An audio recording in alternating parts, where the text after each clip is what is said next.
To the memory of my mother, Nora C. Higgins, with love, admiration, and gratitude. Introduction.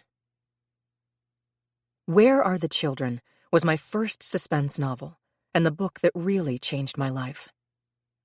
I had written before and actually made a living for a time doing scripts for radio shows. I had also published some short stories, but while they were fun and gratifying, they didn't pay the bills. So I decided to try my hand at a real book. My first effort was a biographical novel about George Washington. It took 3 years to write, was published invisibly, and went directly to the remainder tables as it came off press. That didn't faze me. I considered it a triumph. After all, it was published. Triumph or no, however, I sincerely wanted my next book to sell. It was at that point that I studied my bookshelves and realized that from the time I was first able to read, whenever possible, I had chosen to curl up with suspense stories. Clearly, they were my favorite kind of fiction. I had begun with books featuring girl detectives like Judy Bolton and Nancy Drew. From them, I had moved on to Agatha Christie, Josephine Tey, Nio Marsh, Charlotte Armstrong, Mignon Eberhardt, and Daphne du Maurier, to name just a few. Whenever I read these books, I always tried to keep up with the author, to spot the bad guy, to solve the crime early on. Those writers were wonderful teachers, and gradually I absorbed some of the techniques they used. I'll use an old and familiar story to illustrate what I mean. One version of the Hansel and Gretel legend is that Hansel dropped smooth stones to mark the path back out of the forest, while Gretel dropped breadcrumbs. When they wanted to find their way back home, they discovered that while the stones were still there, the breadcrumbs had been eaten by the birds. In the same sense, suspense writers drop their own different versions of smooth stones and breadcrumbs and invite the reader to follow them on their journey. The breadcrumbs, so quickly gobbled up, turn out not to be the clues they seemed, while the stones, which blend in so well with the landscape, often prove to be the true guide to finding the solution to the crime. Over the years, I became quite good at separating the two. As a reader, I loved suspense. I thought I understood it, so I decided to see if I could write it. Some advice I had heard in a writing class came back to me. Take a true case or situation, one that interests you. Ask yourself 2 questions, suppose and what if? Then turn it into fiction. At that time in New York, there was a celebrated murder case covered daily in the newspapers and on television. A beautiful 26-year-old mother, her name was Alice Crimmins, was accused of killing her 5-year-old son and her 3-year-old daughter. As it turned out, covered constantly by the press, she was convicted of both deaths, then both convictions were thrown out on technicalities. Eventually, she was released from prison, having spent only a very short time there. Once she was out, she remarried and disappeared from the public eye. The case dragged on for years. It got so much media attention at the time that it was virtually impossible not to hear about it and to have an opinion as to Alice Crimmins's guilt or innocence. Any mention of her name was sure to start a lively debate. So I asked myself the 2 questions. Suppose and what if? Suppose a beautiful young mother is accused and later convicted of the deliberate murder of her 2 young children. Suppose she gets out of prison because the conviction is overturned on a technicality. Suppose she remarries and starts a new life. Then 7 years to the day her 2 children died. The 2 children from her second marriage disappear. I decided it was a strong premise, and so I began to plan my book. The setting was my first consideration. At that time, I had just started renting a summer cottage on Cape Cod in Massachusetts and had fallen in love with the area. The Cape has lonely beaches to walk on and brilliant sunsets that offer a promise of joyous times to come. It also has terrifying nor'easters that lash the ocean savagely and send torrents of windswept rain across the Cape's narrow, sandy width. In short, it has atmosphere. It is, therefore, the perfect place for a young woman with a wounded spirit to flee to. Cape people are reticent. They respect privacy and would never intrude upon or question a person who is a loner. As I began to outline the book, I could visualize the young woman, whom I called Nancy Harmon, leaving San Francisco and getting on a bus that would take her across the country to the Cape, which she had visited as a child and remembered as a place of peace, a place where she could heal.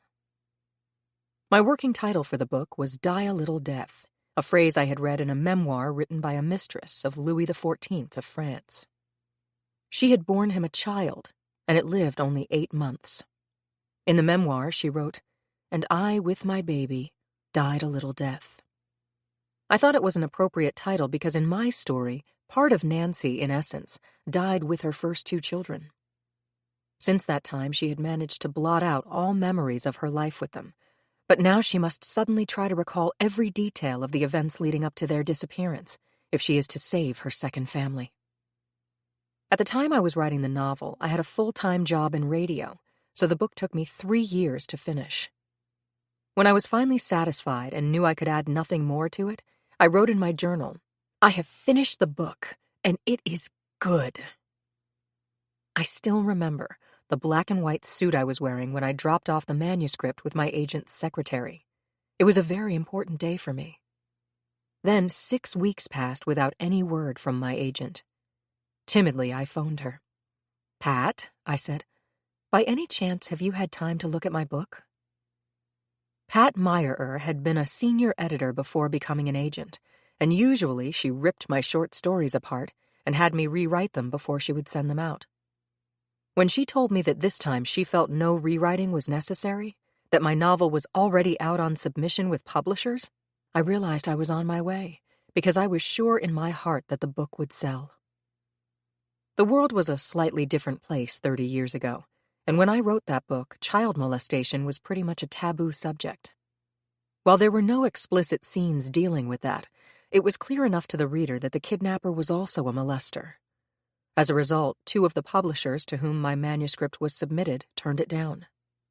They feared the subject of children in that kind of jeopardy might upset their women readers. Fortunately for me, however, Simon & Schuster decided to take a chance, and they bought the book. At the suggestion of Phyllis Gran, then an editor at Simon & Schuster, it was given a new title. The concern she expressed was that Die a Little Death might sound too much like a hard-edged crime story, so the title was changed to the more descriptive and compelling, Where Are the Children? The publication of that book marked the turning point in my life and began a long and happy marriage with Simon & Schuster that has lasted to this day.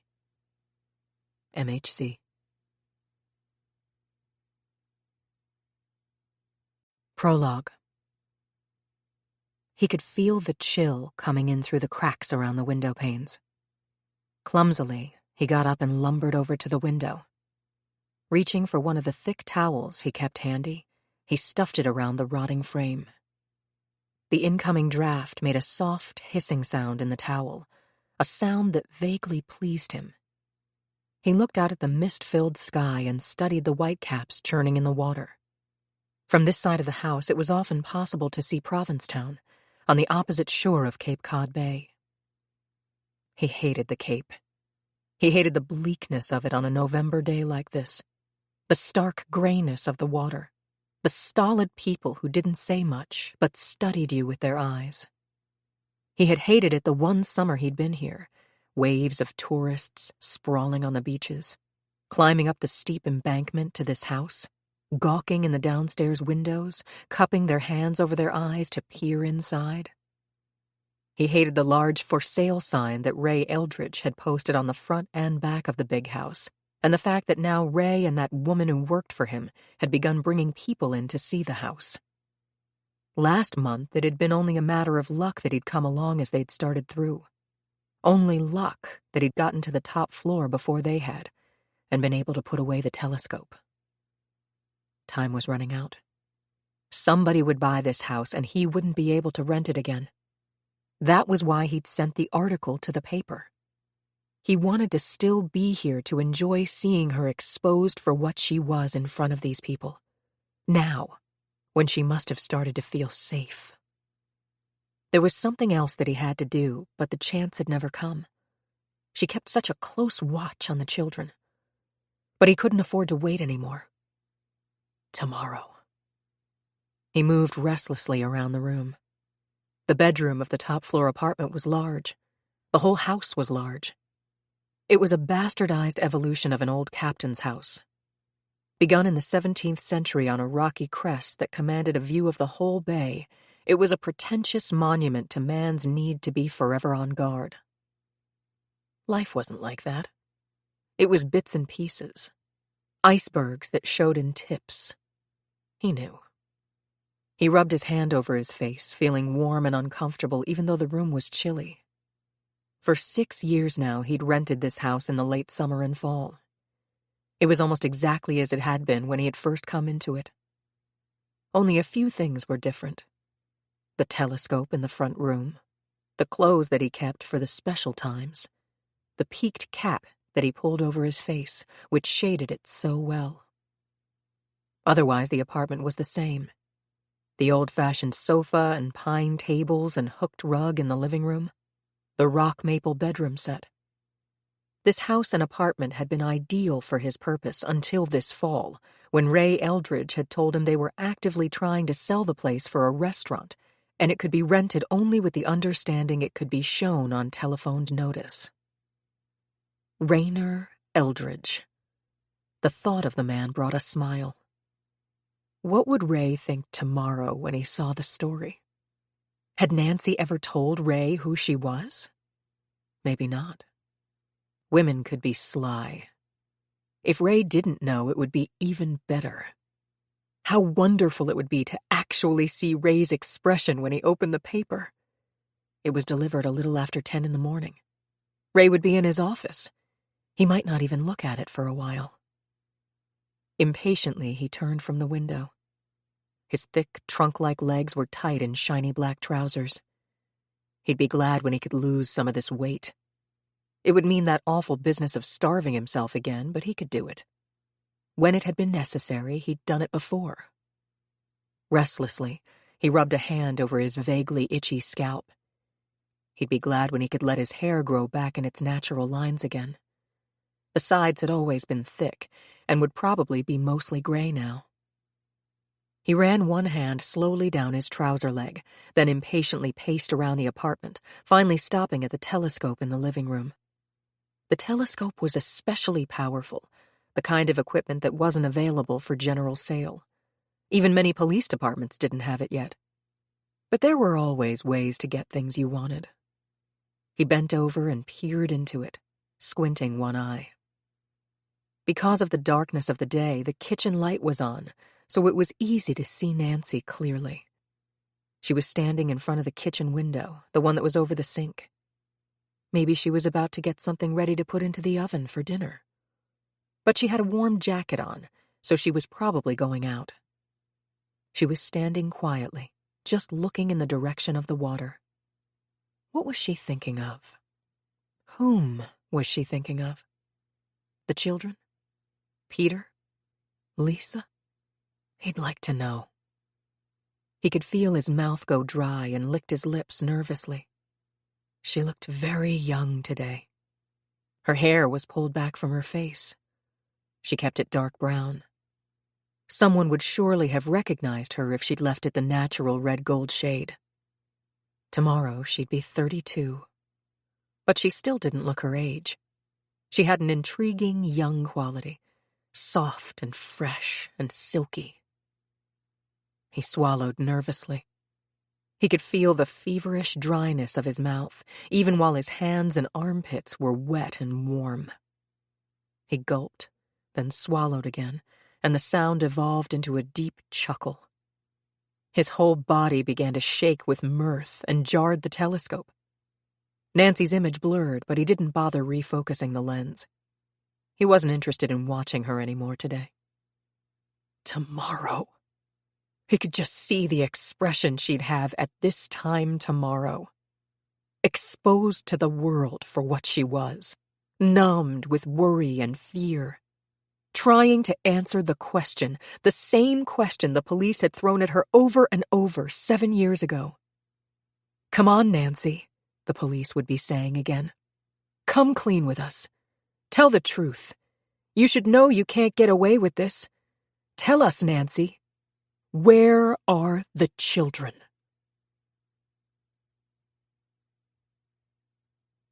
One. Ray came down the stairs, pulling the knot closed on his tie. Nancy was sitting at the table with a still sleepy Missy on her lap. Michael was eating his breakfast in his poised, reflective way.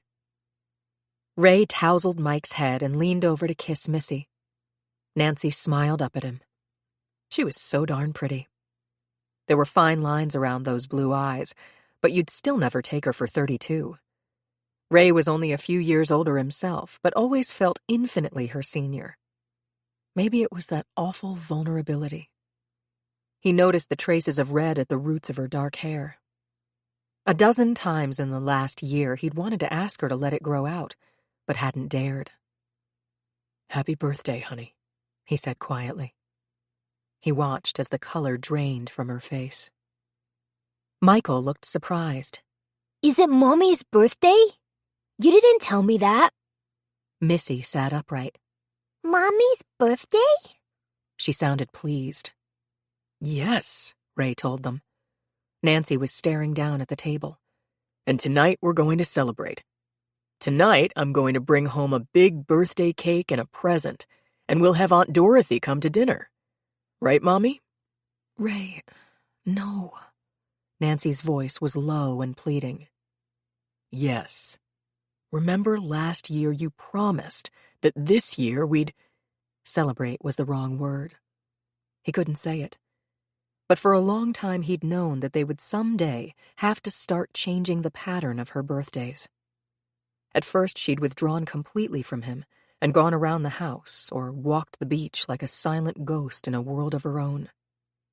But last year she'd finally begun to talk about them, the two other children. She'd said, they'd be so big now, 10 and 11.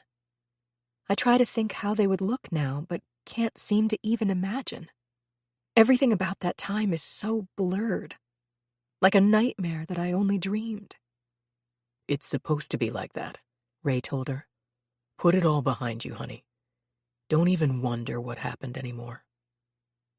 The memory strengthened his decision. He bent over Nancy and patted her hair with a gesture that was at once protective and gentle. Nancy looked up at him. The appeal on her face changed to uncertainty. I don't think... Michael interrupted her. "How old are you, Mommy?" he asked practically. Nancy smiled, a real smile that miraculously eased the tension. None of your business, she told him. Ray took a quick gulp of her coffee. Good girl, he said. Tell you what, Mike, I'll pick you up after school this afternoon, and we'll go get a present for Mommy. Now I'd better get out of here. Some guy is coming up to see the Hunt place. I want to get the file together. Isn't it rented? Nancy asked. Yes. That Parrish fellow who's taken the apartment on and off has it again. But he knows we have the right to show it any time. It's a great spot for a restaurant and wouldn't take much to convert. It'll make a nice commission if I sell it. Nancy put Missy down and walked with him to the door. He kissed her lightly and felt her lips tremble under his. How much had he upset her by starting this birthday talk? Some instinct made him want to say, let's not wait for tonight. I'll stay home and we'll take the kids and go to Boston for the day. Instead, he got into his car, waved, backed up, and drove onto the narrow dirt lane that wound through an acre of woods until it terminated on the Cross Cape Road that led to the center of Adamsport and his office. Ray was right, Nancy thought, as she walked slowly back to the table. There was a time to stop following the patterns of yesterday, a time to stop remembering and look only to the future. She knew that a part of her was still frozen. She knew that the mind dropped a protective curtain over painful memories. But it was more than that. It was as though her life with Carl were a blur, the entire time. It was hard to remember the faculty house on the campus, Carl's modulated voice, Peter and Lisa. What had they looked like? Dark hair, both of them, like Carl's, and too quiet, too subdued, affected by her uncertainty. and then lost. Both of them. Mommy, why do you look so sad? Michael gazed at her with Ray's candid expression, spoke with Ray's directness. 7 years, Nancy thought. Life was a series of 7-year cycles. Carl used to say that your whole body changed in that time. Every cell renewed itself. It was time for her to really look ahead, to forget. She glanced around the large, cheerful kitchen with the old brick fireplace, the wide oak floors, the red curtains and valances that didn't obstruct the view over the harbor. And then she looked at Michael and Missy. "I'm not sad, darling," she said. "I'm really not." She scooped Missy up in her arms, feeling the warmth and sweet stickiness of her. I've been thinking about your present, Missy said. Her long strawberry blonde hair curled around her ears and forehead. People sometimes asked where she got that beautiful hair. Who had been the redhead in the family? "Great," Nancy told her. "But think about it outside. You'd better get some fresh air soon. It's supposed to rain later and get very cold." After the children were dressed, she helped them on with their windbreakers and hats. There's my $1, Michael said with satisfaction as he reached into the breast pocket of his jacket. I was sure I left it here. Now I can buy you a present. Me has money too. Missy proudly held up a handful of pennies. "Oh, now you two shouldn't be carrying your money out," Nancy told them. "You'll only lose it. Let me hold it for you." Michael shook his head. If I give it to you, I might forget it when I go shopping with Daddy. "I promise I won't let you forget it." My pocket has a zipper, see? I'll keep it in that, and I'll hold Missy's for her. Well, Nancy shrugged and gave up the discussion. She knew perfectly well that Michael wouldn't lose the $1. He was like Ray, well organized. "Now, Mike, I'm going to straighten up. You be sure to stay with Missy." Okay, Michael said cheerfully. come on, Missy. I'll push you on the swing first. Ray had built a swing for the children. It was suspended from a branch of the massive oak tree at the edge of the woods behind their house. Nancy pulled Missy's mittens over her hands. They were bright red. Fuzzy Angora stitching formed a smile face on their backs. "Leave these on," she told her. "Otherwise your hands will get cold. It's really getting raw. I'm not even sure you should go out at all." Oh, please. Missy's lip began to quiver. All right, don't go into the act," Nancy said hastily. "But not more than half an hour." She opened the back door and let them out, then shivered as the chilling breeze enveloped her. She closed the door quickly and started up the staircase. The house was an authentic old cape, and the stairway was almost totally vertical. Ray said that the old settlers must have had a bit of mountain goat in them the way they built their staircases. But Nancy loved everything about this place.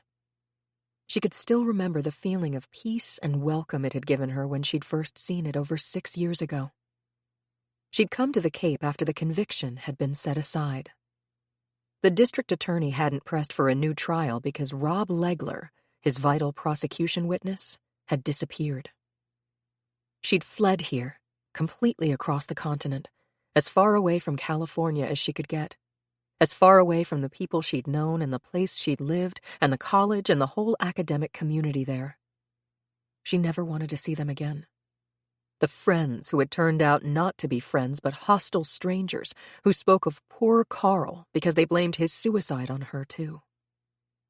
She'd come to Cape Cod because she'd always heard that New Englanders and Cape people were reticent and reserved and wanted nothing to do with strangers, and that was good.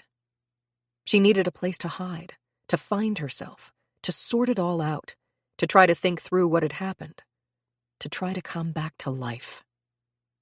She'd cut her hair and dyed it sable brown, and that was enough to make her look completely different from the pictures that had front-paged newspapers all over the country during the trial. She guessed that only fate could have prompted her to select Ray's real estate office when she went looking for a house to rent. She'd actually made an appointment with another realtor, but on impulse she'd gone in to see him first because she liked his hand-lettered sign and the window boxes that were filled with yellow and champagne mums. She had waited until he finished with another client, a leathery-faced old man with thick, curling hair, and admired the way Ray advised him to hang on to his property, that he'd find a tenant for the apartment in the house to help carry expenses. After the old man left, she said, "Maybe I'm here at the right time. I want to rent a house." But he wouldn't even show her the old Hunt place. "The lookout is too big, too lonesome, and too drafty for you," he said. "But I just got in a rental on an authentic cape in excellent condition that's fully furnished. It can even be bought eventually if you like it. How much room do you need, Mrs. Miss Kiernan," she told him. "Nancy Kiernan." Instinctively, she used her mother's maiden name. "Not much, really. I won't be having company or visitors." She liked the fact that he didn't pry or even look curious. "The Cape is a good place to come when you want to be by yourself," he said. "You can't be lonesome walking on the beach or watching the sunset or just looking out the window in the morning." Then Ray had brought her up here, and immediately she knew that she would stay. The combination family and dining room had been fashioned from the old keeping room that had once been the heart of the house. She loved the rocking chair in front of the fireplace and the way the table was in front of the windows so that it was possible to eat and look down over the harbor and the bay. She was able to move in right away, and if Ray wondered why she had absolutely nothing except the 2 suitcases she'd taken off the bus, he didn't show it. She said that her mother had died, and she had sold their home in Ohio and decided to come east. She simply omitted talking about the 6 years that had lapsed in between. That night, for the first time in months, she slept through the night. A deep, dreamless sleep in which she didn't hear Peter and Lisa calling her, wasn't in the courtroom listening to Carl condemn her. That first morning here, she'd made coffee and sat by the window. It had been a clear, brilliant day. The cloudless sky, purple-blue, the bay tranquil and still. The only movement the arc of seagulls hovering near the fishing boats. With her fingers wrapped around the coffee cup, she'd sipped and watched. The warmth of the coffee had flowed through her body. The sunbeams had warmed her face. The tranquility of the scene enhanced the calming sense of peace that the long, dreamless sleep had begun. Peace. Give me peace. That had been her prayer during the trial, in prison. Let me learn to accept. 7 years ago. Nancy sighed, realizing that she was still standing by the bottom step of the staircase. It was so easy to get lost in remembering. That was why she tried so hard to live each day, not look back or into the future. She began to go upstairs slowly. How could there ever be peace for her, knowing that if Rob Legler ever showed up, they'd try her again for murder, take her away from Ray and Missy and Michael? For an instant, she dropped her face into her hands. "Don't think about it," she told herself. "It's no use." At the head of the stairs, she shook her head determinedly and walked quickly into the master bedroom. She threw open the windows and shivered as the wind blew the curtains back against her. Clouds were starting to form, and the water in the bay had begun to churn with whitecaps. The temperature was dropping rapidly. Nancy was enough of a Cape person now to know that a cold wind like this usually blew in a storm. But it really was still clear enough to have the children out. She liked them to have as much fresh air as possible in the morning. After lunch, Missy napped, and Michael went to kindergarten. She started to pull the sheets from the big double bed and hesitated. Missy had been sniffling yesterday. Should she go down and warn her not to unzip the neck of her jacket? It was one of her favorite tricks. Missy always complained that all her clothes felt too tight at the neck. Nancy deliberated an instant, then pulled the sheets completely back and off the bed. Missy had on a turtleneck shirt. Her throat would be covered even if she undid the button. Besides, it would take only 10 or 15 minutes to strip and change the beds and turn on a wash. 10 minutes at the most, Nancy promised herself, to quiet the nagging feeling of worry that was insistently telling her to go out to the children now. 2. Some mornings, Jonathan Knowles walked to the drugstore to pick up his morning paper. Other days, he pedaled on his bike. His outing always took him past the old Nickerson house, the one that Ray Eldridge had bought when he married the pretty girl who was renting it. When old Sam Nickerson had had the place, it had begun to be run down, but now it looked snug and solid. Ray had put on a new roof and had painted the trim, and his wife certainly had a green thumb. The yellow and orange mums in the window boxes gave a cheerful warmth even to the bleakest day. In nice weather, Nancy Eldridge was often out early in the morning working on her garden. She always had a pleasant greeting for him, and then went back to her work. Jonathan admired that trait in a woman. He'd known Ray's folks when they were summer people up here. Of course, the Eldridges had helped settle the Cape. Ray's father had told Jonathan the whole family line right back to the one who had come over on the Mayflower. The fact that Ray shared enough love for the Cape to decide to build his business career here was particularly exemplary in Jonathan's eyes. The Cape had lakes and ponds and the bay and the ocean. It had woods to walk in and land for people to spread out on. And it was a good place for a young couple to raise children. It was a good place to retire and live out the end of your life. Jonathan and Emily had always spent vacations here and looked forward to the day when they'd be able to stay here the year around. They'd almost made it, too. But for Emily, it wasn't to be. Jonathan sighed. He was a big man with thick white hair and a broad face that was beginning to fold into jowls. A retired lawyer, he'd found inactivity depressing. He couldn't do much fishing in the winter. And poking around antique stores and refinishing furniture wasn't the fun it had been when Emily was with him. But in this second year of his permanent residency at the Cape, he'd started to write a book. Begun as a hobby, it had become an absorbing daily activity. A publisher friend had read a few chapters of it one weekend and promptly sent him a contract. The book was a case study of famous murder trials. Jonathan worked on it 5 hours every day, 7 days a week, starting promptly at 9:30 in the morning. The wind bit against him. He pulled out his muffler, grateful for the watery sunshine he felt on his face as he glanced in the direction of the bay. With the shrubberies stripped, you could see clear to the water. Only the old Hunt house on its high bluff interrupted the view, the house they called the Lookout. Jonathan always looked at the bay right at this point of his trip. This morning again, he squinted as he turned his head. Irritated, he looked back at the road after barely registering the stormy, churning whitecaps. That fellow who rented the house must have something metallic in the window, he thought. It was a damn nuisance. He felt like asking Ray to mention it to him, then ruefully brushed the thought away. The tenant might just suggest that Jonathan check the bay somewhere else along the way. He shrugged unconsciously. He was directly in front of the Eldridge house, and Nancy was sitting at the breakfast table by the window talking to the little boy. The little girl was on her lap. Jonathan glanced away quickly, feeling like an intruder and not wanting to catch her eye.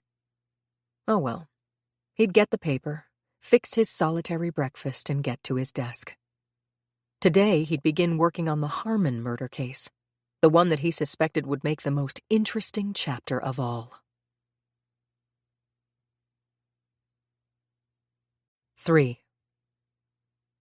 Ray pushed open the door of his office, unable to shake the nagging sensation of worry that, like an unlocated toothache, was throbbing somewhere inside him. What was the matter?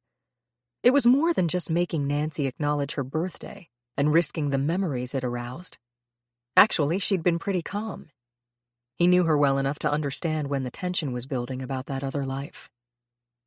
It could be triggered by something like the sight of a dark-haired boy and girl together, who were the ages of her other children, or a discussion of the murder of that little girl who'd been found dead in Cohasset last year. But Nancy was all right this morning.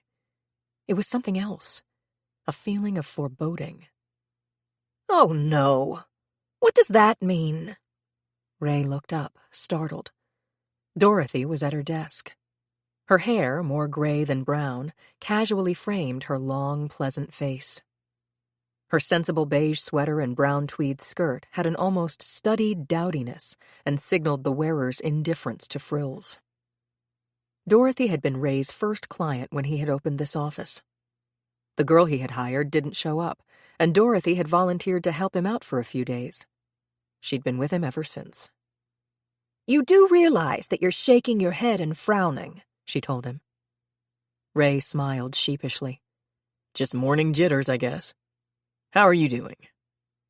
Dorothy immediately became businesslike. "Fine. I have the file all together on the lookout. What time do you expect that fellow who wants to see it?" "Around 2, Ray told her. He bent over her desk. "Where did you ever dig out those plans?" "They're on file in the library. Don't forget, that house was begun in 1690. It would make a marvelous restaurant. If anyone is willing to spend money renovating it, it could be a showcase. And you can't beat that waterfront location." "I gather Mr. Craigopoulos and his wife have built up and sold several restaurants and don't mind spending the dollars to do everything the way it should be done." "I've never yet met a Greek who couldn't make a go of a restaurant," Dorothy commented as she closed the file. "And all Englishmen are fags, and no German has a sense of humor, and most Puerto Ricans, spics, are on welfare. God, I hate labels." Ray took his pipe from his breast pocket and jammed it into his mouth. "What?" Dorothy looked up at him, bewildered. "I certainly was not labeling, or I guess maybe I was, but not in the way you took it." She turned her back to him as she put the file away, and Ray stalked into his private office and closed the door. He had hurt her. Stupidly. Unnecessarily. What in the hell was the matter with him? Dorothy was the most decent, fair-minded, non-biased person he knew. What a lousy thing to say to her. Sighing, he reached for the humidor on his desk and filled his pipe. He puffed thoughtfully on it for 15 minutes before he dialed Dorothy's extension. "Yes?" Her voice was constrained when she picked up the phone. "Are the girls in yet?" "Yes." "Coffee made?" "Yes." Dorothy did not ask him if he was ready to have some. "Would you mind bringing yours in here and a cup for me? And ask the girls to hold calls for 15 minutes. "All right." Dorothy hung up. Ray got up to open the door for her, and when she came in with the steaming cups, he carefully closed it. "Peace," he said contritely. "I'm terribly sorry." "I believe that," Dorothy said, "and it's all right. But what's the matter?" "Sit down, please." Ray gestured to the rust-colored leather chair by his desk. He took his coffee to the window and stared moodily out at the graying landscape. "How would you like to come to our house for dinner tonight?" he asked. "We're celebrating Nancy's birthday." He heard her sharp intake of breath and spun around. "Do you think it's a mistake?" Dorothy was the only one on the Cape who knew about Nancy. Nancy herself had told her and asked her advice before she had agreed to marry Ray. Dorothy's voice and eyes were speculative as she answered, "I don't know, Ray. What's the thinking behind a celebration?" "The thinking is that you can't pretend that Nancy doesn't have birthdays. Of course, it's more than just that.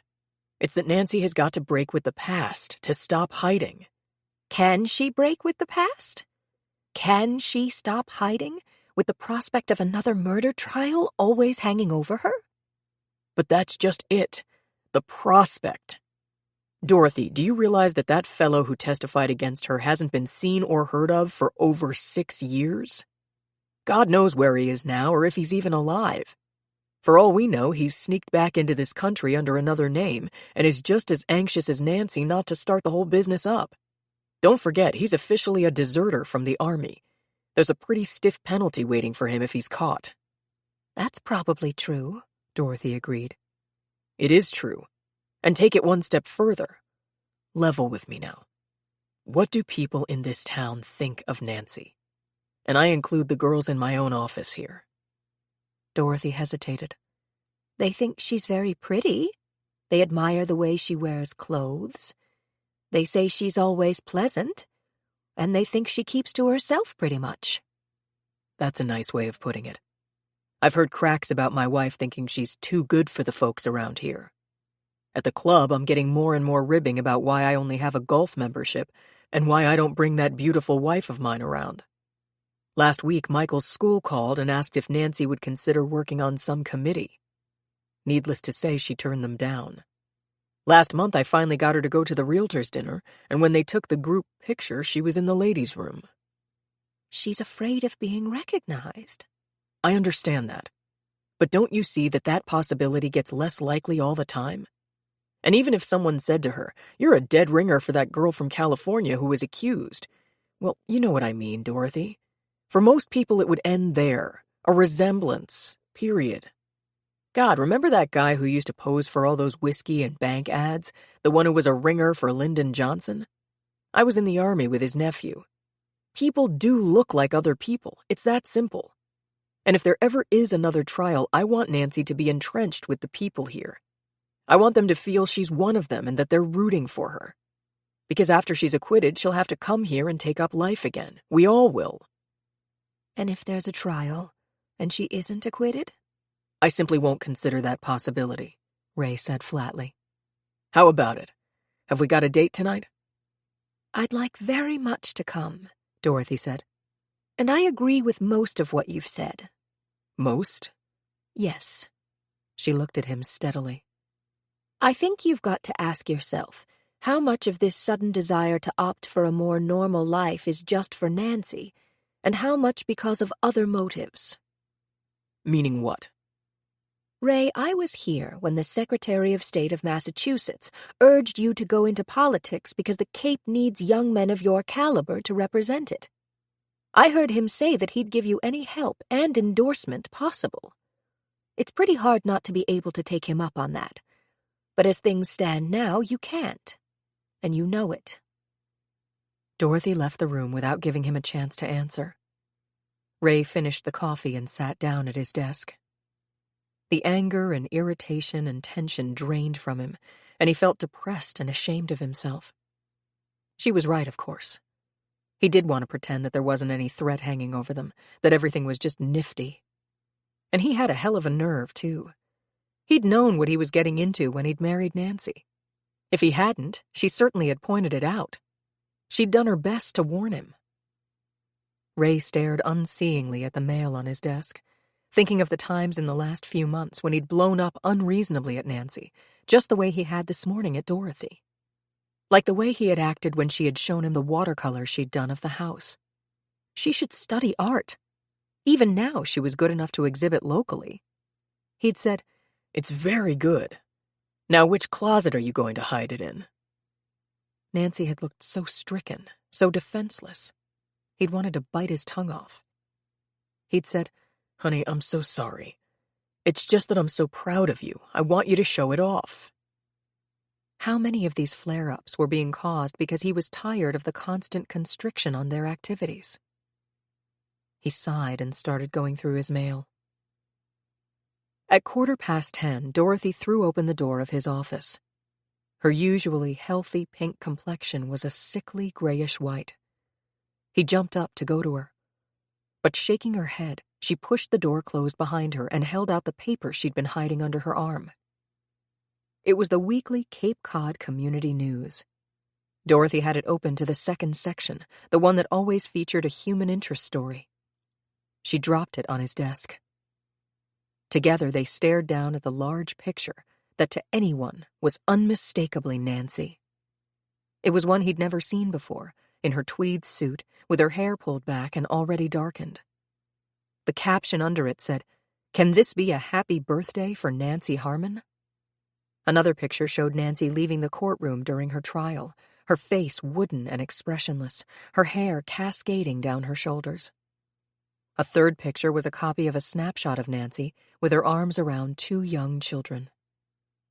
The first line of the story read, "Somewhere today, Nancy Harmon is celebrating her 32nd birthday and the 7th anniversary of the death of the children she was found guilty of murdering." 4. It was timing. The whole universe existed because of split-second timing. Now his timing would be perfect. Hurriedly, he backed the station wagon out of the garage. It was such a cloudy day it had been hard to see much through the telescope, but he could tell that she'd been putting the children's coats on. He felt in his pocket, and the needles were there, filled, ready to use, to produce instant unconsciousness, dreamless, absolute sleep. He could feel the perspiration starting under his arms and in his groin, and great beads of it were forming on his forehead and rolling down his cheeks. That was bad. It was a cold day. Mustn't look excited or nervous. He took a precious few seconds to dab his face with the old towel he kept on the front seat and glanced over his shoulder. The canvas raincoat was the kind many Cape men kept in their cars, especially around fishing season. So were the rods that showed against the back window. But that coat was big enough to cover 2 small children. He giggled excitedly and swung the car toward Route 6A. Higgins Market was on the corner of this road and Route 6A. Whenever he was at the Cape, he shopped there. Of course, he brought most of the staples he needed with him whenever he came to stay. It was too risky to go out much. There was always the chance that he'd run into Nancy and she'd recognize him, even with his changed appearance. It had almost happened 4 years ago. He'd been in a supermarket in Hyannisport, and he'd heard her voice behind him. He was reaching for a jar of coffee, and her hand went right up next to his as she took a jar from the same shelf. She was saying, "Wait a minute, Mike, I want to get something here." And while he froze, she brushed against him and murmured, "Oh, I'm sorry." He didn't dare to answer, just stood there, and she moved on. He was positive she hadn't even looked at him. But after that, he had never risked a meeting. It was necessary, though, for him to establish a casual routine in Adamsport, because someday it might be important for people to dismiss his comings and goings as routine. That was why he bought milk and bread and meat at Higgins Market always about 10 in the morning. Nancy never left the house before 11, and even then she always went to Lowry's Market down the road a half-mile. And the Higginses had begun to greet him as a customer of long standing. Well, he'd be there in a few minutes, right on schedule. There wasn't anyone out walking at all.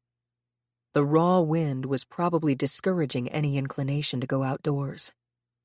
He was almost to Route 6A and slowed to a full stop. The incredible luck. There wasn't a car in either direction. Quickly he accelerated, and the station wagon shot across the main street and onto the road that ran along the back of the Eldridge property. Audacity. That was all it took. Any fool could try to come up with a foolproof plan. But to have a plan so simple that it was unbelievable even to call it a plan, a schedule timed to the split second, that was real genius. To willingly leave yourself open to failure, to tightrope walk across a dozen pits so that when the act was accomplished no one even glanced in your direction, that was the way. 10 minutes of 10. The children had probably been out 1 minute now. Oh, he knew the possibilities. One of them might have gone into the house to the bathroom or for a drink of water, but not likely. Not likely. Every day for a month straight he'd watch them. Unless it was actually raining, they came out to play. She never came to check them for 10 to 15 minutes. They never went back into the house for those same 10 minutes. 9 minutes of 10. He steered the car into the dirt road on their property. The community paper would be delivered in a few minutes. That article would be out today. Motivation for Nancy to explode into violence. Exposure of her part. All the people in this town talking in shocked tones, walking by this house, staring. He stopped the car halfway into the woods. No one could see it from the road. She couldn't see it from the house. He got out quickly and, keeping close to the protection of the trees, hurried to the children's play area. The leaves were off most of the trees, but there were enough pines and other evergreens to shield him. He could hear the children's voices before he saw them. The boy, his voice panting a little. He must be pushing the girl on the swing. We'll ask Daddy what to buy for Mommy. I'll take both our money. The girl laughed. Good, Mike. Good. Higher, Mike. Push me higher, please. He stole up behind the boy, who heard him in that last second. He had an impression of startled blue eyes and a mouth that rounded in terror before he covered both with one hand and with the other plunged the needle through the woolen mitten. The boy tried to pull away, stiffened, then crumpled noiselessly to the ground. The swing was coming back, the girl calling, Push, Mike. Don't stop pushing. He caught the swing by the right side chain, stopped it, and encircled the small, uncomprehending, wiggly body. Carefully stifling the soft cry, he plunged the other needle through the red mitten that had a smiling kitten face sewn on the back. An instant later, the girl sighed and slumped against him. He didn't notice that one mitten caught on the swing and was pulled off as he easily lifted both children in his arms and ran to the car. At 5 minutes of 10, they were crumpled under the canvas raincoat. He backed down the dirt road and onto the paved highway behind Nancy's property. He cursed as he saw a small Dodge sedan coming toward him. It slowed up slightly to let him pull into the right lane, and he turned his head away. Damn the luck. As he passed, he managed a swift sidelong glance at the driver of the other car and got an impression of a sharp nose and thin chin silhouetted from under a shapeless hat. The other driver didn't seem to turn his head at all. He had a fleeting feeling of familiarity, probably someone from the Cape, but maybe not aware that the station wagon he had slowed up for had come off the narrow dirt road leading from the Eldridge property. Most people weren't observant.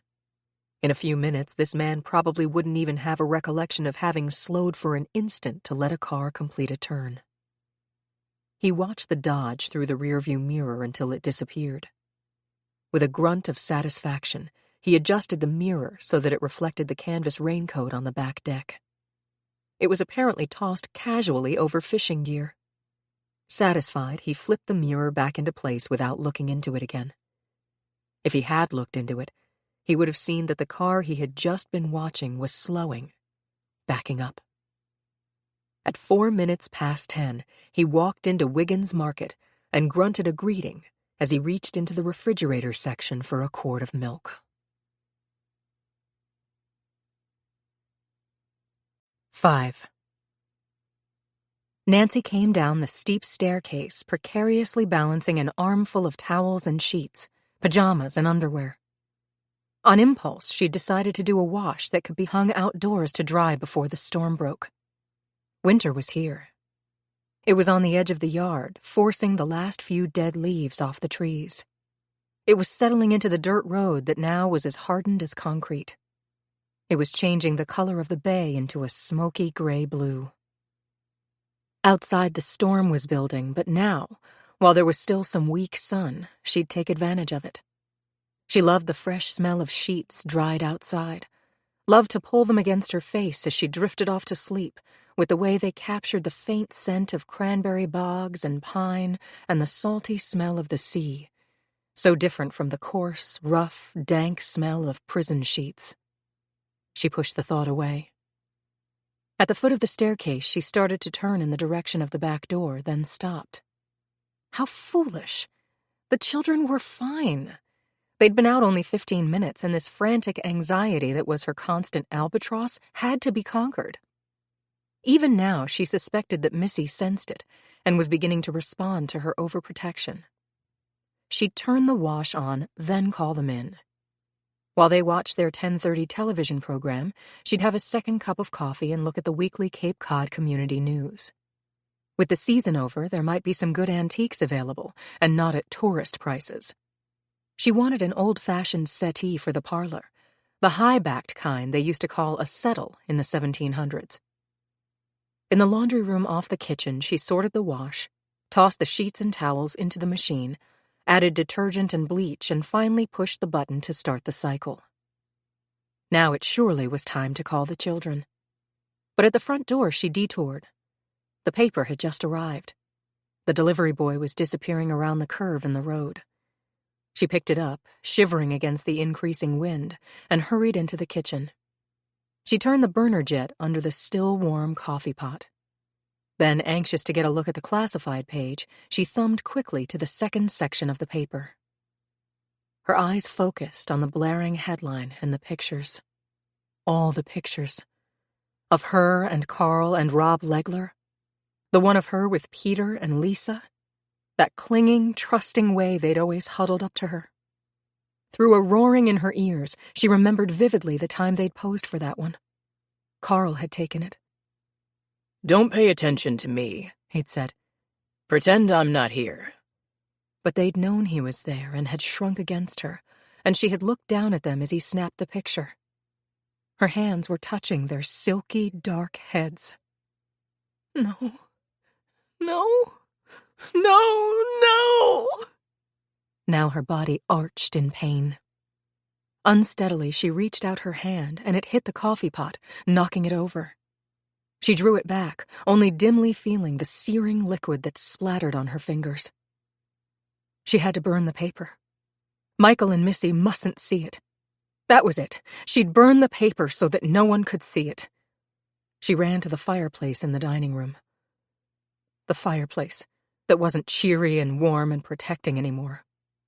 Because there was no haven. There could never be a haven for her. She squeezed the paper together and reached unsteadily for the box of matches on the mantel. A wisp of smoke and a flame, and then the paper began to burn as she stuffed it between the logs. Everyone on the Cape was reading that paper. They'd know. They'd all know. The one picture they'd surely recognize. She didn't even remember that anyone had seen her after she'd cut her hair and dyed it. The paper was burning brightly now. She watched as the picture with Peter and Lisa flamed and charred and curled. Dead. Both of them. And she'd be better off with them. There was no place to hide for her, or to forget. Ray could take care of Michael and Missy. Tomorrow in Michael's class, the children would be looking at him, whispering, pointing their fingers. The children. She must save the children. No, get the children. That was it. They'd catch cold. She stumbled to the back door and pulled it open. "Peter? Lisa?" she called. No, it was Michael and Missy. They were her children. "Michael! Missy! Come here! Come in now!" Her wail heightened to a shriek. Where were they? She hurried out to the backyard, unmindful of the cold that bit through her light sweater. The swing. They must have gotten off the swing. They were probably in the woods. "Michael! Missy! Michael! Missy, don't hide! Come here now!" The swing was still moving. The wind was making it sway. Then she saw the mitten. Missy's mitten, caught in the metal loops of the swing. From far off, she heard a sound. What sound? The children. The lake. They must be at the lake. They weren't supposed to go there, but maybe they had.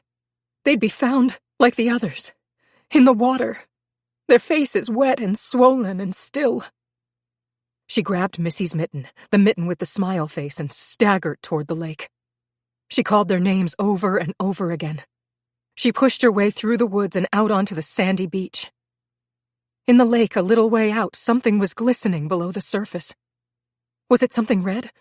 Another mitten? Missy's hand? She plunged into the icy water as far as her shoulders and reached down.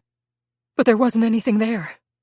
Frantically, Nancy clutched her fingers together so that they formed a strainer, but there was nothing, only the terrible, numbing cold water. She looked down, trying to see to the bottom, leaned over and fell. The water gushed into her nostrils and mouth and burned her face and neck. Somehow she staggered up and back before her wet clothes pulled her down again. She fell onto the ice-crusted sand. Through the roar in her ears and the mist that was closing in front of her eyes, she looked into the woods and saw him. His face. Whose face? The mist closed over her eyes completely. Sounds died away. The mournful cackle of the seagull, the lapping of the water. Silence. It was there that Ray and Dorothy found her, shivering uncontrollably, lying on the sand, her hair and clothes plastered to her head and body, her eyes blank and uncomprehending, angry blisters raised on the hand that clutched a small red mitten to her cheek. 6.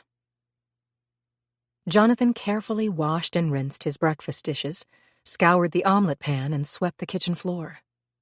Emily had been naturally, effortlessly neat, and years of living with her had made him appreciate the intrinsic comfort of tidiness.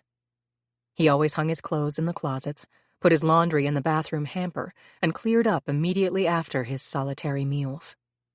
He even had an eye for the kind of detail that his cleaning woman missed, and after she left on Wednesdays would do small jobs like washing canisters and bric-a-brac and polishing surfaces that she'd left cloudy with wax.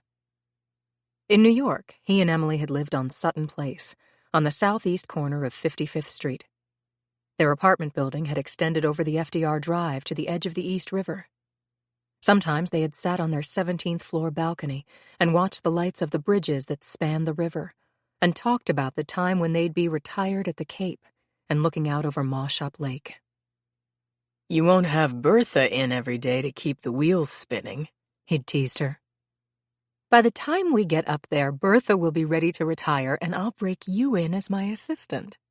All we'll really need is a weekly cleaning woman. How about you? Will you miss having a car pick you up at the door any time you want it?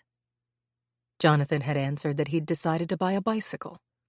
I'd do it now, he told Emily, but I'm afraid some of our clients might get upset if the word was around that I arrived at work on a 10-speeder. And you'll try your hand at writing, Emily had prodded. I sometimes wish you'd just taken a chance and done it years ago. Never could afford to, married to you, he'd said. The one-woman war against recession. All Fifth Avenue stays in the black when Mrs. Knowles goes shopping. It's your fault, she'd retorted. You're always telling me to spend your money. I like spending it on you, he'd told her. And I have no complaints. I've been lucky. If only they'd had even a few years up here together. Jonathan sighed and hung up the dish towel. Seeing Nancy Eldridge and her children framed in the window this morning had vaguely depressed him. Maybe it was the weather or the long winter setting in, but he was restless, apprehensive. Something was bothering him.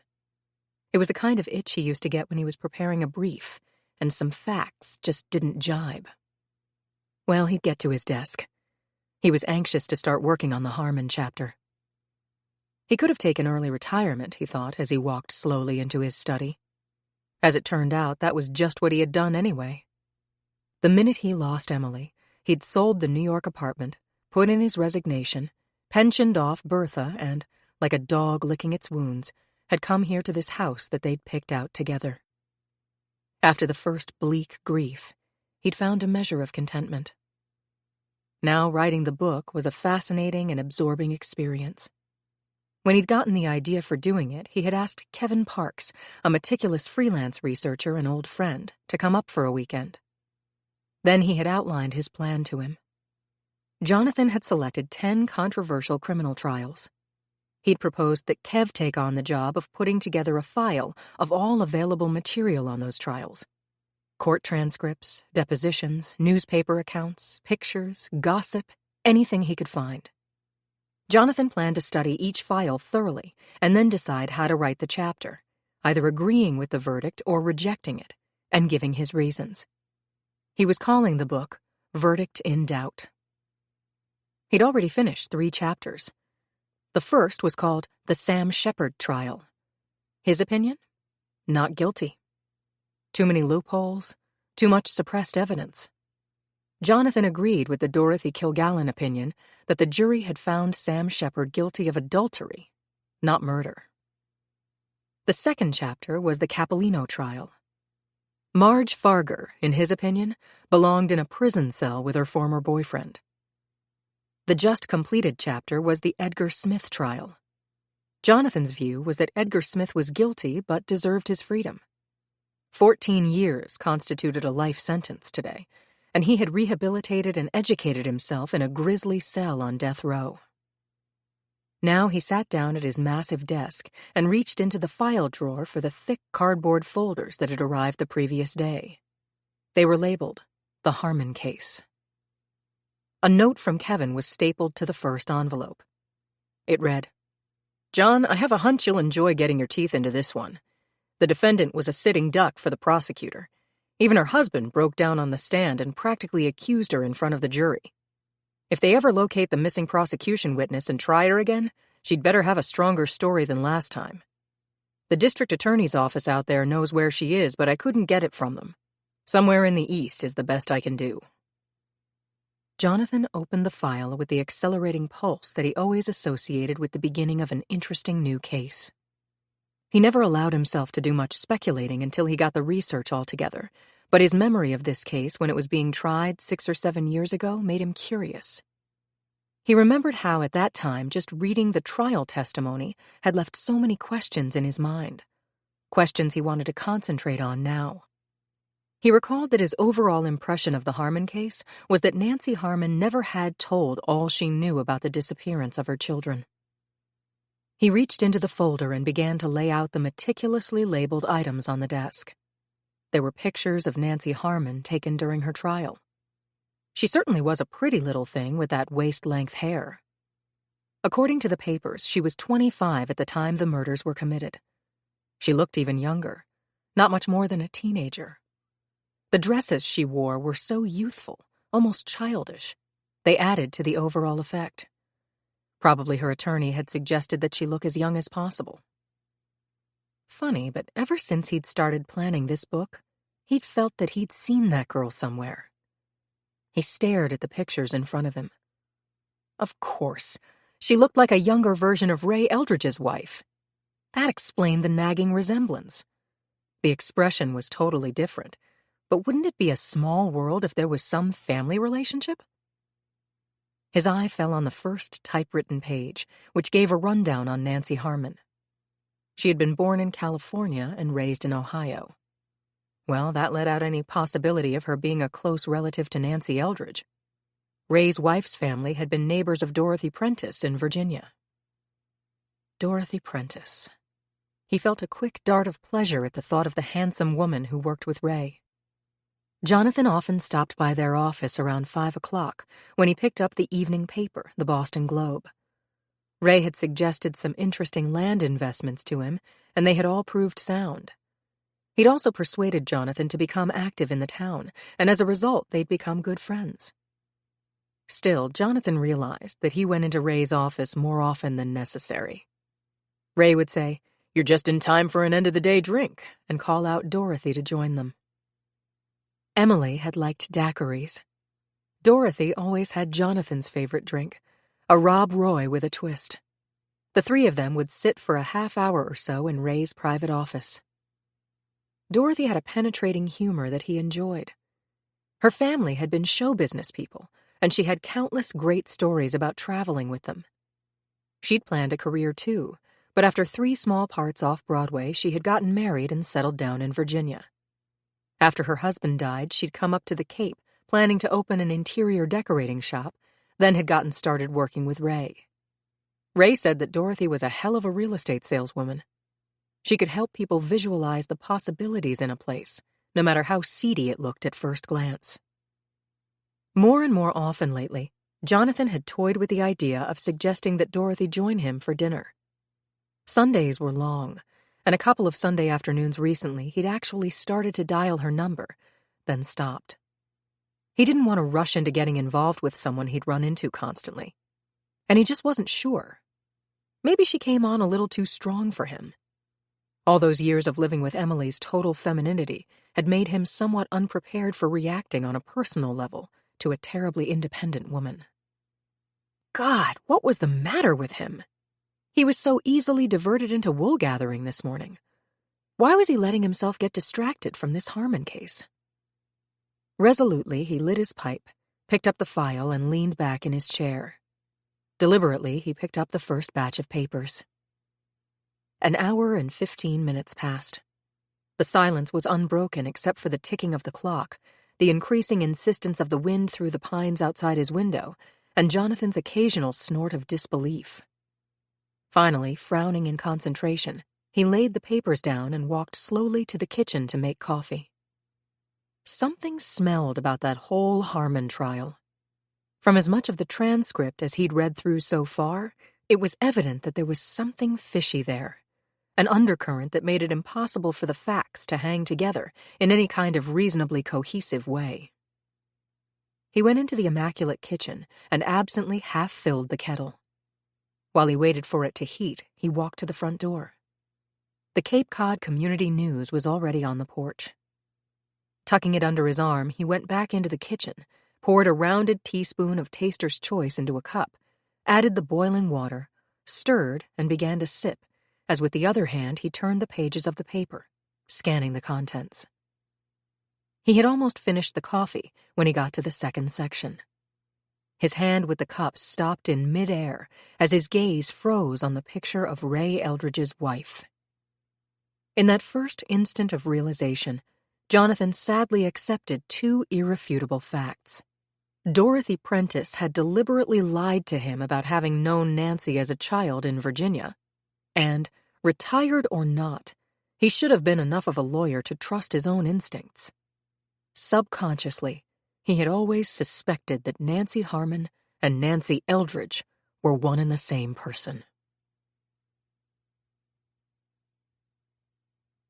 7. It was so cold. There was a gritty taste in her mouth. Sand. Why? Where was she? She could hear Ray calling her, feel him bending over her, cradling her against him. Nancy, what's the matter? Nancy, where are the children? She could hear the fear in his voice. She tried to raise her hand, then felt it fall loosely by her side. She tried to speak, but no words formed on her lips. Ray was there, but she couldn't reach him. She heard Dorothy say, "Pick her up, Ray. Take her to the house. We have to get help looking for the children." The children. They must find them. Nancy wanted to tell Ray to look for them.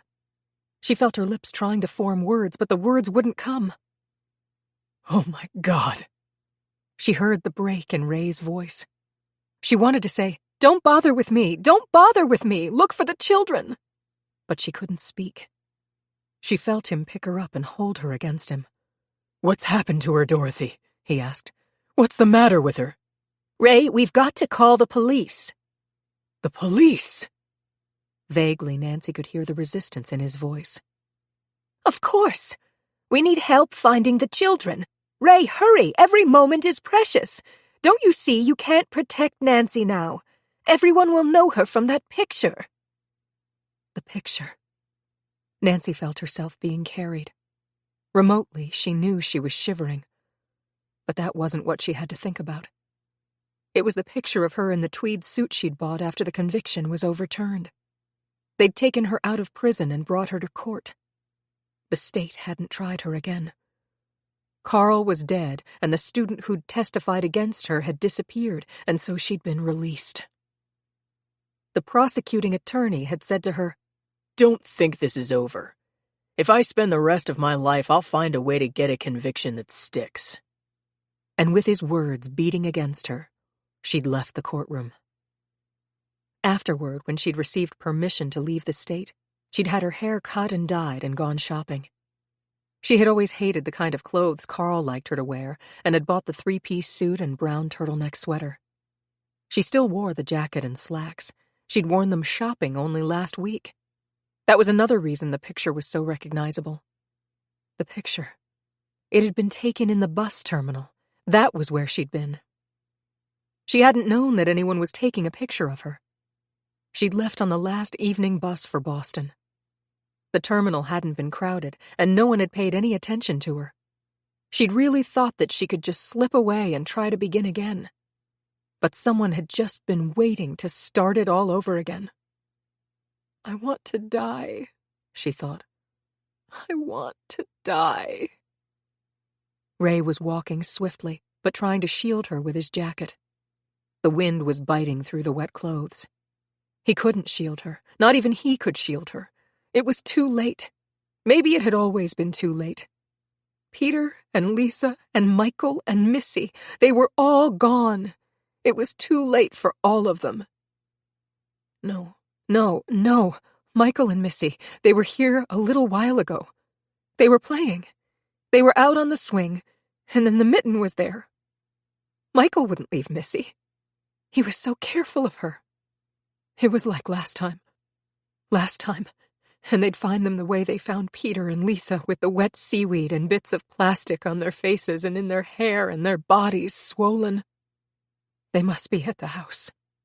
Dorothy was opening the door and saying, "I'll call the police, Ray." Nancy felt the darkness coming at her. She began sliding back and away. No.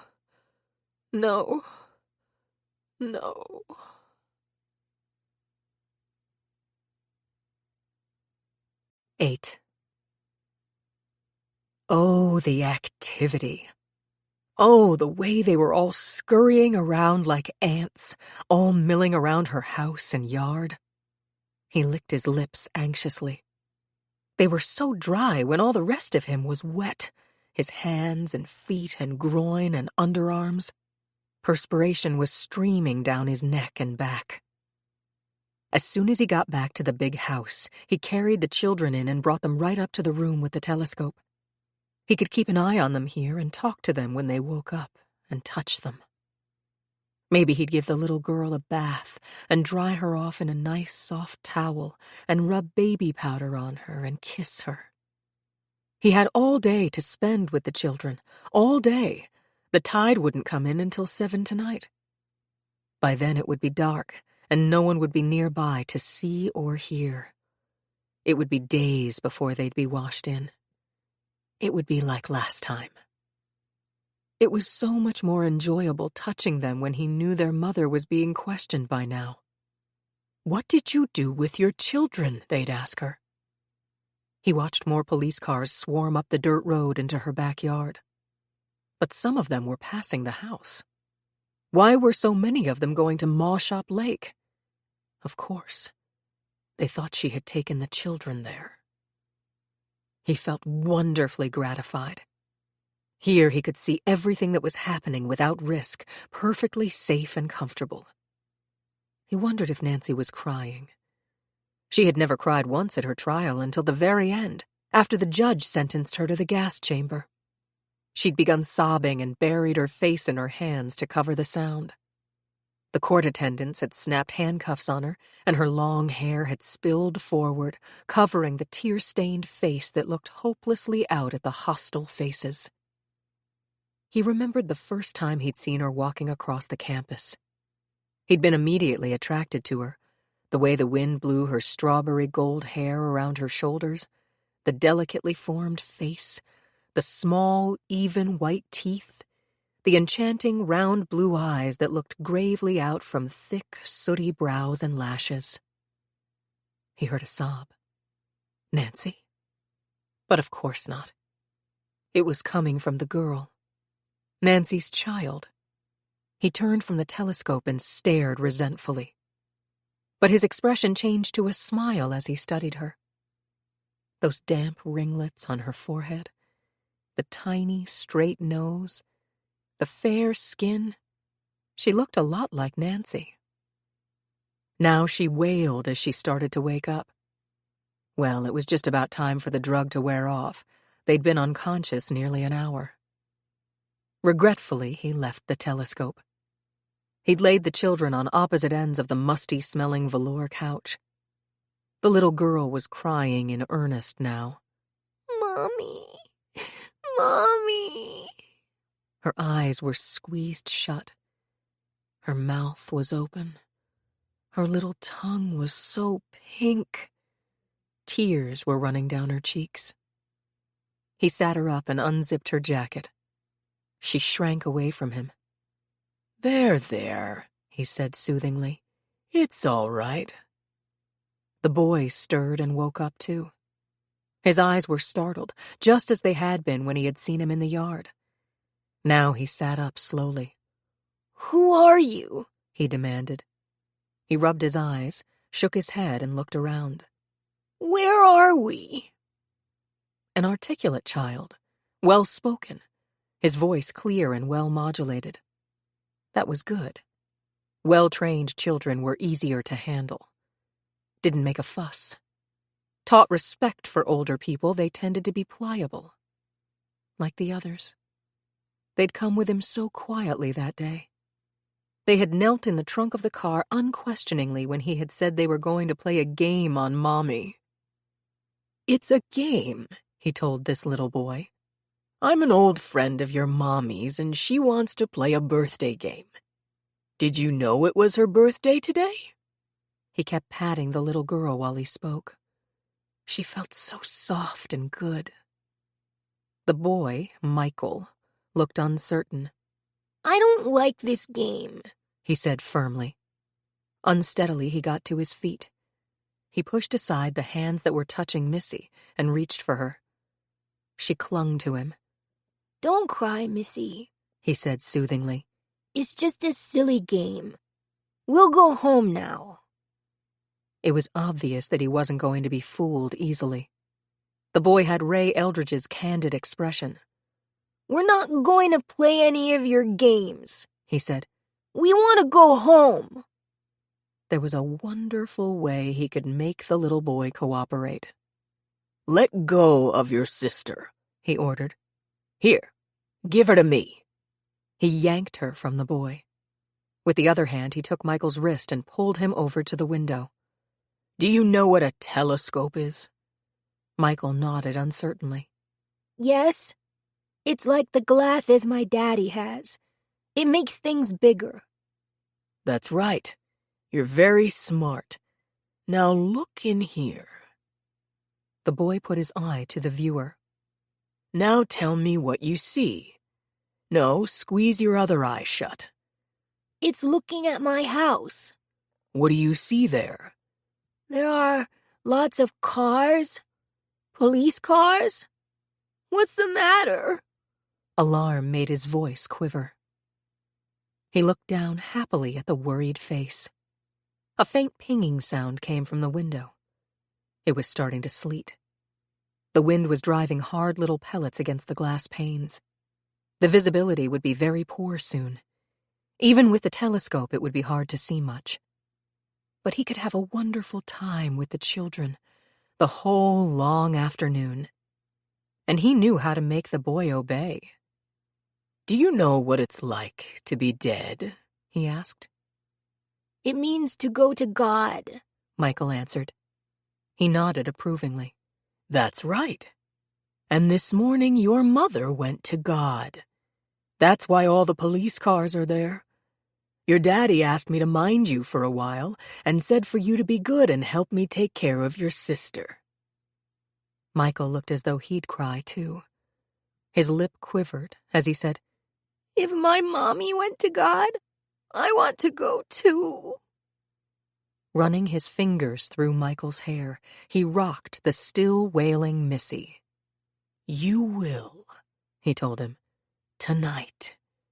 I promise. 9. The first reports went over the wire service tickers at noon, in time to make bulletins on the news broadcasts throughout the country. Newscasters hungering for a story seized upon it and sent researchers scurrying to the files for records of the Nancy Harmon murder trial. Publishers chartered planes to send their top crime reporters to Cape Cod. In San Francisco, 2 assistant district attorneys listened to the bulletin. One said to the other, Have I always said that bitch was as guilty as if I'd seen her kill those kids myself? Have I said it? So help me, if they don't hang this one on her, I'll take a leave of absence and personally comb the globe to find that Legler slob and get him back here to testify against her. In Boston, Dr. Lendon Miles was enjoying the beginning of his lunch break. Mrs. Markley had just left.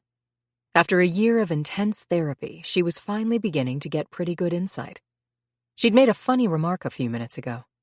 She'd been discussing an episode from her 14th year and said, Do you realize that thanks to you, I'm going through adolescence and change of life all at once? It's a hell of a deal. Only a few months ago, she hadn't been doing much joking.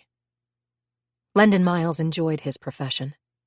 To him, the mind was a delicate, complicated phenomenon, a mystery that could be unraveled only by a series of infinitely small revelations, one leading slowly, patiently into the next. He sighed. His 10 o'clock patient was in early analysis and had been extremely hostile.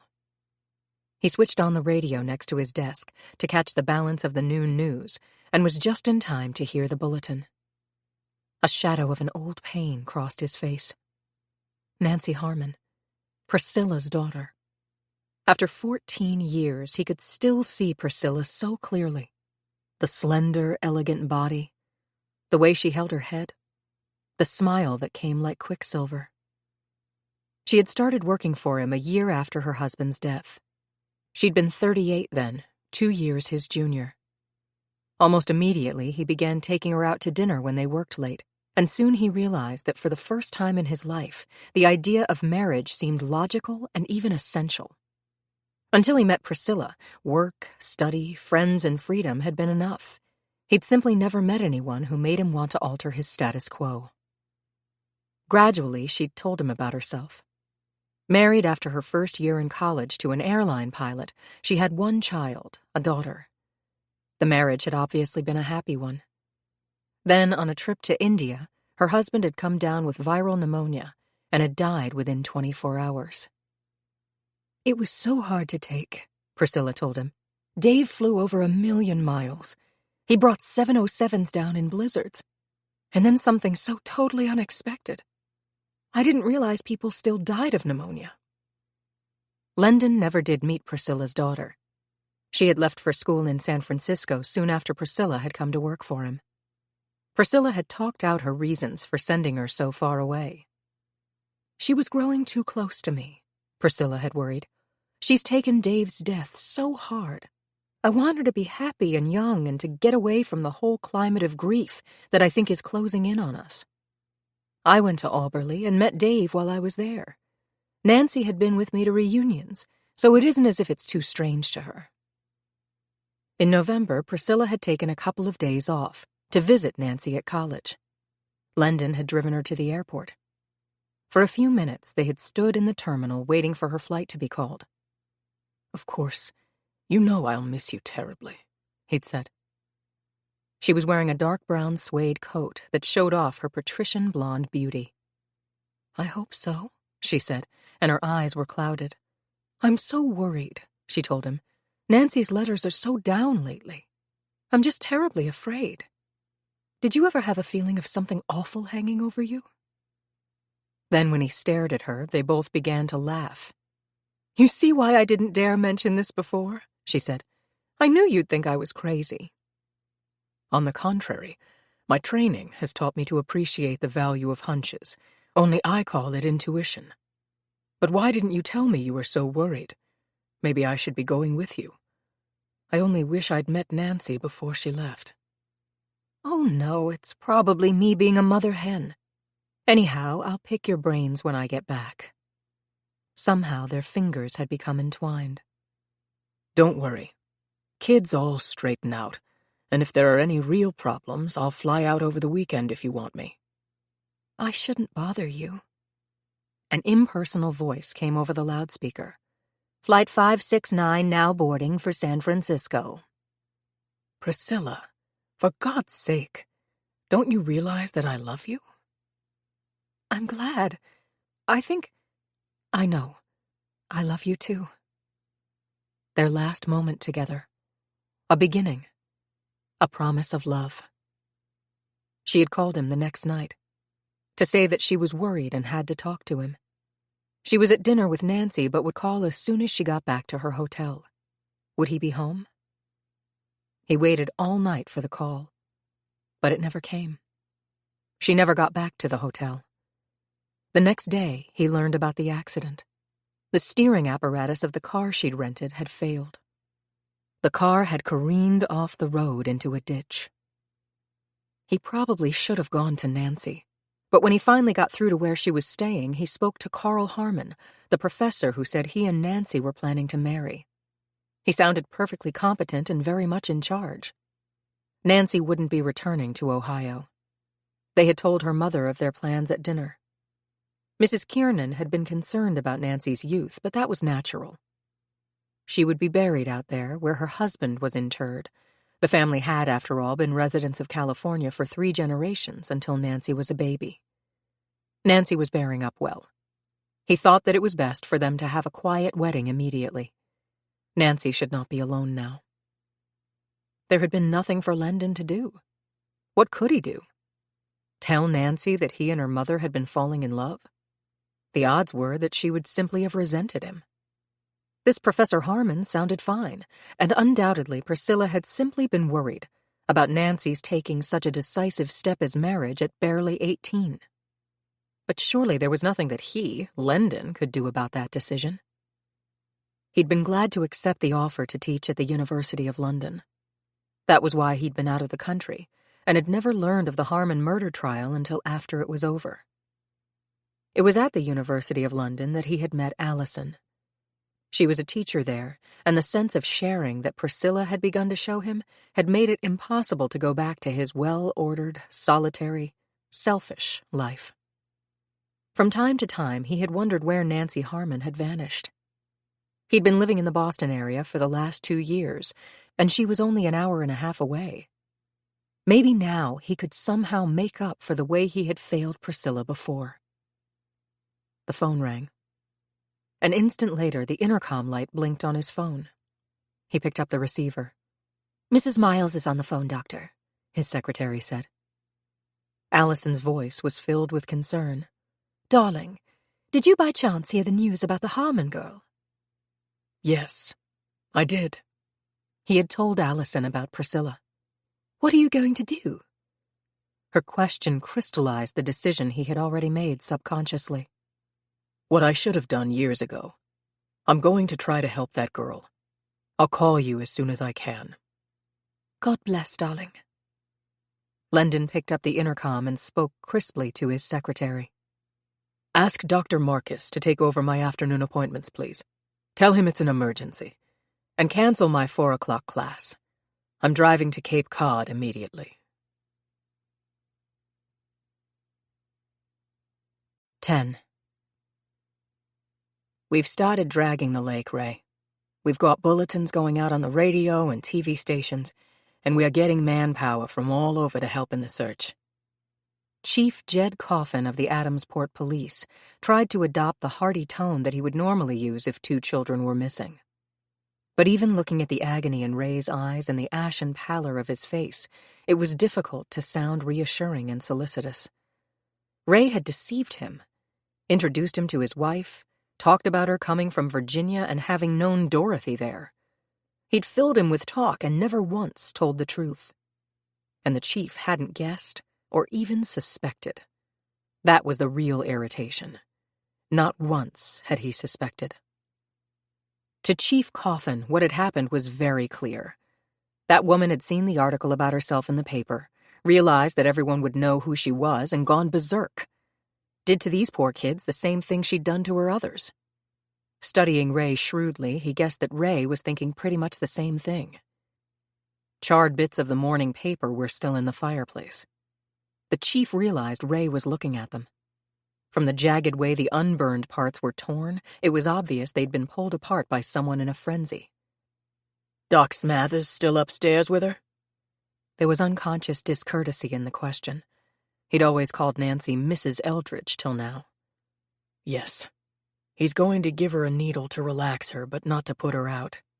We've got to talk to her. Oh, God. Ray sat down at the dining room table and buried his face in his hands. Only a few hours ago, Nancy had been sitting in this chair with Missy in her arms, and Mike asking, "Is it really your birthday, Mommy?" Had he triggered something in Nancy by demanding she celebrate? And then that article. No! Ray looked up and blinked, turning his head away from the sight of the policeman standing by the back door. What is it? Chief Coffin asked. Nancy is incapable of harming the children. Whatever happened, it wasn't that. Your wife, when she's herself, wouldn't harm them. But I've seen women go off the deep end, and there is the history. Ray stood up. His hands clenched the edge of the table. His glance went past the chief, dismissing him. I need help, he said. Real help. The room was in chaos. The police had made a quick search of the house before concentrating on the outside. A police photographer was still taking pictures of the kitchen, where the coffee pot had fallen, spewing streams of black coffee onto the stove and floor. The telephone rang incessantly. To every call, the policeman answering said, "The chief will have a statement later." The policeman at the phone came over to the table. "That was the AP," he said. "The wire services have gotten hold of this. We'll be mobbed in an hour." The wire services. Ray remembered the haunted look that had only gradually left Nancy's face. He thought of the picture in this morning's paper, with her hand up as though trying to fend off blows. He pushed past Chief Coffin and hurried upstairs, opening the door of the master bedroom. The doctor was sitting next to Nancy, holding her hands. You can hear me, Nancy, he was saying. You know you can hear me. Ray is here. He's very worried about you. Talk to him, Nancy. Her eyes were closed. Dorothy had helped Ray strip off the wet clothes. They'd put a fluffy yellow robe on her, but she seemed curiously small and inert inside it, not unlike a child herself. Ray bent over her. Honey, please. You've got to help the children. We've got to find them. They need you. Try, Nancy. Please, try. Ray, I wouldn't, Dr. Smathers warned. His lined, sensitive face was deeply creased. She's had some kind of terrible shock, whether it was reading the article or something else. Her mind is fighting confronting it. But we've got to know what it was, Ray said intently. Maybe she even saw someone take the children away. Nancy, I know, I understand. It's all right about the newspaper. We'll face that together. But darling, where are the children? You must help us find them. Do you think they went near the lake? Nancy shuddered. A strangled cry came from somewhere in her throat. Her lips formed words. Find them? Find them? We will find them, but you must help, please. Honey, I'm going to help you sit up. You can. Now come on. Ray leaned down and supported her in his arms.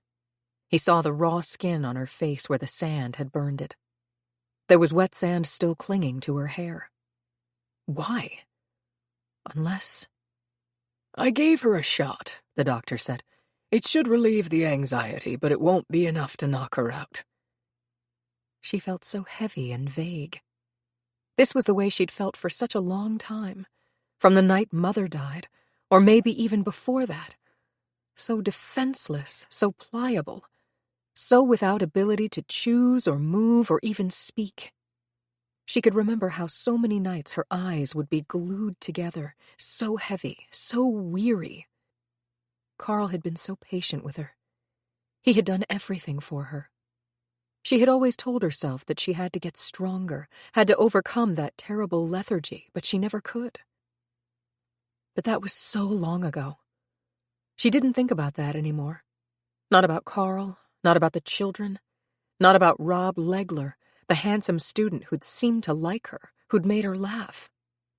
The children had been so gay when he was there, so happy. She had thought he was a real friend. But then he sat on the witness stand and said, She told me that her children would be smothered. That was exactly what she said 4 days before they disappeared. Nancy. Please, Nancy, why did you go to the lake? She heard the stifled sound she made. The lake. Did the children go there? She must search for them. She felt Ray lifting her and slumped against him, but then forced her body to begin to sit up. It would be so much easier to slip away, to slide into sleep just as she used to do. That's it. That's right, Nancy. Ray looked at the doctor. Do you think a cup of coffee? The doctor nodded. I'll ask Dorothy to make it. Coffee. She'd been making coffee when she saw that picture in the paper. Nancy opened her eyes. Ray, she whispered. They'll know. Everyone will know. You can't hide. You can't hide. But there was something else. The children. She clutched his arm. Ray, find them. Find my babies. Steady, honey. That's where we need you. You've got to tell us every single thing. Just get your bearings for a few minutes. Dorothy came in with a cup of steaming coffee in her hand. I made the instant. How is she? She's coming round. Captain Coffin is anxious to begin questioning her. Ray! Panic made Nancy clutch Ray's arm. Darling, it's just that we have to have help finding the children. It's all right. She gulped the coffee, welcoming the searing hot taste as she swallowed it. If she could just think, just wake up, just lose this terrible sleepiness. Her voice. She could talk now. Her lips felt rubbery, thick, sponge-like. But she had to talk, make them find the children. She wanted to go downstairs. She mustn't stay here, like last time, waiting in her room, unable to go downstairs, to see all the people downstairs, the policemen, the faculty wives. Are there any relatives? Do you want us to call anyone? No one. No one. No one. Leaning heavily on Ray's arm, she stood up unsteadily. Ray. She had his arm to lean on now. His children. His children. Ray, I didn't hurt them. Of course not, darling. The voice, too soothing. The shocked sound. Of course he was shocked. He was wondering why she would deny it. No good mother spoke of hurting her children. Why then did she? With a supreme effort, she groped toward the door. His arm around her waist steadied her steps. She couldn't feel her feet. They weren't there. She wasn't there. It was one of the nightmares. In a few minutes, she'd wake up as she had so many nights and slip out of bed and go in to see Missy and Michael and cover them and then get back into bed, softly, quietly, not waking Ray. But in sleep, he'd reach out and his arms would pull her close, and against the warm scent of him, she'd be calmed and sleep. They started down the stairs. So many policemen. Everybody looking up. Curiously still. Suspended in time. Chief Coffin was at the dining room table. She could feel his hostility. It was like last time. Mrs. Eldridge, how do you feel? A perfunctory question, non-caring. Probably he wouldn't have bothered to ask except that Ray was there. I'm all right. She had never liked this man. We are searching for the children. I have every confidence that we'll find them quickly. But you must help us. When did you last see the children? A few minutes before 10. I put them outside to play and went upstairs to make the beds. How long were you upstairs? 10 minutes. Not more than 15. Then what did you do? I came downstairs. I was going to turn on a wash and call the children. But after I started the wash, I decided to heat the coffee. Then I saw the boy deliver the community paper. Did you speak to him? No. I don't mean I saw him. I went to get the paper and he was just going around the corner. I see. What happened then? I went back into the kitchen. I turned on the coffee pot. It was still quite warm. I started turning the pages of the paper. And you saw the article about yourself. Nancy stared straight ahead and nodded her head. How did you react to seeing that article? I think I started to scream. I don't know. What happened to the coffee pot? I knocked it over. The coffee went all over. It burned my hand. Why did you do that? I don't know. I didn't mean to. It was just that I was going to burst. I knew that everyone would start looking at me again. They'd stare and whisper. They'd say I killed the children. And Michael mustn't ever see that. I ran with the paper. I pushed it into the fireplace. I lit a match and it burned. It started to burn. And I knew I had to get Michael and Missy. I had to hide them. But it was the way it was last time, when the children were gone. I ran out to get Michael and Missy. I was afraid. Now this is important. Did you see the children? No, they were gone. I started calling. I ran to the lake. Mrs. Eldridge, this is very important. Why did you go to the lake? Your husband tells me the children have never once been disobedient about going there. Why didn't you look on the road for them, or in the woods, or see if they'd decided to walk into town to buy you a birthday present? Why the lake? Because I was afraid. Because Peter and Lisa were drowned.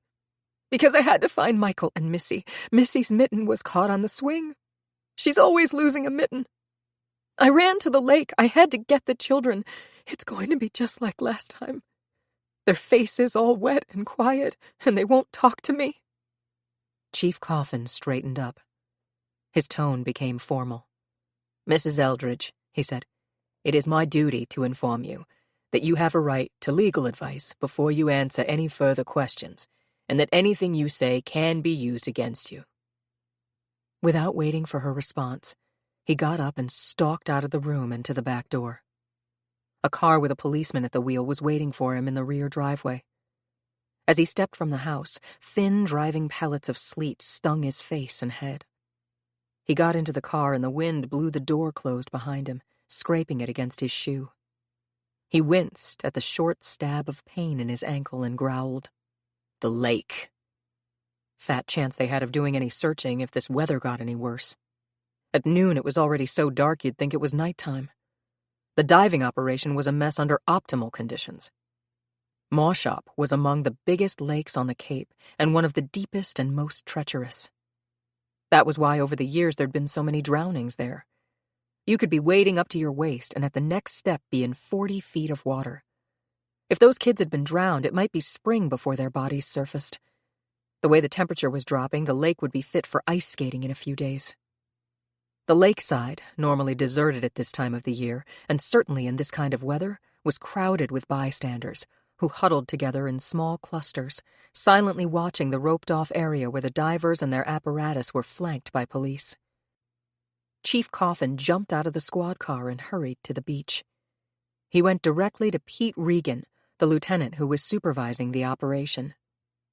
Pete's eloquent shrug answered his unasked question. Hunching his shoulders inside his coat, the chief stamped his feet as the sleet melted into his shoes. He wondered if this was the spot from which Nancy Eldridge had dragged her kids into the water. Now men were risking their own lives because of her. God only knew where or when those poor little kids would be found. Shows what happens. A technicality. A convicted murderess gets off because a smart-ass lawyer gets a couple of bleeding-heart judges to declare a mistrial. Angrily, he spat out Pete's name. Pete turned to him quickly. "Sir? How long are those guys planning to keep diving? They've been down twice, and after this session they'll try once more, then take a break and set up in a different location." He pointed to the television equipment. "Looks like we'll make the headlines tonight. You'd better have a statement ready." With numbed fingers, the chief dug into his coat pocket. "I've scribbled one down." He read it quickly. "We are conducting a massive effort to find the Eldridge children. Volunteers are making a block-by-block search of the immediate vicinity of her home, as well as the neighboring wooded areas. Helicopters are conducting an air reconnaissance. The search of Mawshop Lake, because of its proximity to the Eldridge home, must be considered a normal extension of the investigation." But a few minutes later, when he delivered that statement to the growing assemblage of reporters, one of them asked, "Is it true that Nancy Eldridge was found hysterical and drenched in this area of Mawshop Lake this morning after her children disappeared?" "That is true." A thin, sharp-eyed reporter who he knew was connected with Boston Channel 5's news team asked, "In view of that fact and her past history, doesn't the search of the lake take on a new aspect?" "We are exploring all possibilities." Now the questions came thick and fast, the reporters interrupting one another to ask them. "In view of the past tragedy, wouldn't the disappearance of the Eldridge children be considered of suspicious origin?" "To answer that question could prejudice Mrs. Eldridge's rights." "When will you question her again?" "As soon as possible." Is it known whether Mrs. Eldridge was aware of the article about her that came out this morning? I believe she was. What was her reaction to that article? I can't say. Isn't it a fact that most, if not all, of the people in this town were unaware of Mrs. Eldridge's past? That is true. Were you aware of her identity? No, I was not. The chief spoke through clenched teeth. No more questions. Then, before he could get away, another question came. A reporter from the Boston Herald blocked his path. All the other news personnel stopped trying to get the chief's attention when they heard him ask loudly, Sir, in the past 6 years, haven't there been several unsolved deaths of young children both on the Cape and on the nearby mainland? That is true. Chief Coffin, how long has Nancy Harmon Eldridge been living on the Cape? 6 years, I believe. Thank you, Chief. 11. Jonathan Knowles did not realize how much time was slipping by. Neither was he aware of the activity in the area near Mawshop Lake. His subconscious had registered the fact that heavier-than-usual traffic was passing on the road in front of his house. But his study was to the back of the house, and much of the sound was filtered out before it came to his ears. After the first shock of realizing that Ray Eldridge's wife was the notorious Nancy Harmon, he'd gotten another cup of coffee and settled down at his desk. He resolved to stick to his schedule, to begin to study the Harmon murder case just as he'd planned. If he found that knowing Nancy Harmon personally in some way clouded his ability to write about her, he'd simply eliminate this chapter from his book. He began his research by carefully studying the sensational article in the Cape paper. With grim detail that insidiously evoked horror in the reader, it reviewed Nancy Harmon's background as the young wife of a college professor, 2 children, a home on the college campus. An ideal situation until the day Professor Harmon sent a student to his house to repair the oil burner. The student was good-looking, glib, and experienced with women. And Nancy, barely 25 herself, had flipped over him. Jonathan read excerpts from the trial testimony in the article. The student, Rob Legler, explained how he had met Nancy. When Professor Harmon got that call from his wife about the oil burner not working, I was in his office. There's just nothing mechanical I can't fix, so I volunteered to go over. He didn't want me to do it, but he couldn't get the regular maintenance service and had to get the heat back on in his house. Did he give you any specific instructions concerning his family? A district attorney asked. Yes. He said that his wife wasn't well and I shouldn't bother her, that if I needed anything or wanted to discuss whatever problem I found, I should call him. Did you follow Professor Harmon's instructions? I would have, sir, but I couldn't help the fact that his wife followed me around like a little dog. Objection! Objection! But the defense attorney had been too late. The point had been made. And further evidence from the student had been totally damaging. He was asked if he had had any physical contact with Mrs. Harmon. His answer was direct. Yes, sir. How did it happen?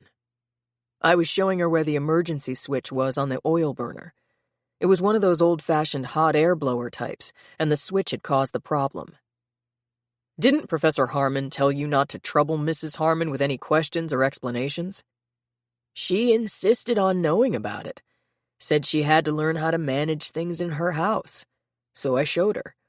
Then she was sort of leaning over me to try the switch, and, well, I figured why not? So I made a pass. What did Mrs. Harmon do? She liked it. I could tell. Will you please explain exactly what happened? It wasn't really what happened, 'cause nothing much actually happened. It was just that she liked it. I sort of spun her around and grabbed her and kissed her, and after a minute she pulled away, but she didn't want to. What happened then? I said something about that being pretty good. What did Mrs. Harmon say? She just looked at me and said, almost like she wasn't talking to me, she said, I've got to get away. I figured I didn't want to get in any trouble. I mean, I didn't want to do anything to get kicked out of school and end up being drafted. That was the whole reason for the college scene. So I said, look, Mrs. Harmon. Only then I decided it was about time to call her Nancy, So I said, "Look, Nancy, this doesn't have to be a problem. We can work something out so we can get together without anyone ever guessing. You can't leave here. You've got the kids." How did Mrs. Harmon respond to that statement? Well, it's funny. Just then the boy, Peter, came down the stairs looking for her. He was a real quiet kid, didn't say boo. She looked mad and said, "The children." Then she sort of laughed and said, "But they're going to be smothered." Mr. Legler, this is a crucial sentence you're quoting. Are you sure you are repeating Mrs. Harmon's exact phrasing? Yes, sir, I am. It really made me feel spooky right then. That's why I'm so sure of it. But of course you don't really believe that anyone means it when they say something like that. On what date did Nancy Harmon make that statement? It was on November 13th. I know because when I went back to school, Professor Harmon insisted on giving me a check for fixing the burner. November 13th. And 4 days later, the Harmon children disappeared from their mother's automobile and eventually were washed in on the shores of San Francisco Bay with plastic bags over their heads. In effect, smothered. That's right. The defense attorney had tried to reduce the impact of the story. Did you continue to embrace Mrs. Harmon? No. She went upstairs with the kids. Then we have only your statement that she enjoyed the kiss you forced on her.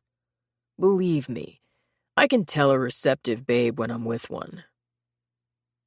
And Nancy's sworn testimony when asked about that incident. Yes, he did kiss me. Yes, I believe that I knew he was going to, and I let him. Do you also remember making the statement that your children were going to be smothered? Yes, I do. What did you mean by that statement? According to the article, Nancy simply looked past her attorney and stared unseeingly over the faces in the courtroom. I don't know, she said in a dreamy voice. Jonathan shook his head and swore silently. That girl should never have been permitted to take the witness stand. She did nothing except damage her own case. He continued reading and winced as he came to the description of the finding of those pathetic children. Washed in, both of them, 2 weeks and 50 miles apart. Bodies badly swollen, seaweed clinging to them, the little girl's body savagely mutilated, probably by shark bites. The handmade bright red sweaters with the white design still miraculously colorful against the small bodies. After he'd finished reading the article, Jonathan turned his attention to the voluminous file Kevin had sent him. Leaning back in his chair, he began to read through it, starting with the first newspaper clipping headlining the disappearance of the Harmon children from their mother's automobile while she was shopping. Blow-ups of fuzzy snapshots of both of the children, a minutely detailed description of their weight and size and what they were wearing.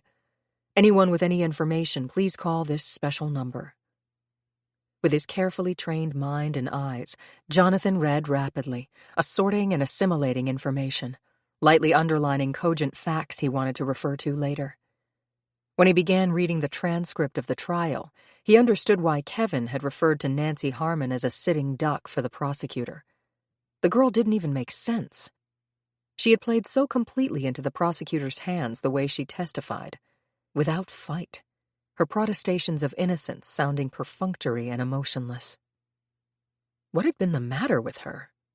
Jonathan wondered. It was almost as though she didn't want to get off. At one point, she'd even said to the husband right from the witness stand, "Oh, Carl, can you forgive me?" The creases along Jonathan's forehead deepened as he recalled that just a few hours before he'd passed the Eldridge's house and glanced in at that young family around the breakfast table. He'd compared them with his own solitary state and had been envious. Now their life was ripped apart. They'd never be able to stay in as insular a community as the Cape, knowing that everywhere they went people were pointing and talking. Anyone would instantly recognize Nancy from that one picture. Even he remembered her wearing that tweed suit, and recently, too. Suddenly, Jonathan recalled the occasion. It had been at Lowry's Market. He'd run into Nancy when they were both shopping, and they'd stopped for a few minutes to talk. He'd admired the suit, telling her that there was nothing better looking than a good tweed, and pure wool, of course, none of that synthetic junk that had no depth or sheen. Nancy had looked very pretty. A yellow scarf knotted casually at her neck had picked up the glint of yellow in the predominantly brown and rust-colored material. She'd smiled, a warm, lovely smile that wrapped you in it. The children were with her, nice, polite children, both of them. Then the boy had said, "Oh, Mommy, I'll get the cereal." and as he reached for it, he knocked over a pyramid of soup cans.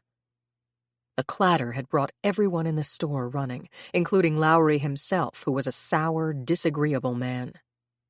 Many young mothers might have been embarrassed and started berating the child. Jonathan had admired the way Nancy said very quietly, "We're sorry, Mr. Lowry. It was an accident. We'll take care of it." Then she said to the little boy, who looked stricken and worried, "Don't be upset, Mike. You didn't mean it. Come on, let's pile them back up." Jonathan had helped with the restacking, after first shooting a menacing glance at Lowry, who'd obviously been about to make some kind of remark. It seemed so hard to believe that 7 years ago today, that same considerate young woman could have deliberately taken the life of 2 other children she had brought into life. But passion was a powerful motive, and she had been young. Maybe her very indifference at her trial had been acceptance of guilt, even though she couldn't publicly bring herself to admit such a heinous crime. He'd seen that kind of thing happen too. The doorbell rang. Jonathan got up from his chair, surprised. Few people visited unannounced at the Cape, and any door-to-door selling was absolutely forbidden. As he walked to the door, Jonathan realized how stiff he'd become from sitting.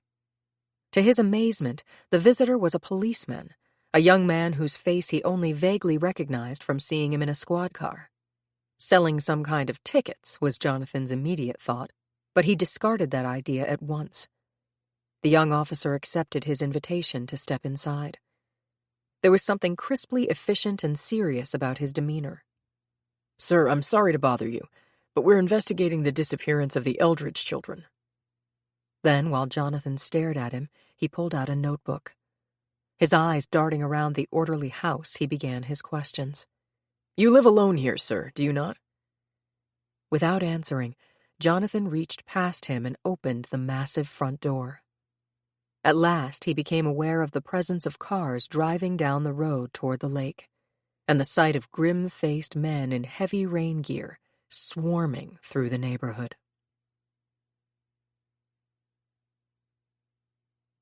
12. Just sip this, Nancy. Your hands are so cold, it will help you. You need your strength. Dorothy's voice was cajoling.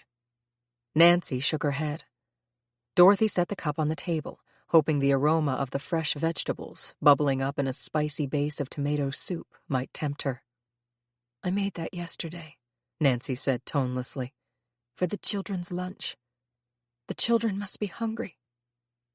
Ray was sitting next to her, his arm slung protectively across the back of her chair, an ashtray filled high with ground-out cigarettes in front of him. "Don't torture yourself, dear," he said quietly. Outside, over the rattling of the shutters and window panes, they could hear the staccato sound of helicopters flying low. Ray answered the question he saw on Nancy's face. "They've got 3 helicopters scanning the area. They'll spot the kids if they just wandered away. They've got volunteers from every town on the Cape. There are 2 planes over the bay and sound. Everyone's helping." "And there are divers in the lake," Nancy said. "looking for my children's bodies." Her voice was a remote monotone. After giving the statement to the news media, Chief Coffin had gone back to the police station to make a series of phone calls. When they were completed, he returned to the Eldridge house, coming in just in time to hear Nancy's words. His practiced glance took in the staring quality of her eyes, the ominous stillness of her hands and body, the facile expression and voice. Approaching a state of shock again, and they'd be lucky if she was able to answer to her own name before long. He looked past her, his eyes seeking Bernie Mills, the policeman he'd left on duty in the house. Bernie was standing at the doorway of the kitchen, poised to pick up the telephone if it rang. Bernie's sandy hair was plastered neatly over his bony skull. His prominent eyes, softened by short blonde lashes, moved horizontally. Accepting the signaled message, Chief Coffin looked again at the 3 people around the table. Ray got up, walked behind his wife's chair, and put his hands on her shoulders. 20 years disappeared for Jed Coffin. He remembered the night he'd gotten a call at the precinct house when he was a rookie cop in Boston that Delia's folks had been in an accident, and it wasn't likely they'd make it. He'd gone home. She'd been sitting in the kitchen in her nightgown and robe, sipping a cup of her favorite instant hot chocolate, reading the paper. She'd turned, surprised to see him early, but smiling, and before he said one word, he'd done just what Ray Eldridge was doing now. Pressed his hands on her shoulders, holding her. Hell, wasn't that the guts of the departure speech stewardesses used to rattle off on airplanes? In the event of an emergency landing, sit straight, grip the arms of your seats, plant your feet solidly on the floor. What they were saying was, let the shock pass through you. Ray, can I see you privately? He asked brusquely. Ray's hands continued to steady Nancy's shoulders as her body began to shake. Did you find my children? She asked. Now her voice was almost a whisper. Honey, he'd tell us if he found the kids. Just sit tight here. I'll be right back. Ray bent down and for an instant laid his cheek on hers. Without seeming to expect a response, he straightened up and led the chief through the connecting foyer into the large living room. Jed Coffin felt an unwilling admiration for the tall young man who positioned himself by the fireplace before turning to face him. There was something so gut-level self-possessed about Ray even in these circumstances. Fleetingly, he remembered that Ray had been decorated for outstanding leadership under fire in Vietnam and given a field promotion to captain. He had class, no doubt about that. There was class inherent in the way Ray stood and talked and dressed and moved, in the firm contours of his chin and mouth, in the strong, well-shaped hand that rested lightly on the mantel. Stalling to regain his sense of rightness and authority, Jed looked slowly around the room. The wide oak floorboards shone softly under oval hooked rugs. A dry sink stood between the leaded-paned windows. The mellow, creamy walls were covered with paintings. Jed realized that the scenes in them were familiar. The large painting over the fireplace was Nancy Eldridge's rock garden. The country graveyard scene over the piano was that old private cemetery down the road from Our Lady of the Cape Church. The pine-framed painting over the couch had caught the homecoming flavor of Sassuat Harbor at sundown as all the boats came sailing in. The watercolor of the wind-swept cranberry bog had the old hunt house, the lookout, barely outlined in the background. Jed had occasionally noticed Nancy Eldridge sketching around town, but never dreamed that she was any good. Most women he knew who fooled around with that sort of thing usually ended up framing stuff that looked like exhibits from show and tell. Built-in bookcases lined the fireplace. The tables made of heavy old distressed pine weren't unlike the ones he remembered they'd donated to the church bazaar after his grandmother died. Pewter lamps like hers were on the low tables next to comfortable overstuffed chairs. The rocker by the fireplace had a hand-embroidered cushion and back. Somewhat uncomfortably, Jed compared this room with his own newly decorated living room. Delia had picked out black vinyl for the couch and chairs, a glass-topped table with steel legs, wall-to-wall carpeting, thick yellow shag that clawed at the shoes and faithfully preserved and displayed every drop of saliva or pee their still untrained dachshund bestowed on it. What do you want, Chief? Ray's voice was cold and unfriendly. The chief knew that to Ray he was an enemy. Ray had seen through his routine admonition to Nancy about her rights. Ray knew exactly how he felt and was fighting him. Well, if a fight was what he wanted. With the ease born of experience garnered from countless similar sessions, Jed Coffin sought out the weakness and directed his attention to it. Who is your wife's lawyer, Ray? He asked curtly. A flicker of uncertainty, a stiffening of the body betrayed the answer. Just as Jed had figured, Ray hadn't taken the decisive step, still trying to pretend his wife was the average, distraught mother of missing children. Christ, he'd probably want to put her on a television news show tonight, handkerchief twisting in her hands, eyes swollen, voice pleading. Give me back my children. Well, Jed had news for Ray. His precious wife had done that scene before. Jed could get copies of the 7-year-old film the newspapers had called a moving plea. In fact, the assistant district attorney in San Francisco had offered to provide it during their telephone conversation only half an hour ago. It'll save that bitch the trouble of going through her act again, he'd said. Ray was speaking quietly, his tone a hell of a lot more subdued. We haven't contacted a lawyer, he said. I hope that maybe, with everyone searching. Most of that search is going to be suspended pretty soon, Jed said flatly. With this weather, there isn't going to be anyone able to see anything. But I've got to take your wife down to the station for questioning. And if you haven't arranged for a lawyer yet, I'll have the court appoint one for her. You can't do that! Ray snapped the words furiously, then made an obvious effort to control himself. What I mean is that you would destroy Nancy if you took her to a police station setting. For years, she used to have nightmares, and they were always the same. That she was in a police station being questioned, and then that she was taken down a long corridor to the mortuary and made to identify her children. My God, man, she's in shock right now. Are you trying to make sure that she won't be able to tell us anything she may have seen? Ray, my job is to get your children back. Yes, but you see what just reading that cursed article has done to her. And what about the bastard who wrote that article? Anyone vile enough to dig up that story and send it out might be capable of taking the children. Naturally, we're working on that. That feature is always signed with a fictitious staff name, but the articles are actually freelance submissions that, if accepted, involve a $25 payment. Well, who is the writer, then? That was what we tried to find out, Jed replied. He sounded angry. The covering letter instructed that the story was offered only on condition that, if accepted, it would not be changed at all, that all the accompanying pictures would be used, and that it would be published on November 17th, today.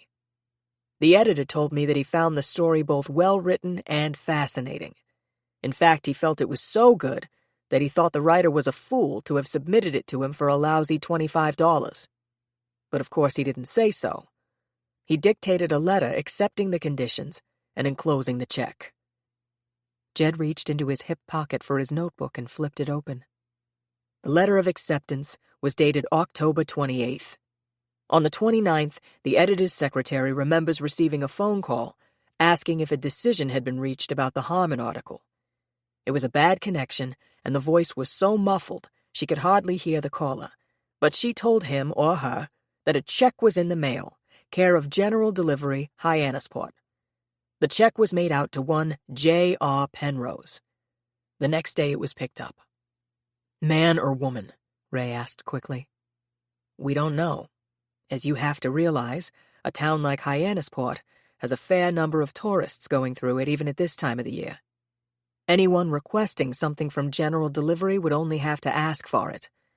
No clerk seems to remember the letter, and so far, the $25 check hasn't been cashed. We can work our way back to J.R. Penrose when it is. Frankly, it wouldn't surprise me if the writer turns out to be one of our own little old ladies in town. They can be just wonderful at digging into gossip. Ray stared into the fireplace. It's cool in here, he said. A fire will feel good. His eye fell on the cameos on the mantelpiece that Nancy had painted of Michael and Missy when they were babies. He swallowed over the stinging lump that suddenly closed his throat. I don't think you really need a fire in here now, Ray, Jed said quietly. I asked you to step in here because I want you to tell Nancy to get dressed and come with us to the station house. No, please. Chief Coffin and Ray whirled to face the archway leading into the room. Nancy was standing there, one hand leaning against the carved oak archway for support. Her hair had dried, and she had pulled it into a bun caught loosely against the nape of her neck. The strain of the past hours had turned her skin a chalky white that was accentuated by the dark hair. An almost detached expression was settling into her eyes. Dorothy was behind her. She wanted to come in. Dorothy's voice was apologetic. Now she felt the accusation in Ray's eyes as he hurried over to them. Ray, I'm sorry. I couldn't make her stay inside. Ray pulled Nancy against him. It's all right, Dorothy, he said briefly. His voice changed and became tender. Honey, just relax. Nobody's going to hurt you. Dorothy felt the dismissal in his tone. He had counted on her to keep Nancy away while he spoke to the chief, and she couldn't even do that much. She was useless here. Useless. Ray, she said stiffly, it's ridiculous to bother you about this, but the office just phoned to remind me that Mr. Kragopoulos, who wrote about the Hunt property, wants to see it at 2:00. Shall I get someone else to take him up there? Ray looked over Nancy's head as he held her firmly against him. I don't give a damn, he snapped. Then quickly he said, I'm sorry, Dorothy. I would appreciate it if you showed the place. You know the lookout and can sell it if there's real interest. Poor old Mr. Hunt needs the money. I haven't told Mr. Parrish that we might be bringing people in today. His lease clearly states that we have the right to show the house at any time with simply a half-hour's telephone notice. That's why he has it so cheap. Give him a call from the office and tell him you're coming. All right. Uncertainly, Dorothy waited, not wanting to go. Ray. He looked at her, understanding her unspoken wish, but dismissing her. There's nothing you can do here now, Dorothy. Come back when you've finished at the lookout. She nodded and turned to go. She didn't want to leave them. She wanted to stay with them, sharing their anxiety. Ever since that first day when she'd walked into Ray's office, he'd been a lifeline for her. After nearly 25 years of planning her every activity with Kenneth, or around Kenneth's schedule, she'd been so rootless and, for the first time in her life, frightened. But working with Ray, helping him to build the business, using her knowledge of interior decorating to spark people to buy the houses, then invest in renovating them, had filled so much of the void. Ray was such a fair, fine person. He'd given her such a generous profit-sharing arrangement. She couldn't have thought more of him if he'd been her own son. When Nancy had come, she'd been so proud that Nancy trusted her. But there was a reserve in Nancy that didn't permit any real intimacy, and now she felt like an unnecessary bystander. Wordlessly, she left them, got her coat and scarf, and went to the back door. She braced herself against the wind and sleet as she opened it. Her car was parked halfway around the semicircular back driveway. She was glad she didn't have to go through the front drive. One of the networks had a television van parked in front of the house. As she hurried toward her car, she saw the swing on the tree at the edge of the property. That was where the children had been playing, and where Nancy had found the mitten. How many times had she herself pushed the children on that swing? Michael and Missy. The awful possibility that something might have happened to them, that they might be dead, gave her a terrible choking sensation. Oh, please not that. Almighty and merciful God, please not that. She'd joked once about being their surrogate grandmother, and then the look of pain had been so unmistakable on Nancy's face that she had wanted to bite her tongue off. It had been a presumptuous thing to say.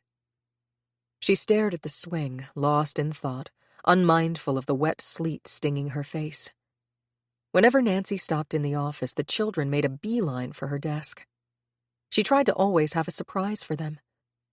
Just yesterday, when Nancy had come in with Missy, she'd had Toll House cookies she'd baked the night before as the special treat. Nancy had been on her way to look at drapery material, and Dorothy had offered to mind Missy and pick up Michael at kindergarten. It's hard to select material unless you can really concentrate, she'd said, and I have to pick up some title search papers at the courthouse. It will be fun to have company, and on the way back we'll get some ice cream if that's all right. Only 24 hours ago. Dorothy? Startled, she looked up. Jonathan must have cut through the woods from his house. His face was deeply creased today. She knew he must be nearly 60 years old, and today he looked every bit of it. I just heard about the Eldridge children, he said. I've got to talk to Ray. Possibly I can help. "That's nice of you," Dorothy said unsteadily. The concern in his voice was oddly comforting. "They're inside." No trace of the children yet? "No."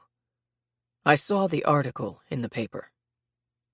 Belatedly, Dorothy realized that sympathy was not being offered to her. There was a coolness in Jonathan's tone, a reproof that clearly reminded her that she had lied to him about having known Nancy in Virginia. Wearily, she opened the door of her car. "I have an appointment," she said abruptly. Without giving him time to answer, she got in and started up the engine. It was only when her vision blurred that she realized that tears were swimming in her eyes. 13. The clatter of the helicopters pleased him. It reminded him of the last time, when everyone for miles around the university had fanned out looking for the children. He stared out the front window overlooking the bay. The gray water was caked with ice near the jetty. Earlier, the radio had spoken of gale warnings and sleet or rain mixed with snow. For once, the weatherman had been right. The wind was whipping the bay into angry whitecaps. He watched as a flock of gulls flew unsteadily in a futile effort to make headway against the wind. He carefully consulted the indoor-outdoor thermometer. 28 degrees out there now, a drop of 20 degrees since the morning. The helicopters and search planes wouldn't be up much longer in this. There wouldn't be many searchers out on land either. High tide was 7 o'clock tonight. At that time, he'd take the children up through the attic to the outer balcony they called the Widow's Walk. The water at high tide covered the beach below, broke furiously against the retaining wall, and then, sucked by the violent undertow, rolled back to sea. That would be the time to drop the children. Over. Down. They might not be washed in for weeks. But even if they were found in a few days, he'd prepared for that. He'd given them only milk and cookies. He wouldn't be fool enough to feed them anything that would suggest that a person other than Nancy had fed them a real meal after breakfast. Of course, hopefully they'd be beyond analysis when they were found. He chuckled. In the meantime, he had 5 hours, 5 long hours to look at the floodlights that were being set up near Nancy's house and the lake. 5 hours to be with the children. Even the boy, come to think of it, was a beautiful child. Such soft skin and that perfectly formed body. But it was the little girl. She looked so much like Nancy, that silky, beautiful hair and small, well-formed ears. He turned from the window abruptly. The children were lying together on the couch. The sedative he'd put in the milk had both of them sleeping. The boy's arm was protectively over his sister. But he didn't even stir when he picked up the little girl. He'd just take her inside and put her on the bed and undress her. She made no sound as he carefully carried her into the bedroom and laid her down. He went into the bathroom and turned on the faucets in the tub, testing the gushing water until it reached the temperature he wanted. When the tub was filled, he tested the water again with his elbow. A little hotter than it should be, but that was all right. It would cool in a few minutes. He sucked in his breath. He was wasting time. Swiftly, he opened the door of the medicine cabinet and pulled out the can of baby powder he'd slipped into his coat pocket at Wiggins Market this morning. As he was about to close the door, he noticed the little rubber duck poked back behind the shaving cream. He'd forgotten about that. Why it had been used the last time. How appropriate. Laughing softly, he reached for the duck, ran it under cold water, feeling the lack of elasticity and the cracking of the rubber, then tossed it into the tub. It was a good idea to distract children sometimes. Grabbing the can of powder, he hurried back into the bedroom. Swiftly, his fingers unbuttoned Missy's jacket and pulled it off. Easily, he slipped the turtleneck polo shirt over her head, bringing her undershirt with it. He sighed, a lingering, groaning sound, and picked up the little girl, hugging her limp body to him. 3 years old. Just a beautiful age. She stirred and started to open her eyes. Mommy. Mommy. It was a weak, lazy cry. So dear, so precious. The phone rang. Angrily, he tightened his grip on the child, and she began to wail, a hopeless, lethargic cry. He'd let the phone ring. He never got calls. Why now? His eyes narrowed. It might be a call from the town asking him to volunteer in the search. He'd better answer. It might be suspicious not to answer. He tossed Missy back onto the bed and closed the bedroom door securely before he picked up the phone in the sitting room. Yes. He made his voice sound formal and cold. Mr. Parrish, I hope I haven't disturbed you. This is Dorothy Prentice of Eldridge Realty. I'm sorry to give you such short notice, but I'll be bringing a prospective buyer for the house over in 20 minutes. Will you be there, or shall I use my pass key to show your apartment? 14. Lendon Miles turned right off Route 6A onto Paddock Path. All the way down on the trip from Boston, he'd kept his radio at a news station, and most of the news was about Nancy Eldridge and the missing Eldridge children. According to the bulletins, Mawshop Lake had been divided into sections, but it would take divers at least 3 days to search it properly. Mawshop Lake was filled with underwater ledges. Police Chief Coffin of Adamsport was quoted as explaining that at one point it was possible to walk halfway across the lake and still be in water only to the waist. A few yards away, only 5 feet from the shore, the water became 40 feet deep.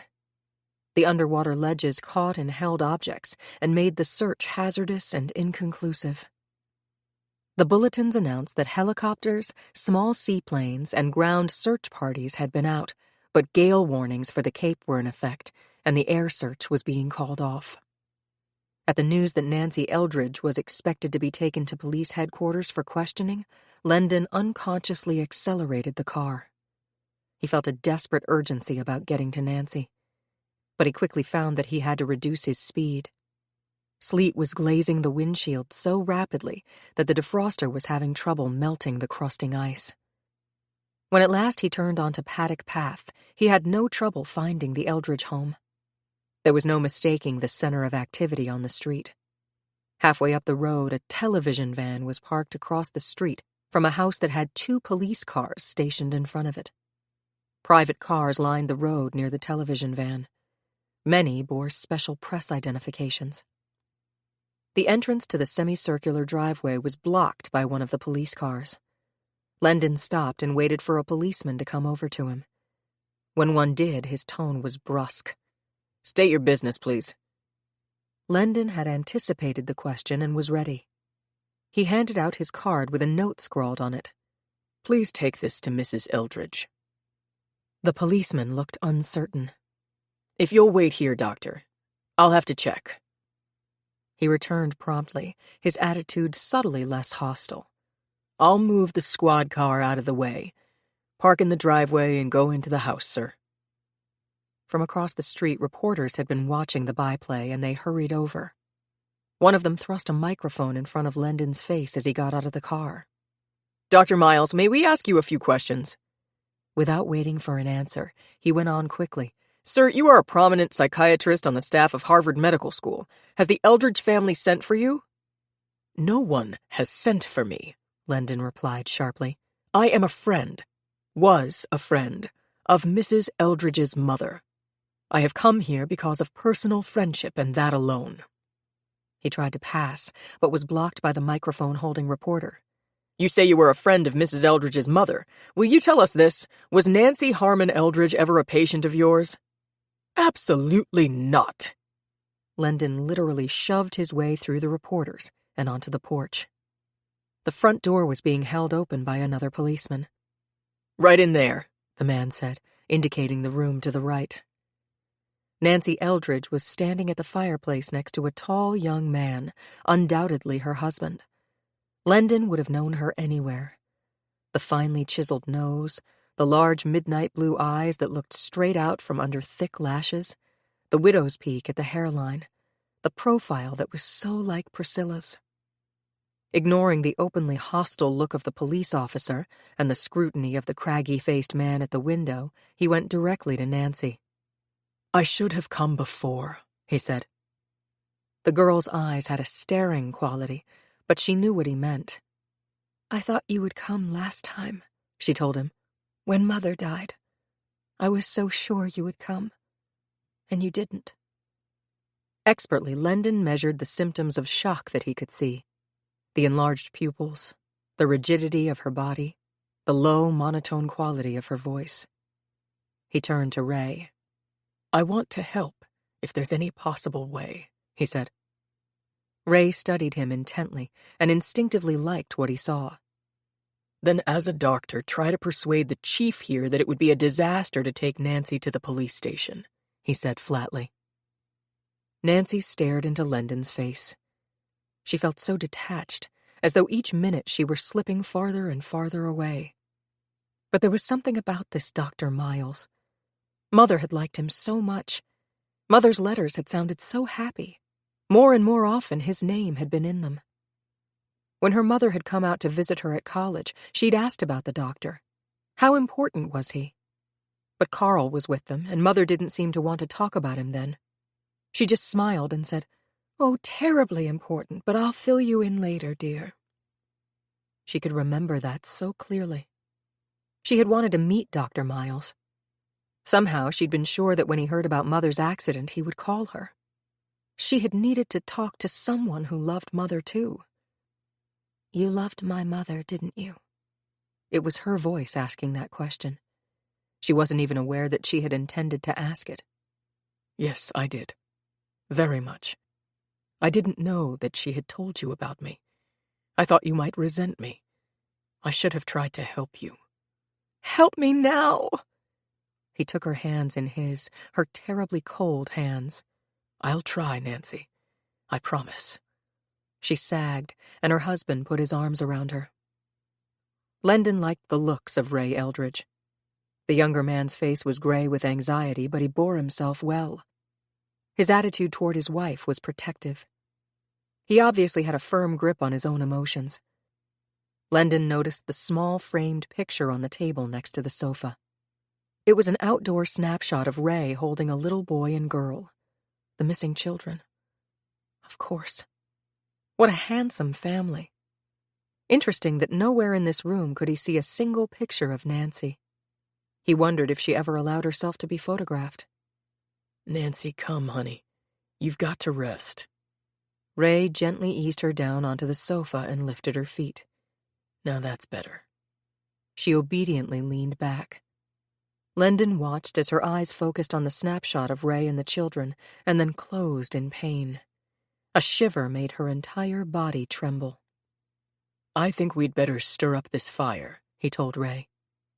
He selected a medium-sized log from the basket on the fireplace and threw it onto the smoldering hearth. A shower of flames sprayed up. Ray tucked a quilt around Nancy. "You're so cold, darling," he said. For an instant he held her face between his hands. Tears trickled from under her closed eyelids and dampened his fingers. "Ray, have I your permission to represent Nancy as her legal counsel?" Jonathan's voice had subtly altered. It was infused with an authoritative crispness. Calmly, he met the astonished stares. "I assure you I am well qualified," he said dryly. "Legal counsel," Nancy whispered. From somewhere she could see the colorless, frightened face of the lawyer last time. Domes, that had been his name, Joseph Domes. He'd kept saying to her, "But you must tell me the truth. You must trust me to help you." Even he hadn't believed her. But Jonathan Knowles was different. She liked his bigness and the courtly way he always spoke to her, and he was so attentive to the children when he stopped to speak. Lowry's Market, that was it. A couple of weeks ago he'd helped her and Mike to stack up the cans that Mike had knocked over. He liked her, she was sure. Instinctively she knew it. She opened her eyes. "Please," she said, looking at Ray. Ray nodded. "We'd be very grateful, Jonathan." Jonathan turned to Lendon. Doctor, may I have your medical opinion as to the advisability of allowing Mrs. Eldridge to be taken to the police station for questioning? It is highly inadvisable, Lendon said promptly. I would urge that any questioning be done here. But I can't remember. Nancy's voice was weary, as though she had said those same words too many times. You say I know where my children are, but I don't remember anything from when I saw that paper in the kitchen this morning until I heard Ray calling me. She looked up at Lendon, her eyes clouded and staring. Can you help me to remember? Is there any way? What do you mean? Lendon asked.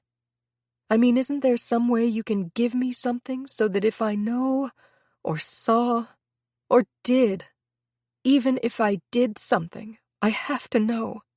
That isn't something you can hide. If there is some awful part of me that could hurt my children, we have to know that too.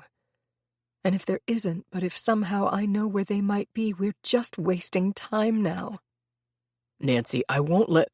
But Ray stopped when he saw the anguish in her face. Is it possible to help Nancy to remember what happened this morning, Doctor? Jonathan asked. Perhaps.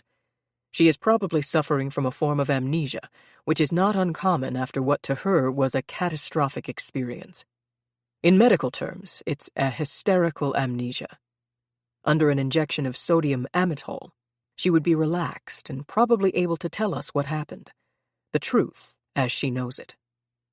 Answers given under sedation would not be admissible in court, Jed snapped. I can't have you questioning Mrs. Eldridge like that. I used to have such a good memory, Nancy murmured. Once at college we had a contest to see who could recall what she'd done every day. You just kept going backwards day by day until you couldn't remember anymore. I won by so much that it was a joke in the dorm. Everything was so clear. The telephone rang and had the effect of a pistol exploding in the room. Nancy shrank back, and Ray covered her hands with his. They all waited silently until the policeman on duty at the phone came into the room. He said, Long distance for you, Chief. I can assure you that this is the call I've been trying to place, Jed told Nancy and Ray. Mr. Knowles, I'd appreciate it if you'd come with me. You too, Ray. Be right back, darling, Ray murmured to Nancy. Then he looked into Lendon's face.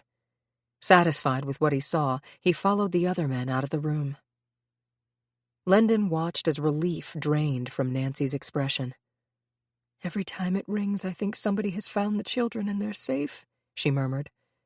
And then I think it will be like last time, when the call came. Steady, Lendon said. Nancy, this is important. Tell me when you started having trouble remembering specific events. When Peter and Lisa died. But maybe even before that. It's so hard to remember the years I was married to Carl. That could be because you associate those years with the children, and it's too painful to remember anything about them. But during those 5 years, I was so terribly tired so much. After Mother died, always so tired. Poor Carl, so patient. He did everything for me. He got up with the children at night, even when they were babies. Everything was such an effort for me. After the children disappeared, I couldn't remember. Like now. I just couldn't. Her voice had begun to rise. Ray came back into the room. Something had happened. Lendon could see it in the taut lines around Ray's mouth, the slight trembling of his hands. He found himself praying, Please, don't let it be bad news. Doctor, could you speak with Jonathan for a minute, please? Ray was making a determined effort to keep his voice even. Certainly. Lendon hurried toward the arched doorway that led into the family and dining room, sure that the phone call had badly upset Ray. When he got to the dining room, Chief Coffin was still on the phone. He was barking orders to the lieutenant on duty at the station. Get the hell down to that post office and round up every clerk, who was on duty October 30th, and don't stop questioning them until somebody remembers who picked up that letter from the community news addressed to J.R. Penrose. I need a full description, and I need it now." He slammed the receiver into its cradle. There was new tension in Jonathan, too. Without preamble, he said, "Doctor, we can't lose any time in trying to break through Nancy's amnesia. To fill you in, I have a very complete file on the Harmon case because of a book I'm writing. I've spent the last 3 hours studying that file and reading the article that appeared in today's paper. Something struck me that seemed of the greatest possible importance, and I asked Chief Coffin to phone the district attorney in San Francisco and check my theory. His assistant has just returned the call." Jonathan reached into his pocket for his pipe, clamped his teeth on it without lighting it, and continued, "Doctor, as you may know, in cases of missing children where foul play is suspected, the police will often deliberately withhold a piece of information so that they have some help in sifting through the inevitable meaningless clues they receive after a publicized disappearance." He began to speak more quickly, as though he felt he was letting too much time pass. "I noticed that all the newspaper accounts 7 years ago described the missing children as wearing red cardigan sweaters with a white pattern when they disappeared. Nowhere in any of the extensive newspaper coverage is there an exact description of what that pattern was. I surmised, correctly, that the motif of the pattern had been deliberately withheld." Jonathan looked directly at Lendon, wanting him to understand immediately the importance of what he was about to tell him. "The article which appeared in the Cape Cod Community News clearly states that when the Harmon children disappeared, they were wearing red cardigan sweaters with an unusual white sailboat design, and that they were still wearing them when their bodies were washed ashore weeks later. Now, Nancy, of course, was aware of that sailboat design. She made those sweaters herself. But only one other person outside of the top people on the San Francisco investigative staff knew about that design." Jonathan's voice rose in pitch. "If we assume Nancy's innocence, that person was the one who kidnapped the Harmon children 7 years ago, and who 1 month ago wrote the story that appeared in today's paper." "Then you mean," Lendon began. "Doctor, I mean, as Nancy's lawyer and friend, if you can break through her amnesia, do it, quickly. I have persuaded Ray that it is worthwhile to waive any immunity. The overriding necessity is to find out what Nancy may know, otherwise it will surely be too late to help her children." "Can I telephone a drugstore and get something delivered?" Lendon asked. "You call, Doctor," Jed ordered. "I'll send a squad car over to pick up whatever you need. Here, I'll dial the drugstore for you." Quietly, Lendon phoned his instructions, and when he had finished, went into the kitchen for a glass of water. Oh, the waste, he thought, the awful waste. The tragedy that had begun with Priscilla's accident. Cause and effect. Cause and effect. If Priscilla had not died, she probably would have persuaded Nancy not to marry so young. The Harmon children would never have been born. Sharply, he pulled himself back from useless speculation. The kitchen had obviously been gone over for fingerprints. Grains of powder were still evident on the countertops, around the sink and on the stove. No one had wiped up the stain from where coffee had spilled. He returned to the dining room to hear Chief Coffin say, "Remember, Jonathan, I may well be exceeding my authority as it is, but I'm going to have a tape recorder on in that room when that girl is questioned. If she confesses to anything under sedation, we may not be able to use it directly, but I'll know what to ask her under regular questioning later." "She's not going to confess to anything," Jonathan said impatiently. "What concerns me is that if we accept her innocence as a fact, not only about Michael and Missy's disappearance, but also her innocence in the murder of the Harmon children, then our next supposition becomes this. If the killer of the Harmon children wrote the article for the community news and used a Hyannis post office, he has been here on the Cape for some time. And you are saying that he abducted the Eldridge children this morning," Chief Coffin finished. Jonathan relit his pipe and puffed at it vigorously before answering. "I'm afraid so," he said. His tone of voice, deliberately devoid of expression, made Lendon understand what he meant. Jonathan believed that if the killer of the Harmon children had taken Michael and Missy Eldridge, they were probably dead. On the other hand, Jed theorized, if we remove Mrs. Eldridge as a suspect, it is equally possible that someone who never came forward at the Harmon trial knew something about those murders, wrote that article, and has now kidnapped the Eldridge children. A third possibility is that the two cases are unrelated, except that someone reading that article and recognizing Nancy Eldridge has become involved in the disappearance this morning. The children may have been taken by a frustrated mother who feels Nancy doesn't deserve them. I've seen a lot screwier rationalizations than that in my day. Jed, snapped Jonathan, what I'm trying to say is that no matter who else may have become involved, one fact is very clear. I don't believe there's any question but that Nancy knew more than she told about the disappearance of her children 7 years ago. Lendon raised an eyebrow. Jed frowned deeply. At the expressions on the faces of the two men, Jonathan slapped his hand impatiently on the table. I'm not saying that the girl is guilty. I am saying that she knew more than she told, probably knew more than she was aware of knowing. Look at the pictures of her on the witness stand. Her face is an absolute blank. Read the testimony. For God's sake, man, read the trial testimony. That girl was out of it. Her lawyer may have upset her conviction on a technicality, but that doesn't mean that he didn't let that district attorney crucify her. That entire setup stank, and you're trying to reenact it here. I'm trying to get away from your theories, and that's all they are, and perform my job, which is to recover those children, dead or alive, and find out who abducted them. Jed was clearly out of patience. In one breath, you tell me she's too sick to be questioned, and in the next one, that she knows more than she ever let on. Look, Jonathan, you said yourself that writing a book about questionable verdicts is a hobby with you. But those lives aren't hobbies with me, and I'm not here to help you play chess with the law. Hold on. Lendon put a restraining hand on the chief's arm. Mr. Knowles, Jonathan, you believe that whatever knowledge Nancy has of the death of her first family may help us find the Eldridge children. Exactly. But the problem is to extract that knowledge, not drive it deeper into her subconscious. Dr. Miles, you are considered an expert in the use of sodium amytal in psychiatry, are you not? Yes, I am. Is it possible you might be able to have Nancy reveal not only what she knows of this morning's events, which I suspect will be nothing, but also information about the past that she doesn't even know she has herself? It's possible. Then unless she can tell us something tangible about Michael and Missy's whereabouts, I beg you to try.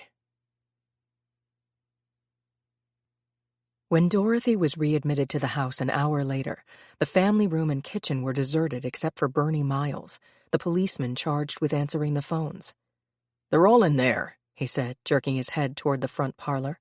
Something pretty queer going on.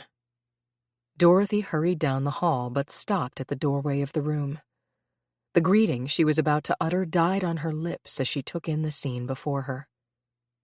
Nancy was lying on the couch, a pillow under her head, a quilt tucked around her. A stranger who looked like a doctor was sitting beside her, speaking softly. Nancy's eyes were closed. An anguished-looking Ray and grim-faced Jonathan were side by side on the loveseat. Jed Coffin was sitting at a table behind the couch, holding a microphone pointed toward Nancy. As Dorothy realized what was happening, she sank into a chair, not bothering to take off her coat. Numbly, she slipped her chilled fingers into the deep side pockets, unconsciously gripping the scrap of damp, fuzzy wool that she felt in the right-hand pocket. How do you feel, Nancy? Are you comfortable? Lendon's voice was tranquil. I'm afraid. Why? The children. Nancy, let's talk about this morning. Did you sleep well last night? When you woke up, did you feel rested? Nancy's voice was reflective. I dreamed a lot. What did you dream about? Peter and Lisa. They'd be so grown up. They're dead 7 years. She began to sob.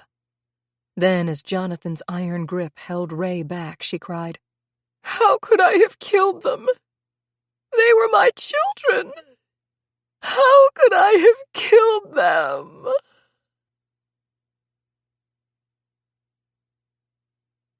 "15. Before Dorothy had met John Kragopoulos at the office, she had tried to camouflage her red-rimmed eyes with a dusting powder.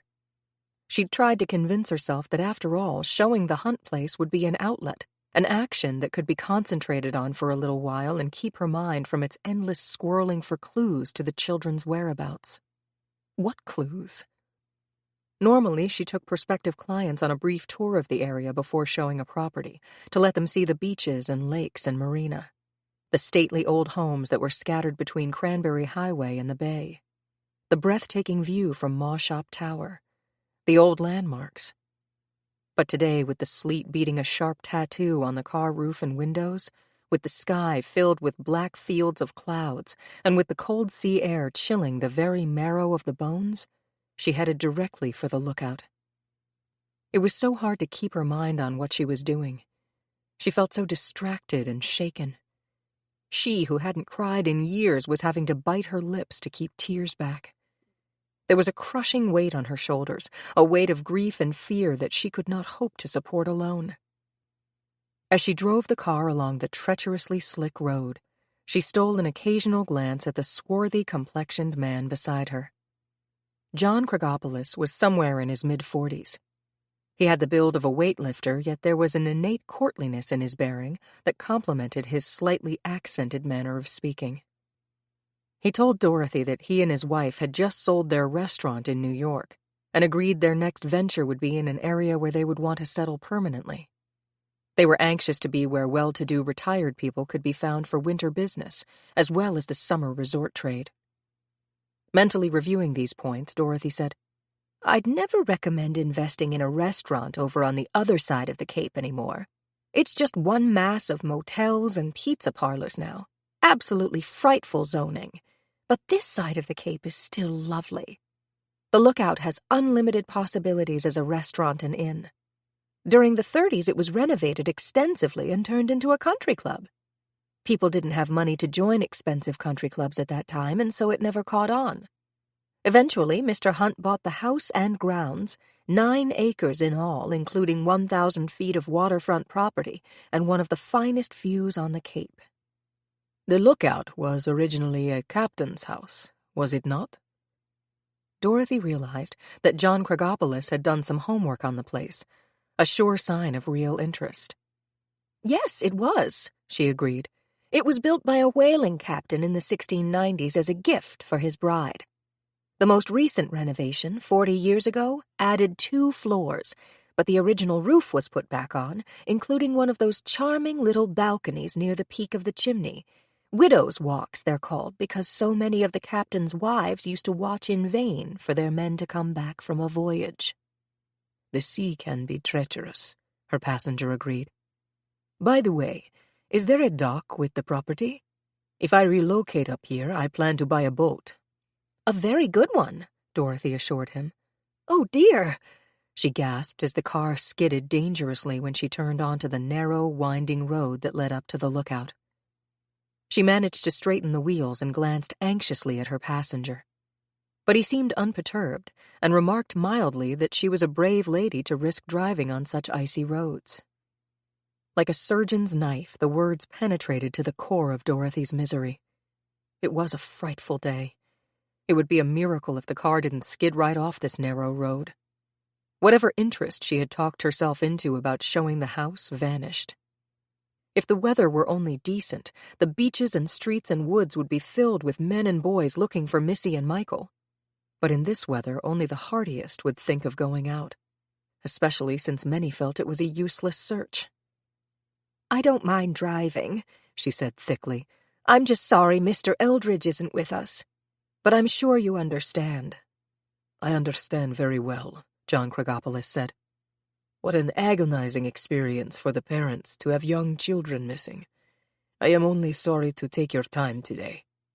As a friend and co-worker, you must be concerned."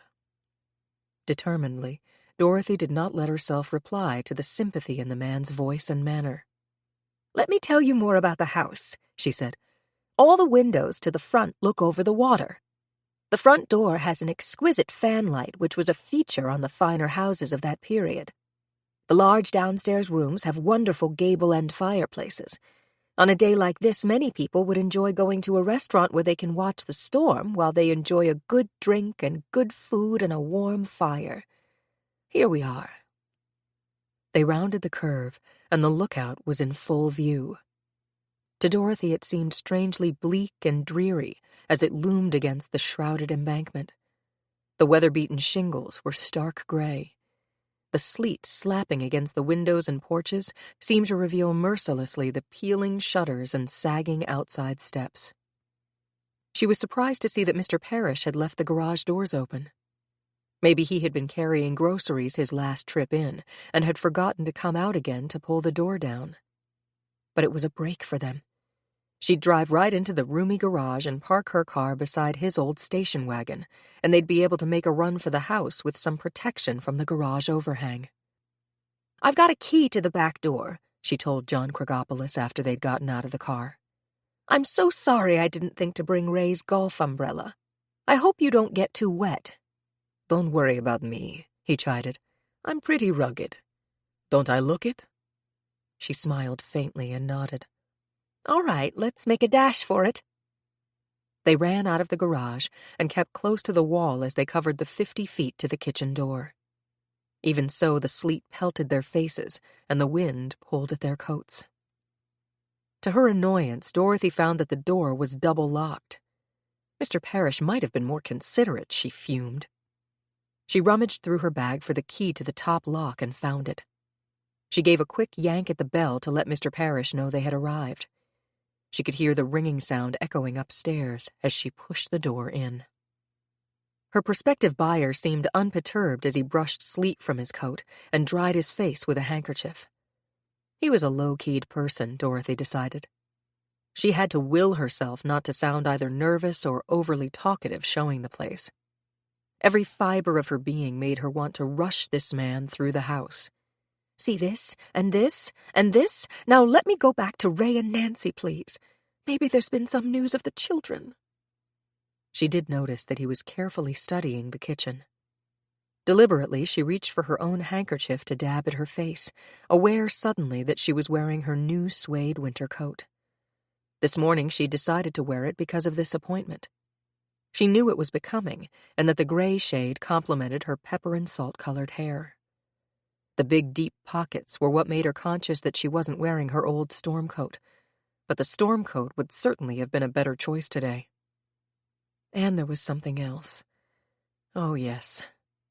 When she had put on the coat, she had wondered if Jonathan Knowles would stop into the office this afternoon and maybe notice it. Maybe this would be the day when he'd suggest they might have dinner together. She had daydreamed like that only hours ago. How could everything change so quickly? So terribly? "Mrs. Prentice?" "Yes, oh, I'm sorry. I guess I'm a bit distracted today." To her ears, she sounded falsely cheery. "As you can see, this kitchen needs modernizing, but it is very well laid out and roomy. That fireplace is large enough to cook for a crowd, but I'm sure you'd settle for modern ovens." Unconsciously, she'd lifted her voice. The wind was howling around the house with a harsh, mournful sound. From somewhere upstairs, she heard a door slam and, just for a second, a wailing sound. It was her nerves. This house upset her today. The kitchen was freezing, too. Quickly, she led the way into the front rooms. She was anxious that Mr. Krigopoulos have the important first impression of the water view. The savagery of the day only enhanced the breathtaking panorama that met their eyes when they stood at the windows. Angry whitecaps churned, lifted, fell, crashed on the rocks, pulled back. Together they stared at the tumultuous beating of the water on the rocks at the base of the cliff below. "At high tide, these rocks are completely covered," she said. "But just down a little to the left, past the jetty, there's a beautiful big sandy beach that is part of the property, and the dock is just past that." She took him from room to room, pointing out the magnificent wide oak floors, the massive fireplaces, the leaded pane windows, the way the overall layout lent itself to a fine restaurant. They went up to the second floor, and he examined the large rooms that could be rented to overnight guests. During the renovation, they changed the small bedrooms into baths and connected them with the large rooms, Dorothy explained. As a result, you've got really beautiful units that only need painting and papering. The brass beds alone are worth a fortune. Really, most of the furniture is very good. Look at that highboy, for example. I used to have an interior decorator's shop, and a house like this is my idea of a dream to work on. The possibilities are endless. He was interested. She could tell by the way he took time to open closet doors, pound walls, and turn on water taps. The third floor has more bedrooms, and then Mr. Parrish's apartment is on the fourth floor, she said.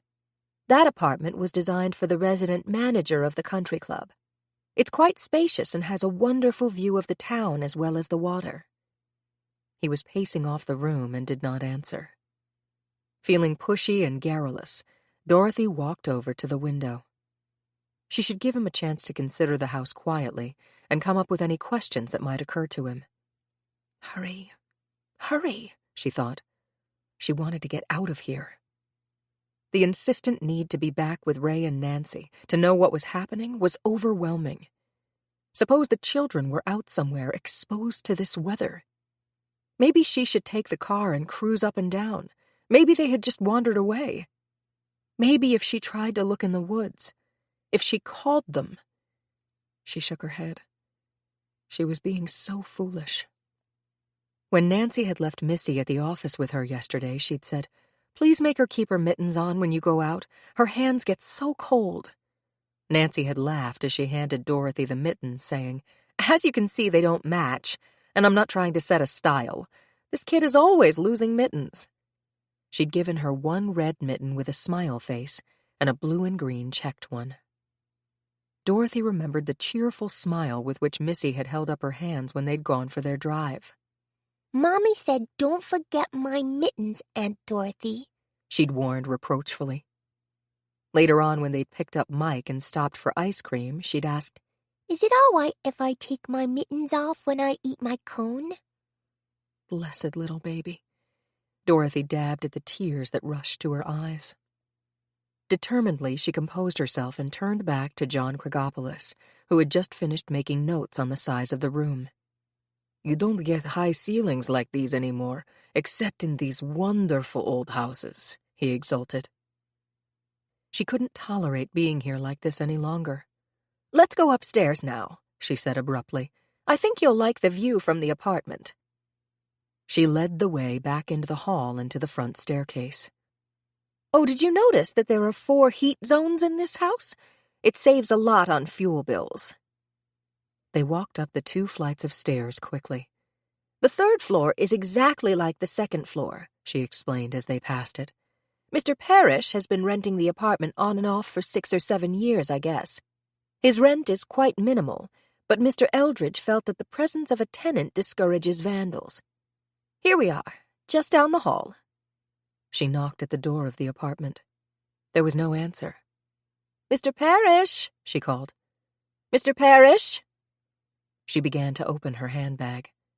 "That's strange. I can't imagine where he'd go without his car. But I've got a key here somewhere." She started to rummage through her bag, feeling unreasonable annoyance. Over the phone, Mr. Parrish had obviously been unhappy that she was bringing someone over. If he had been going out, he might have told her. She hoped the apartment was tidy. There weren't that many people looking for a $350,000 investment. They hadn't had even a nibble on the property in nearly a year. Dorothy did not realize that the handle was being turned from the inside. But when the door was pulled open abruptly, she looked up and gasped and stared into the searching eyes and perspiring face of the 4th-floor tenant, Courtney Parrish. "What a dreadful day for you to have come."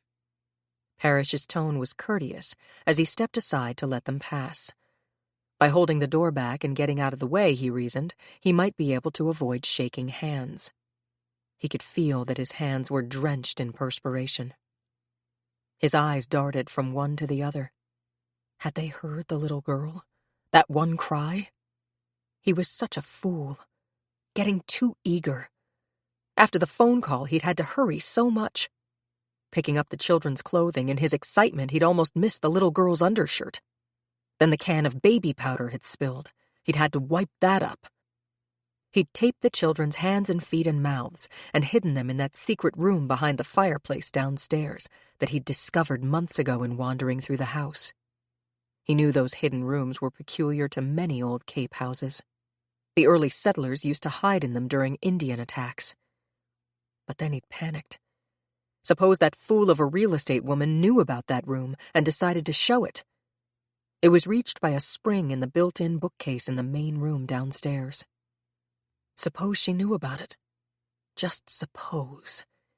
Even as Dorothy's Buick sedan pulled up and into the garage, he had dashed from his watching point at the window and rushed down to get the children. He'd carried them up and thrown them into one of the deep closets in the bedroom. Better. Much better. He could say that he used that closet for storage and couldn't find the key. Since he had put a new lock on, that fool of a real estate woman couldn't possibly have a duplicate. Besides, the other closet in the room was practically the same size. She could show that one. That was where he could make a mistake, by getting complicated. They dallied downstairs long enough for him to make one last inspection of the apartment. He hadn't missed anything, he was sure. The tub was still full, but he'd decided to leave it. He knew he'd sounded too annoyed over the phone. Let Dorothy think that that was the reason. He'd been just about to bathe. That would justify annoyance. He wanted so much to get back to the little girl that it was painful. From deep in his loins, he felt frantic desire.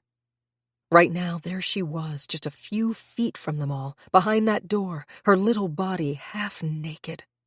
Oh, he couldn't wait. Be careful. Be careful. He tried to pay attention to the voice of reason that kept cautioning him, but it was so hard. John Craigopoulos. That damn fellow was insisting on shaking his hand. Clumsily, he tried to dry his palm on his trouser leg before grasping the outstretched hand that he could not ignore. Courtney Parrish, he said sullenly. He could see the fleeting expression of distaste come over the other man's face when their hands touched. Probably a damned fag. Half the restaurants on this side of the Cape were run by fags. Now they wanted this house, too. Well, fine. After today, he wouldn't need it. Suddenly, he realized that if this house were sold, no one would ever find it suspicious if, as Courtney Parrish, he didn't come back to the Cape. Then he could lose weight and let his hair grow and totally change his appearance again, because he would want to be here for Nancy's trial after they found the children's bodies and accused her.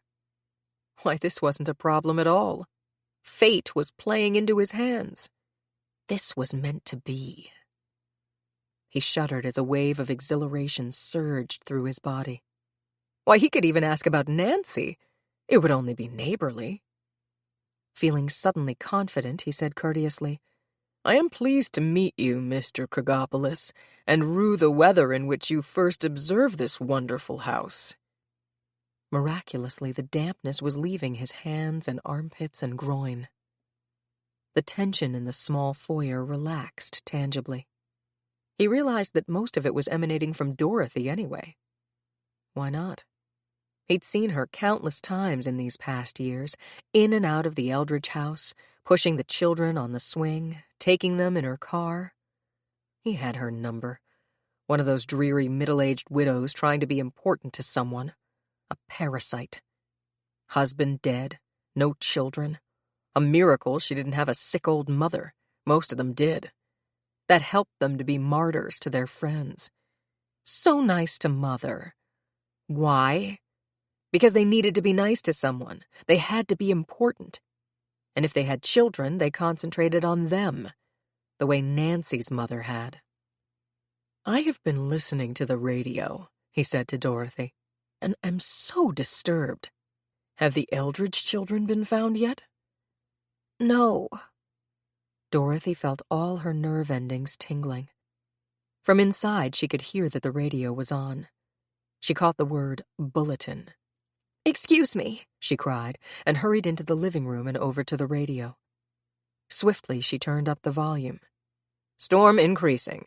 Gale winds from 50 to 60 miles an hour are predicted. Driving is hazardous. The air and water search for the Eldridge children has been suspended indefinitely.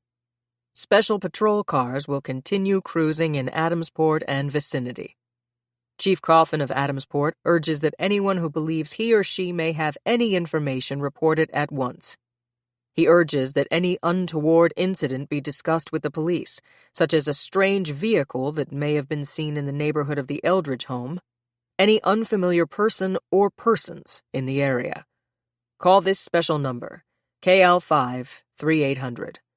Your privacy will be respected. The commentator's voice continued. Despite the urgent appeal for clues to the missing children, we have it on good authority that Mrs. Nancy Harmon Eldridge will be taken to police headquarters for questioning. She had to go to Nancy and Ray. Dorothy turned to John Krigopoulos abruptly. "As you can see, this is a charming apartment, quite suitable for 2 people. The view from both the front and back windows in this room is really spectacular." You are an astronomer, perhaps? John Krigopoulos spoke to Courtney Parrish. "Not really." Why do you ask? It is just that magnificent telescope. Belatedly, Parrish realized that the telescope was still positioned facing the Eldridge house. Seeing that John Krigopoulos was about to look through it, he gave it an abrupt push so that it tilted upward. I enjoy studying the stars, he volunteered hastily. John Krigopoulos squinted as he looked through the lens. Magnificent equipment, he cried. Simply magnificent. Carefully, he manipulated the telescope until it was pointing in the same direction as it had been when he had first noticed it. Then, sensing the other man's antagonism, he straightened up and began to study the room. This is a well-laid-out apartment, he commented to Dorothy. I have been most comfortable here, Parrish volunteered. Inwardly, he was fuming at himself. Once more, he had suspiciously overreacted. The moisture was pouring from his body again. Had he forgotten anything else? Was there any sign of the children around?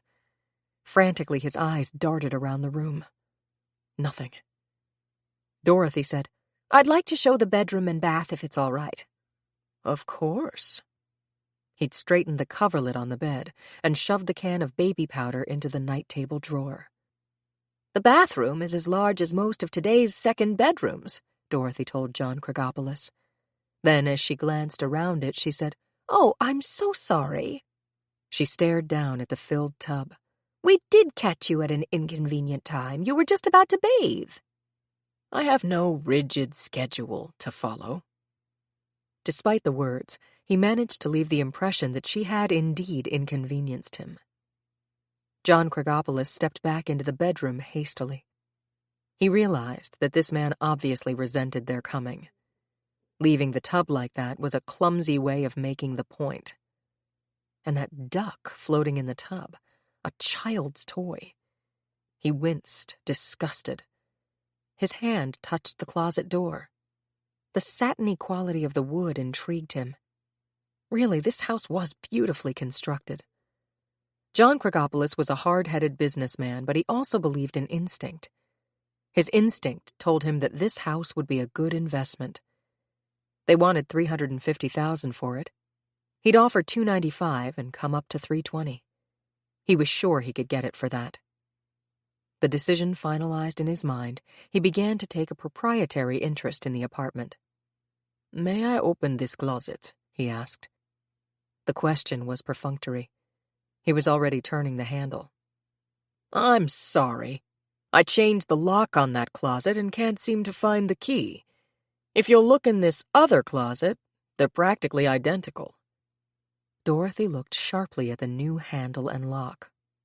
Both were run-of-the-mill, low-priced hardware store items. I do hope you kept the original handle, she said. All the doorknobs were specially cast solid brass. Yes, I have it. It needs fixing. God, would that woman insist on turning the handle? Suppose the new lock gave? It wasn't a very tight fit into the old wood. Suppose it slid open? Dorothy relaxed her grip on the handle. The slight flare of annoyance she'd felt vanished as quickly as it had come. What in the name of heaven difference did it make if all the brass handles all over the universe were changed? Who cared? Parrish had to clamp his lips together to keep from ordering that nosy woman and her prospective buyer out. The children were just on the other side of the door. Had he tightened their gags enough? Would they hear the familiar voice and try to make some kind of sound? He had to get rid of these people. But Dorothy wanted to go too. She was aware of an indefinably familiar scent in the bedroom, one that made her acutely aware of Missy. She turned to John Kragopoulos. "Perhaps we should start, if you're ready." He nodded. "I'm quite ready, thank you." He started to leave, this time obviously avoiding shaking hands. Dorothy followed him. "Thank you, Mr. Parrish," she said hastily over her shoulder. "I'll be in touch with you." She led the way down the stairs to the main floor in silence. They went through the kitchen, and when she opened the back door, she could see why the gale warnings were in effect. The wind had heightened sharply in the brief time they'd been in the house. Oh, God, the children would die of exposure if they were outside all this time. "We'd better make a dash for the garage," she said. John Kragopoulos, looking preoccupied, nodded and took her arm. Together they ran, not bothering to stay under the overhang. With the increased wind velocity, there was simply no protection from the sleet, which was now finely blended with snow. In the garage, Dorothy walked between the station wagon and her car and opened the door on the driver's side. As she began to slide into her car, she glanced down. A bright red scrap of material on the garage floor caught her eye. Getting out of the car again, she bent down, picked it up, then slumped back into the car seat holding the object against her cheek. John Kragopoulos, sounding alarmed, asked, "My dear Mrs. Prentice, what is wrong?" "It's the mitten," Dorothy cried. "It's Missy's. She was wearing it yesterday when I took her out for ice cream. She must have left it in the car. I guess I kicked it out when I got out of the car before. She was always losing her mittens. She never had two on that matched. We always joked about that. And this morning they found the mate of this one on the swing." Dorothy began to sob, a dry, hacking sound that she tried to stifle by holding the mitten against her lips. John Kragopoulos said quietly, "There is little that I can say, except to remind you that a merciful and loving God is aware of your pain and the agony of the parents. He will not fail your need. Somehow, I am confident of that. Now, please, wouldn't you like me to drive?" "Please," Dorothy said in a muffled voice. She pushed the mitten deep into her pocket as she slid over. She wouldn't want Nancy or Ray to see it. It would be too heartbreaking. Oh, Missy. Missy. She'd taken it off when she started to eat the cone yesterday. She could see her dropping it on the seat. Oh, the poor little kids. John Kragopoulos was glad to be driving. A great restlessness had come over him in the room with that hideous man. There was something too slimy and sour-smelling about him. And that scent of baby powder in the bedroom and that incredible toy in the tub. How could a grown man need such trappings? Upstairs, Parrish stood to one side and watched from the window until the car had disappeared around the bend in the lane. Then, with trembling fingers, he drew out the key from his pocket and unlocked the closet door. The boy was conscious.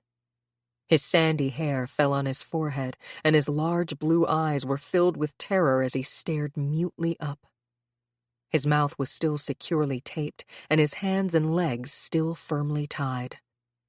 Roughly, he pushed the child aside and reached past him for the little girl.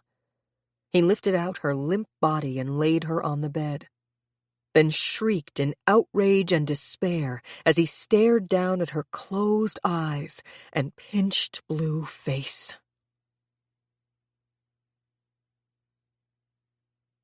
16. Nancy's hands were clenching and unclenching, pulling at the coverlet. Gently, Lendon covered her fingers with his own strong, well-shaped hands. Anxiety and agitation were causing her to breathe in harsh, labored breaths. Nancy, don't worry.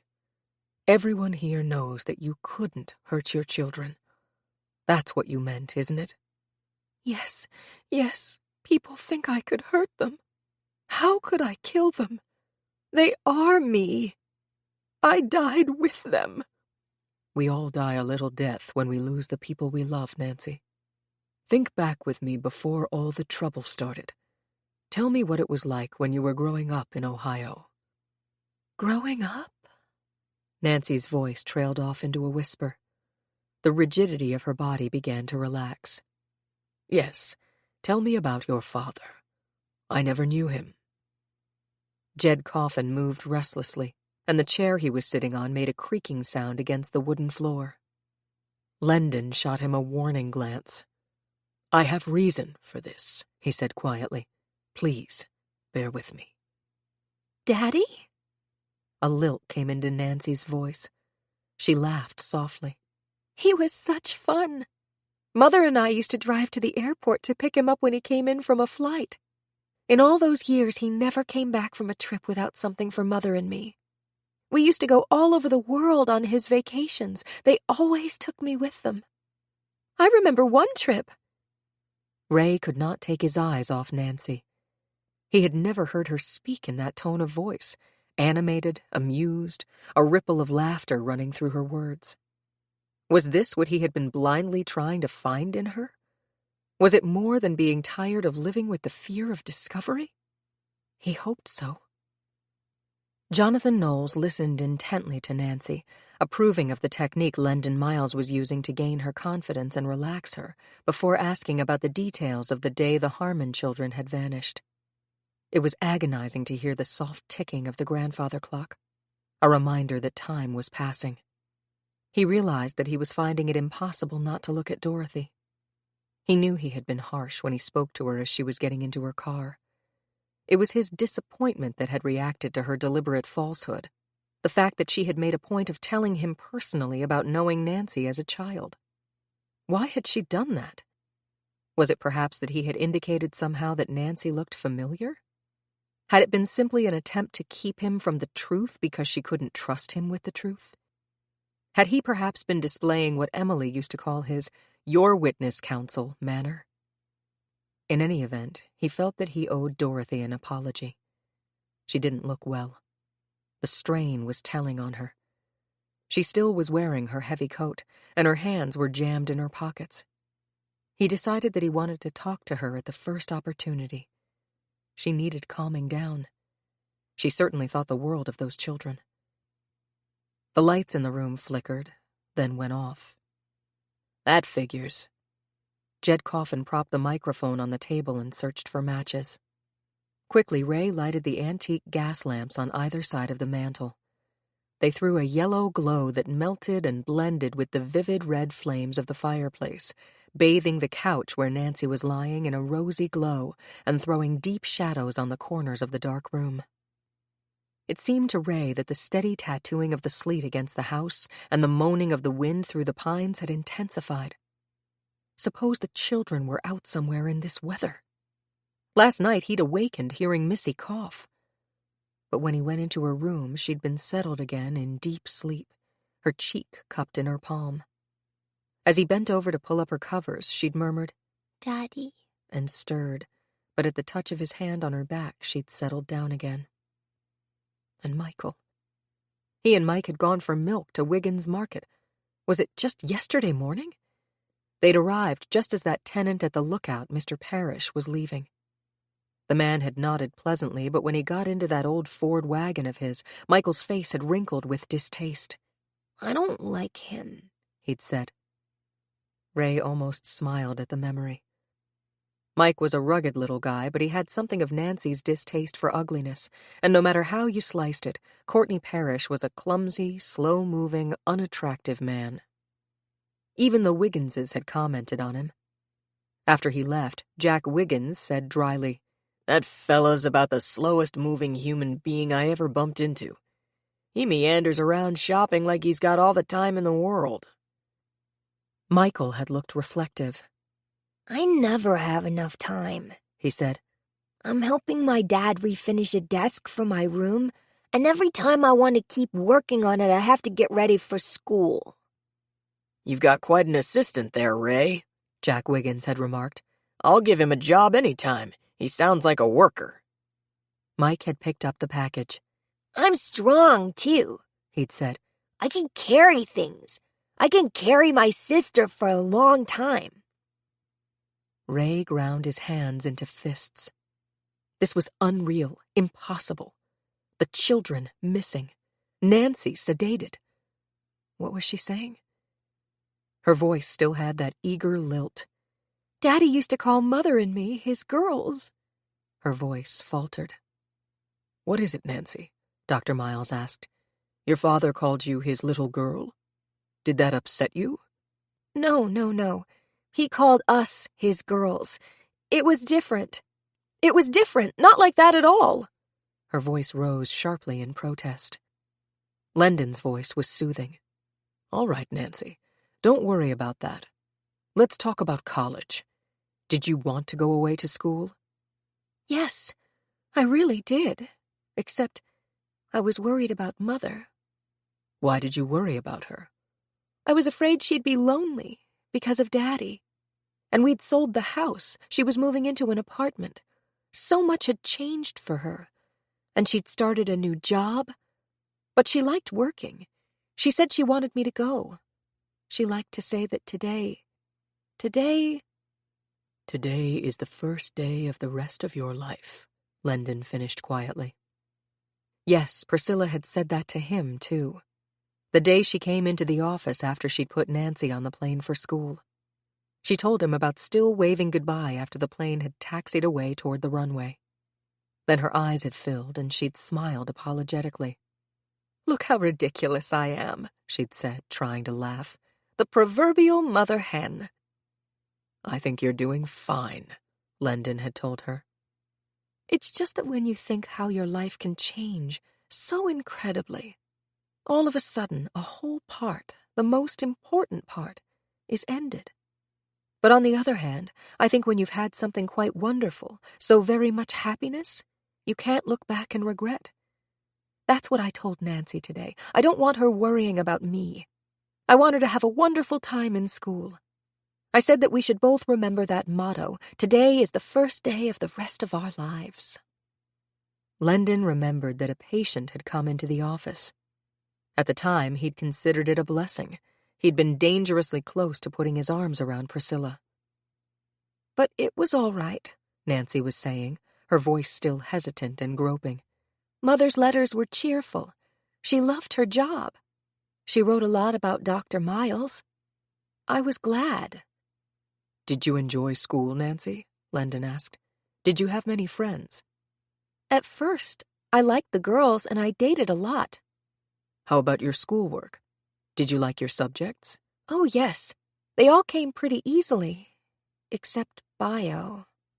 Her tone changed, subtly became troubled. That was harder. I never liked science, but the college required it. So I took it. And you met Carl Harmon? Yes. He wanted to help me with bio. He had me come to his office and he'd go over the work with me. He said I was dating too much and that I must stop or I'd be sick. He was so concerned, he even started giving me vitamins. He must have been right because I was so tired, so much, and started to feel so depressed. I missed Mother. But you knew you would be home over Christmas. Yes, and it didn't make sense. All of a sudden, it got so bad. I didn't want to upset her, so I didn't write about it. But I think she knew. She came out for a weekend, because she was worried about me. I know it. And then she was killed, because she came out to see me. It was my fault. My fault! Her voice rose in a shriek of pain, then broke into a sob. Ray started out of his chair, but Jonathan pulled him back. The oil lamp flickered on Nancy's face. It was contorted with pain. "Mother," she cried. "Oh, Mother, please don't be dead. Live! Oh, Mother, please, please live. I need you. Mother, don't be dead. Mother!" Dorothy turned her head, trying to bite back tears. No wonder Nancy had resented her remarks about being a surrogate grandmother to Missy and Michael. Why was she here? No one was even conscious or caring of her presence. She'd be more useful if she went out and made coffee. Nancy might want some later, too. She should take off her coat. She couldn't. She felt too cold, so alone. She stared down for a moment at the hooked rug and watched as the pattern blurred before her eyes. Lifting her head, she met the inscrutable gaze of Jonathan Knowles and knew that he'd been watching her for some time. "Carl helped you when your mother died. He was good to you?" Why was Lyndon Miles dragging out this agony? What point was there in making Nancy relive this too? Dorothy started to her feet. Nancy's answer was quiet. "Oh, yes. He was so good to me. He took care of everything." "And you married him?" "Yes. He said he'd take care of me. And I was so tired. He was so good to me." "Nancy, you mustn't blame yourself for your mother's accident. That wasn't your fault." "Accident?" Nancy's voice was speculative. "Accident? But it wasn't an accident. It wasn't an accident." "Of course it was." Lendon's voice stayed calm, but he could feel the tightness of his throat muscles. "I don't know. I don't know." "All right. We'll talk about it later. Tell us about Carl." "He was good to me." "You keep saying that, Nancy. How was he good to you?" "He took care of me. I was sick. He had to do so much for me." "What did he do for you, Nancy?" "I don't want to talk about that." "Why, Nancy?" I don't. I don't." "All right. Tell us about the children. About Peter and Lisa." "They were so good." "They were well behaved, you mean?" "They were so good. Too good." "Nancy, you keep saying good. Carl was so good to you, and the children were good. You must have been very happy." "Happy? I was so tired." "Why were you so tired?" "Carl said I was so sick. He was so good to me." "Nancy, you must tell us. How was Carl good to you?" "He made sure I was getting better. He wanted me to get better. He said I had to be a good little girl." "How did you feel sick, Nancy? What hurt you?" "So tired. Always so tired. Carl helped me." "Helped you how?" "I don't want to talk about that." "But you must, Nancy. What did Carl do?" "I'm tired. I'm tired now." "All right, Nancy. I want you to rest for a few minutes, then we'll talk some more. Just rest. Just rest." Lendon got up. Chief Coffin immediately took his arm and jerked his head toward the kitchen. As soon as they were out of the room, Chief Coffin spoke abruptly. "This isn't leading us anywhere. This could take hours, and you're not going to find anything out. The girl blames herself for her mother's accident because the mother had made the trip to see her. It's that simple. Now, if you think you can find out anything else about the Harmon murders, get to it, or else I question her at headquarters." "You can't force..." "She's starting to talk. There's a great deal that even her subconscious doesn't want to face." The chief snapped. "And I don't want to face myself if there's any chance those kids are still alive, and I've wasted precious time here." "All right, I'll get to questioning her about this morning. But first, please, let me ask her about the day the Harmon children disappeared. If there is any link between the two, she may reveal it." Chief Coffin looked at his watch. "God, it's almost 4 already. Whatever visibility there was all day will be gone in half an hour. Where is a radio? I want to hear the newscast." "There's one in the kitchen, Chief." Bernie Mills, the patrolman on guard in the house, was an earnest, dark-haired man in his early 30s. He'd been on the force 12 years, and this was by far the most sensational case he'd ever known. Nancy Harmon. Nancy Eldridge was Nancy Harmon, Ray Eldridge's wife. It showed. You never knew what was going on inside people. Bernie had played on the same ball team summers with Ray Eldridge when they were little kids. Then Ray had gone to one of those fancy prep schools and Dartmouth College. He had never expected Ray would settle on the Cape when he finished service. But he did. When he married the girl who'd rented this house, everybody said that she was some looker. A few people commented that she kind of reminded you of someone. Bernie remembered his own reaction to that talk. Lots of people look like someone else. His own uncle, a deadbeat drunk who made his aunt's life miserable, was a dead ringer for Barry Goldwater. He glanced quickly out the window. The television news guys were all still out there with their trucks and all their gear, looking for a story. He wondered what they'd think if they knew Nancy Eldridge was injected with truth serum right now. Now there was a story. He was anxious to get home to tell Jean about it. He wondered how she was doing. The baby had been teething last night, kept both of them up.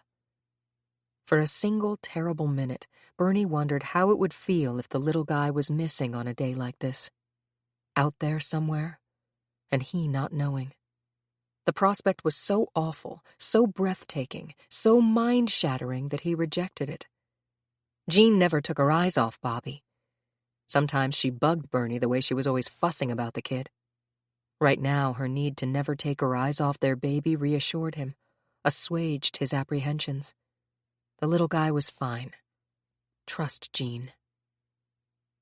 Dorothy was in the kitchen filling the coffee pot. Bernie reflected that Dorothy bugged him a little. She had such a, well, I guess you'd call it reserved way. She could be nice and friendly, but, well, Bernie just didn't know. He decided that Dorothy was just a little too highfalutin for his thinking. He turned on the transistor radio, and instantly the voice of Dan Phillips, the newscaster for WCOD in Hyannis, filled the room. "The case of the missing Eldridge children has just taken a new twist," Phillips said, and his voice was pulsing with somewhat unprofessional excitement. "A mechanic, Otto Linden from the Gulf Station on Route 28 in Hyannis, has just phoned us to say that he can positively state that this morning at 9 a.m. he filled the gas tank of Rob Legler, the missing witness in the Harmon murder case of 7 years ago. Mr. Linden said that Legler appeared nervous and volunteered the information that he was on his way to Adamsport to visit someone who probably wouldn't be glad to see him. He was driving a late-model red Dodge Dart." Jed Coffin swore softly. "And I'm wasting my time here listening to this claptrap." He started for the phone and picked it up just as it rang. After the caller identified himself, he said impatiently, "I heard it. All right. I want a roadblock on the bridges going to the mainland. Check with the FBI deserter file. Find out what they may know about the latest whereabouts of Rob Legler. Put out a bulletin about a red Dodge." He slammed the receiver back onto the hook and turned to Linden. "Now I've got a simple, direct question for you to ask Mrs. Eldridge. It's whether or not Rob Legler got here this morning, and what he said to her." Linden stared. "You mean—" "I mean that Rob Legler is the person who could dump Nancy Eldridge back into the middle of a murder trial. The Harmon case has never been closed. Now suppose he's been hiding out in Canada for 6 years or so. He needs money. Didn't it come out at the Harmon trial that Nancy had inherited a fair amount of money from her parents? Some $150,000? Now suppose Rob Legler knows about that money and somehow finds out where Nancy is. The district attorney's staff in San Francisco knows where she's been. Now suppose Legler decides he's sick of Canada and wants to come back here and needs a stake. How about going to Nancy Eldridge and promising to change his testimony if he's ever caught and there's a new trial? That's the same as making her give him a blank check for the rest of her life. He gets here, he sees her, the deal sours. She doesn't go for it, or he changes his mind. She knows that at any moment he may be caught or turn himself in, and she's back in San Francisco on a murder charge, and she cracks. And murders her Eldridge children?" Lenden's voice was scornful. Have you thought about the possibility that this student who nearly put Nancy in the gas chamber was in the vicinity when both sets of children disappeared? Give me one more chance, Lendon pleaded. Just let me ask her about the day the Harmon children disappeared. I want her to describe the events of that day first. You have 30 minutes, no more. Dorothy began pouring coffee into cups that she'd already placed on a tray. Quickly, she cut up a coffee cake that Nancy had baked the day before. Perhaps coffee will help everyone, she said. She carried the tray into the front room. Ray was sitting in the chair Lendon had drawn next to the couch. He was holding Nancy's hands in his, gently massaging them. She was very still. Her breathing was even, but as the others came into the room, she stirred and moaned. Jonathan was standing by the mantel, staring into the fire. He had lighted his pipe, and the warm smell of the good tobacco he used had begun to penetrate the room. Dorothy breathed it in deeply as she set the coffee tray on the round pine table by the fireplace. A wave of pure nostalgia washed over her. Kenneth had smoked a pipe, and that had been his brand of tobacco. She and Kenneth used to love stormy winter afternoons like this. They would make a roaring fire and get out wine and cheese and books and sit contentedly together. Regret swept over her. Regret, because you really can't control your life. Most of the time, you don't act, you react. Will you have coffee and cake? She asked Jonathan. He looked at her thoughtfully. Please. She knew he took cream and 1 sugar. Without asking, she prepared the coffee that way and handed it to him. Shouldn't you take your coat off? He asked her. In a little while. I'm still so chilled. Dr. Miles and Chief Coffin had followed her in and were helping themselves to the coffee. Dorothy poured another cup and carried it over to the couch. Ray, please have some. He looked up. Thank you. As he reached for it, he murmured to Nancy, Everything is going to be all right, little girl. Nancy shuddered violently. Her eyes flew open and she threw up her arm, knocking the cup from Ray's hand. It fell and broke on the floor, spewing hot liquid over her robe and the blanket. Splashes of it spattered on Ray and Nancy. Simultaneously, they winced as Nancy cried out in the desperate tone of a trapped animal, I am not your little girl! Don't call me your little girl!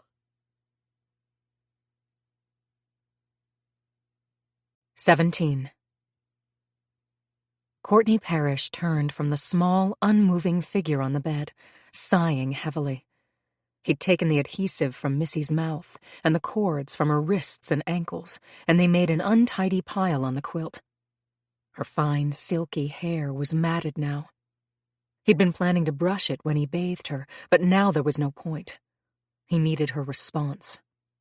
The little boy, Michael, was still on the floor of the closet.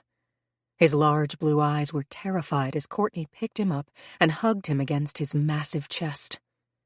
He laid Michael on the bed, undid the bindings on his ankles and wrists, and with a quick pull yanked the adhesive off his mouth. The boy cried out in pain, then bit his lip. He seemed more responsive, infinitely wary, apprehensive, but with some of the courage of the trapped animal. What did you do to my sister? The belligerent tone made Courtney realize that the boy hadn't drunk all the milk with the sedative he'd given him just before the meddling fools came along. She's asleep. Let us go home. We want to go home. I don't like you. I told my daddy I didn't like you, and Aunt Dorothy was here, and you hit us. Courtney lifted his right hand, curved it into the mitt-like shape, and slapped Michael across the cheek. Michael jerked back in pain and then rolled out from under the man's grasp. Courtney reached for him, lost his balance, and fell clumsily across the bed. His mouth touched Missy's tangled yellow hair, and for an instant he was distracted. Pulling himself up, he turned and was on his feet, crouching to spring at Michael. But Michael was backing away toward the bedroom door. With a swift movement, he opened it and raced through the adjoining sitting room. Courtney lunged after him, realizing that he hadn't locked the apartment door. He hadn't wanted Dorothy to hear the distinct ping of the lock turning as she went downstairs. Michael threw open the door and raced for the staircase. His shoes clattered on the uncarpeted stairs. He moved swiftly, a slim shadow that darted down into the protecting gloom of the third floor. Courtney hurried after him, but in his frantic rush lost his balance and fell. He hurtled down 6 steps before he managed to stop the fall by grasping the heavy wooden banister. Shaking his head to clear it, he picked himself up, aware of a sharp pain in his right ankle. He had to make sure the kitchen door was locked. There was no further sound of footsteps. The boy was probably hiding in one of the third-floor bedrooms, but he had plenty of time to look for him. First, the kitchen door. The windows were no problem. They were all double-locked and too heavy anyhow. The double lock on the front door was too high for the child. He'd just secure the kitchen door, then search for the boy, room by room. He'd call to him and warn him. The boy was so frightened. His eyes had been so terrified and wary. He looked more than ever like Nancy this way. Oh, this was so unexpectedly wonderful. But he had to hurry. He had to make sure the boy couldn't get out of the house. "I'll be right back, Michael," he called. "I'll find you. I'll find you, Michael. You're a very bad boy. You must be punished, Michael. Do you hear me, Michael?" He thought he heard a noise in the bedroom on his right and rushed in, favoring his ankle. But the room was empty. Suppose the boy had run through this hallway and used the front stairs. Suddenly panicking, he lumbered down the remaining 2 flights. From outside, he could hear the waves from the bay crashing against the rocks. He raced into the kitchen and over to the door. This was the door he always used going into and out of the house. This one had not only a double lock but a high bolt. His breath came in quick, furious gasps. With thick, trembling fingers, he shoved the bolt into place. Then he pulled over a heavy wooden kitchen chair and wedged it under the knob. The boy would never be able to move this. There was no other way out of the house. The heavy storm had almost obliterated the remaining daylight. Courtney switched on the overhead light, but an instant later it flickered and went off. He realized that the storm had probably pulled down some wires. It would make it harder to find the boy. All the upstairs bedrooms were fully furnished. They all had closets, too, deep ones, and cupboards that he might hide in. Courtney bit his lip in fury as he reached for the hurricane lamp on the table, struck the match, and lighted the wick. The glass was red, and the light cast an eerie reddish glow against the fireplace wall and faded planked floor and thick-beamed ceiling. The wind wailed against the shutters as Courtney called, "Michael! It's all right, Michael. I'm not angry anymore. Come out, Michael. I'll take you home to your mother."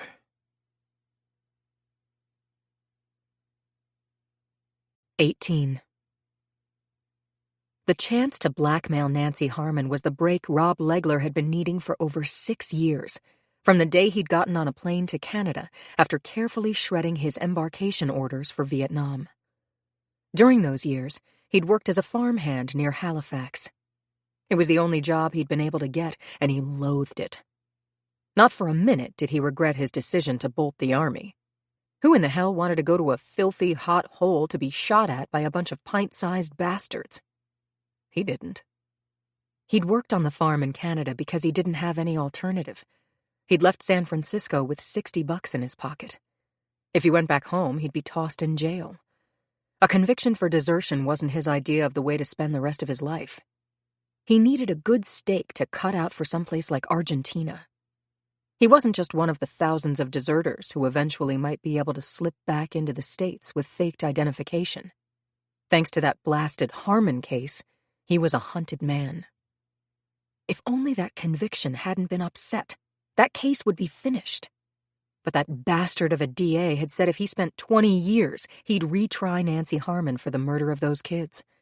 And Rob was the witness who supplied the motive. Rob couldn't let that scene happen again. As it was, the DA last time had told the jury that there was probably more to the killing than Nancy Harmon wanting to get out of a home situation. She was probably in love, he'd said. We have here a very attractive young woman who, since the age of 18, has been married to an older man. Her life might well be the envy of many a young woman. Professor Harmon's devotion to his young wife and family was an example for the community. But is Nancy Harmon satisfied? No. When a student repairman comes in, sent by her husband, so that she will not have to endure even a few hours' discomfort, what does she do? She follows him around, insists he have coffee, says it's nice to talk to someone young, says she has to get away, responds passionately to his overtures, and then when he tells her that raising kids isn't his bag, she calmly promises him that her children are going to be smothered. Now, ladies and gentlemen of the jury, I despise Rob Legler. I believe that he toyed with this foolish young woman. I don't for a minute believe that their unholy passion ended with a few kisses. But I do believe him when he quotes the damning phrases that fell from Nancy Harmon's lips. Frig him. Rob felt sick fear in the pit of his stomach whenever he remembered that speech. That bastard would have given anything to have made him an accessory to murder. All because he'd been in old Harmon's office the day his wife phoned to tell him the heater had gone off. Rob wasn't usually given to volunteering his services, but he'd never seen a machine or engine or piece of equipment he couldn't fix, and he'd heard some guys talk about what a doll that creepy old drag had for a wife. That piece of intriguing information had made him volunteer his services. At first, Harmon had turned him down, but then when he couldn't get his regular maintenance man, he'd said okay. He said he didn't want his wife taking the kids to a motel. That was what she'd suggested. So Rob had gone over. Everything the guys had said about Nancy Harmon was true. She was a real looker. But she sure didn't seem to know it. She was kind of hesitant, unsure of herself. He'd gotten over about noon. She was just feeding the two little kids, a boy and a girl. Quiet kids, both of them. She didn't pay much attention to him, just thanked him for coming and turned back to the kids. He realized that the only way to get her attention was through the kids, and started talking to them. It was always easy for Rob to turn on the charm. He liked gals older than himself, too. Not that this one was older by much. But he'd learned from the time he was 16 and screwing his next-door neighbor's wife that if you're nice to a woman's kids, she thinks you're A-OK, and all the guilt goes down the drain. Boy, Rob could write a book on the whole mother complex rationalization. In a couple of minutes, he'd had the kids laughing and Nancy laughing, and then he'd invited the little boy down to be his helper fixing the furnace. Just as he expected, the little girl asked to go too, and then Nancy said she'd come along to make sure they didn't get in the way. There wasn't much wrong with the furnace, just a clogged filter. But he said it needed a part, and he could get it working, but he'd be back and do the job right. He got out fast the first day. No point in getting old Harmon upset. Went straight back to his office. Harmon looked annoyed and worried when he opened the door, but when he saw Rob, he gave a big, relieved smile. So soon? You must be a whiz. Or couldn't you take care of it? Rob said, I got it going, but you need a new part, sir, that I'll be glad to pick up. It's one of those little things that if you call in a regular service, they'll make a big production over. I can get the part for a couple of bucks. Be glad to do it. Harmon fell for it, of course, probably glad to save the money. And Rob went back the next day and the next day. Harmon warned him that his wife was very nervous and rested a lot, and to please keep out of her way. But Rob didn't see where she acted nervous. Timid, maybe, and scared. He got her talking. She told him that she'd had a nervous breakdown after her mother died. I guess I've been terribly depressed, she said. But I'm sure I'm getting better. I've even stopped taking most of my medicine. My husband doesn't realize that. He'd probably be annoyed. But I feel better without it. Rob had told her how pretty she was, kind of feeling his way. He'd begun to suspect that she might be a pushover. It was obvious she was pretty bored with old Harmon and getting restless. He said maybe she should get out more. She'd said, My husband doesn't believe in company. He feels that at the end of the day he doesn't need to see any more people, not after all the students he has to contend with. That was when he'd known he'd try to make a pass at her.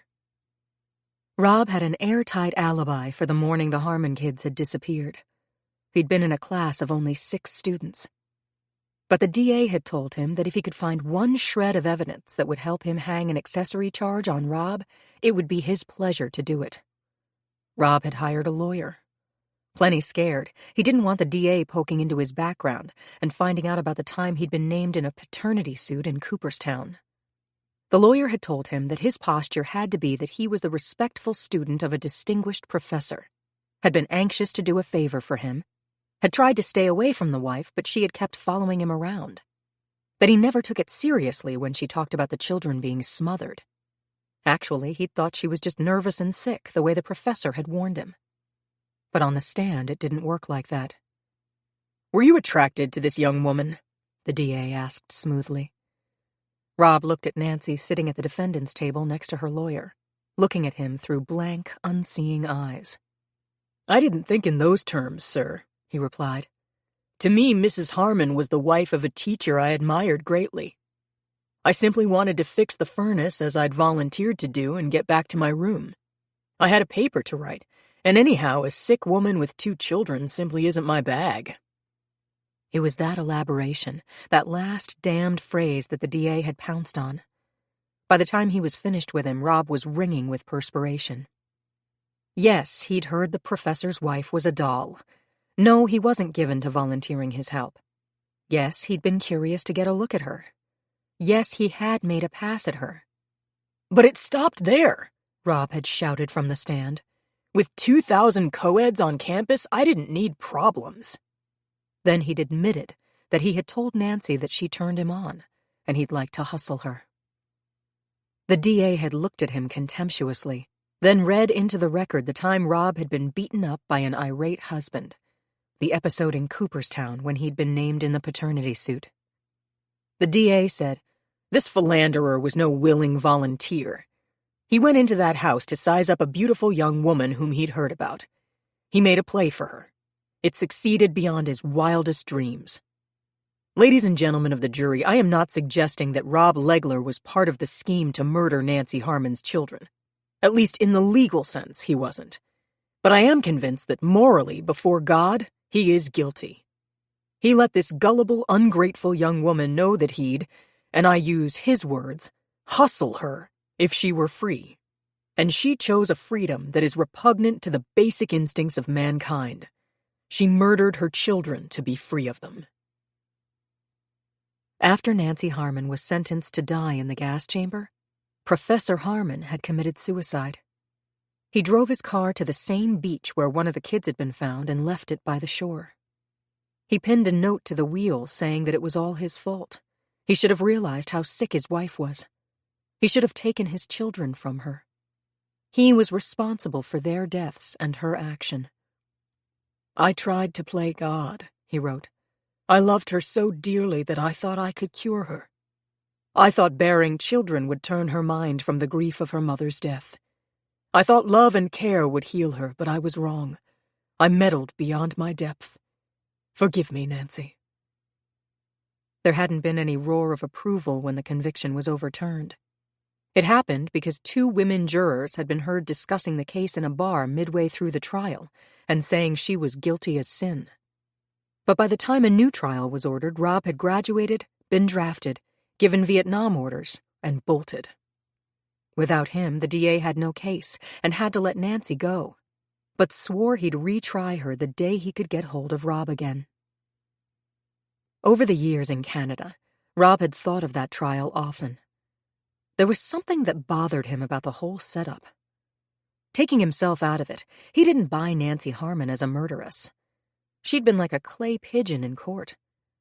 Harmon certainly hadn't helped her, breaking down on the stand when he was supposed to be in the midst of saying what a great mother she was. In Canada, Rob was something of a celebrity among the draft evaders he hung out with, whom he'd told about the case. They'd asked about Nancy, and Rob told them what a dish she was, hinting that he'd had a little action. He showed them the press clippings of the trial and Nancy's pictures.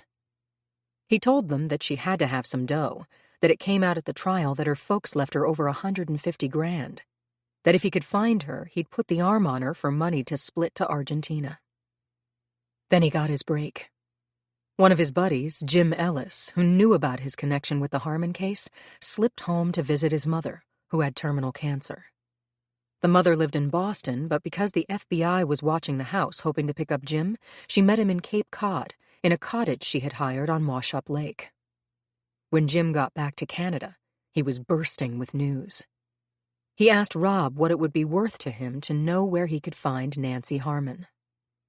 Rob was skeptical until he saw the picture Jimmy had managed to snap of Nancy on the beach. There was no mistaking her. Jim had done some digging, too. The background checked.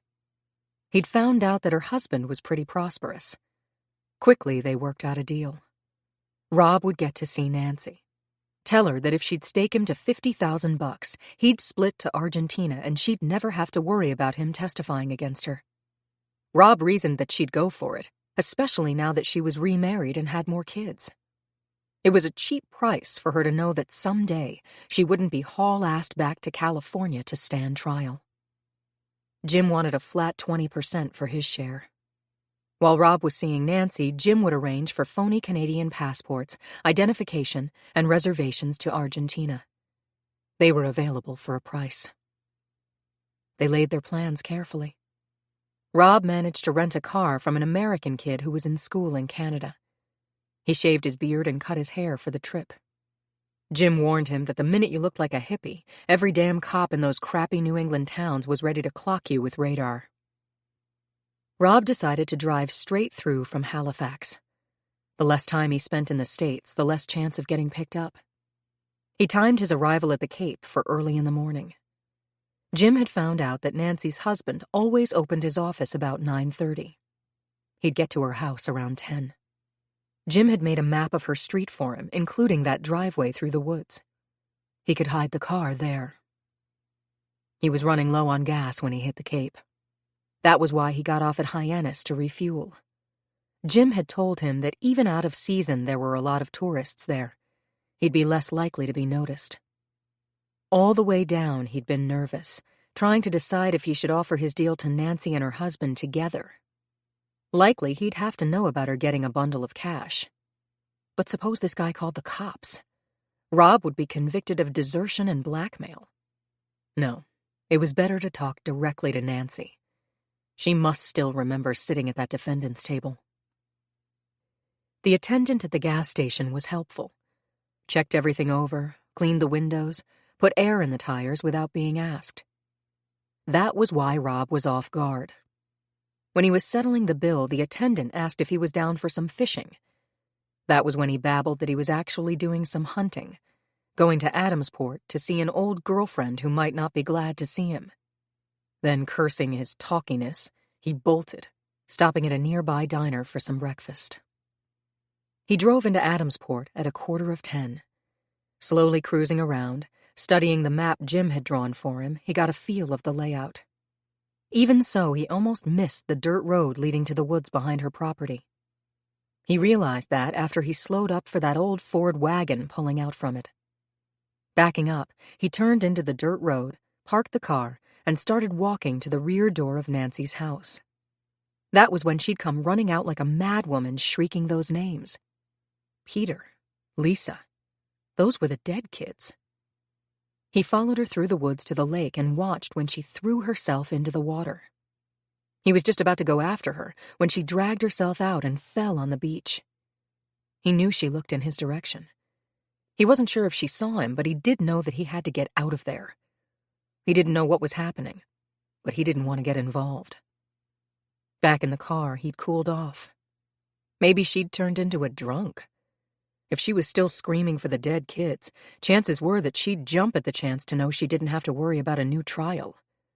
He decided to check into some motel in Adamsport and try to see her again the next day. In the motel, Rob promptly went to bed and fell asleep. He awakened late in the afternoon and switched on the television set to catch the news.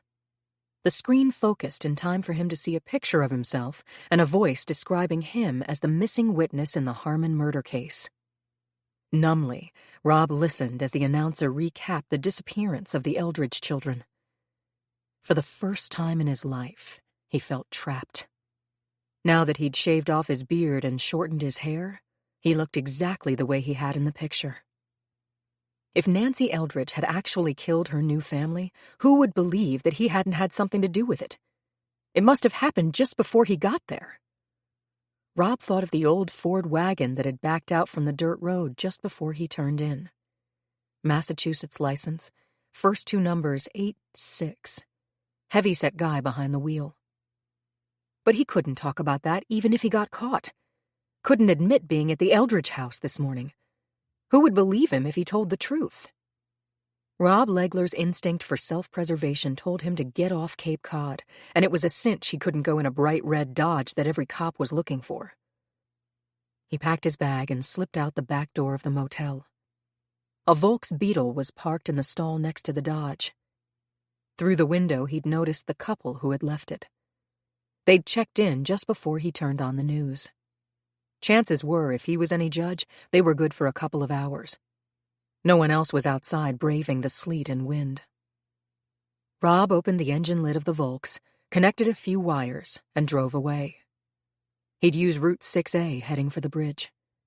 With any luck, in half an hour he'd be off the Cape. 6 minutes later, he ran a red light. 30 seconds after that, he glanced in the rearview mirror and saw a flashing red light reflected there. He was being chased by a police car. For an instant, he considered surrendering himself. Then the overwhelming need to bolt from trouble overcame him. As he rounded a corner, Rob slipped open the door, wedged the accelerator down with his suitcase, and jumped out. He was disappearing into the wooded area behind stately colonial homes when the police car, its siren now screaming, chased the wildly careening Volkswagen down the sloping road. 19. When Michael began to run down the stairs, he was sure that Mr. Parrish would catch him. But then he heard the terrible thumping that meant Mr. Parrish had fallen down the stairs. Michael knew that if he wanted to get away from Mr. Parrish, he mustn't make any noise. He remembered the time Mommy had had the carpet on the stairs at home taken off. "Now, until the new treads go down, you kids have to play a new game," she'd said. "It's called civilized walking." Michael and Missy had made a game of walking down the side of the stairs near the banister on tiptoe. They got so good at it they used to sneak down and scare each other. Now, walking lightly that same way, Michael slipped noiselessly down to the first floor. He heard Mr. Parrish calling his name, saying he would find him. He knew he had to get out of this house. He had to run down the winding road to the long road that led to Wiggins Market. Michael hadn't decided whether he'd go into Wiggins Market or run past it across Route 6A up the road that led to his house. He had to get Daddy and bring him back here for Missy. Yesterday in Wiggins Market, he had told Daddy he didn't like Mr. Parrish. Now he was afraid of him. Michael felt the choking fear as he ran through the dark house.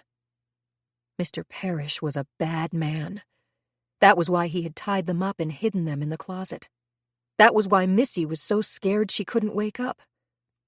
Michael had tried to touch Missy in the closet. He knew she was scared. But he couldn't get his hands free. From inside the closet, he could hear Aunt Dorothy's voice. But she hadn't asked for them. She was right there and didn't guess that they were there. He was very angry that Aunt Dorothy didn't know they needed her. She should have guessed. It was getting so dark. It was hard to see. At the bottom of the stairs, Michael looked around, confused, then darted toward the back of the house. He was in the kitchen. The outside door was over there. He rushed to it and reached for the knob. He was just about to turn the lock when he heard the footsteps approaching. Mr. Parrish. His knees trembled. If the door stuck, Mr. Parrish would grab him. Quickly, noiselessly, Michael raced out the other kitchen door, across the small foyer and into the little back parlor. He heard Mr. Parrish bolt the kitchen door. He heard him drag the chair over to it. The light in the kitchen was snapped on, and Michael shrank behind the heavy, overstuffed couch. Crouching quietly, he barely fitted into the space between the couch and the wall. Dust from the couch tickled his nose. He wanted to sneeze. The light in the kitchen and hallway went out suddenly, and the house was black dark. He heard Mr. Parrish walking around, striking a match. A moment later there was a reddish glow in the kitchen, and he heard Mr. Parrish call, "It's all right, Michael. I'm not angry anymore. Come out, Michael. I'll take you home to your mother." 20. John Krigopoulos had intended to drive directly to New York after leaving Dorothy, but a vague sense of depression coupled with a headache over the bridge of his nose made the 5-hour trip seem suddenly insurmountable. It was the frightful weather, of course, and the intense distress Dorothy was suffering couldn't help transmitting itself. She had shown him the picture she carried in her wallet, and the thought of those beautiful children having met with foul play left a sickening feeling in the pit of his stomach. But what an incredible thought, he mused. There was still the possibility the children had simply wandered away. How could anyone hurt a child? John thought of his own 28-year-old twin sons, one an Air Force pilot, the other an architect. Fine young men, both of them. A source of pride for a father. Long after he and their mother were gone, they would live. They were a part of his immortality. Suppose when they were babies, he had lost them. He was driving down Route 6A toward the mainland. Ahead on the right, an attractive restaurant was set back from the road. The lighted sign, the Stageway, was a welcoming beacon in the afternoon gloom. Instinctively, John swung off the road and into the parking lot. He realized that it was nearly 3 o'clock and he had had exactly 1 cup of coffee and 1 piece of toast all day. The bad weather had made the driving up from New York so slow he had been forced to skip lunch. He rationalized that it was common sense to have a decent meal before he attempted the trip, and it was good business sense to try to strike up a conversation with the personnel of a large restaurant in a vicinity he was considering. He might be able to garner some useful information on the probable trade in the area. Subconsciously approving of the rustic interior of the restaurant, he went directly to the bar. There were no customers at it, but that wasn't unusual before 5 o'clock in a town like this. He ordered a Chivas Regal on the rocks. Then when the bartender brought it, he asked if it would be possible to get something to eat. "No problem." The bartender was about 40, dark-haired with exaggerated mutton chops. John liked both his obliging answer and the way he kept the bar immaculately neat. A menu was produced. "If you feel like steak, the special sirloin is great," he volunteered.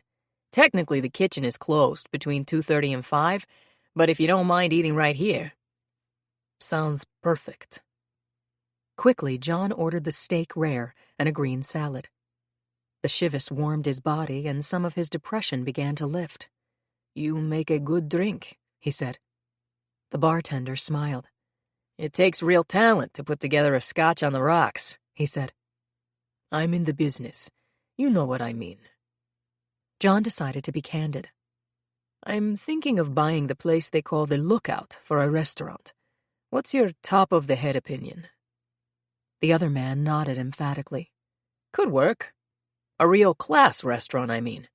Here we do fine, but we get the middle-buck crowd. Families with kids, old ladies on pensions, tourists heading for the beach or antique shops. We're right on the main drag. But a place like the Lookout overlooking the bay? Good atmosphere, good booze, a good menu. You could charge top dollar and keep it packed." "That's my feeling. Of course, if I was you, I'd get rid of that old creep on the top floor. I was wondering about him. He seems to be somewhat odd." "Well, he's supposed to be up here every year around this time for the fishing. I know because Ray Eldridge happened to mention it. Nice guy, Ray Eldridge. He's the one whose kids are missing." "I heard about that." "Damn shame. Nice little kids. Ray and Mrs. Eldridge bring them in here once in a while. Some looker, Ray's wife. But like I was saying, I'm not a native. I quit bartending in New York 10 years ago, after the 3rd time I was mugged going home late. But I always been crazy for fishing. That's how I ended here. And one day, just a few weeks ago, this big guy comes in and orders a drink. I know who he is. I seen him around. He's the tenant at the Lookout. Well, I try to make anybody relax, get his beefs off his chest, so just to make conversation, I asked him if he was here in September when the Blues were running. You know what that stoop said? John waited. Nothing. Blank. Zero. He didn't have a clue. The bartender stood with his hands on his hips. Do you believe anyone can come fishing to the Cape 7 years and not know what I meant? The steak arrived. Gratefully, John began to eat. It was delicious. As the taste of the prime meat combined with the warm glow of the drink, he relaxed perceptibly and began to think about the Lookout. What the bartender had told him had confirmed his decision to make an offer on the place. He had enjoyed going through the house. The sense of discomfort he'd experienced had begun only on the top floor. That was it. He had been uneasy in the apartment of the tenant, Mr. Parrish. John finished the steak thoughtfully and rather abstractedly paid his bill, remembering to tip the bartender generously. Turning up his collar, he left the restaurant and headed for his car. Now he should turn right and keep toward the mainland. But for minutes he sat irresolutely in the car. What was the matter with him? He was acting like a fool. What crazy impulse was forcing him to return to the Lookout? Courtney Parrish had been nervous. John had been too many years in the business of sizing people up not to know nervous tension when he saw it. That man had been worried, desperately anxious for them to leave. Why? There had been a heavy, sour, sweaty smell on him. The smell of fear. But fear of what? And that telescope. Parrish had rushed over to change the direction it was pointing in when John bent over it. John remembered that when he put it back to approximately where it had been, he'd been able to see the police cars around the Eldridge home. Such an incredibly powerful telescope. If it was directed into the windows of homes in the town, anyone looking into it could become a peeping Tom. A voyeur. Was it possible that Courtney Parrish had been looking through the telescope when the children had disappeared from behind their home? That he had seen something? But if he had, of course he would have called the police. The car was cold.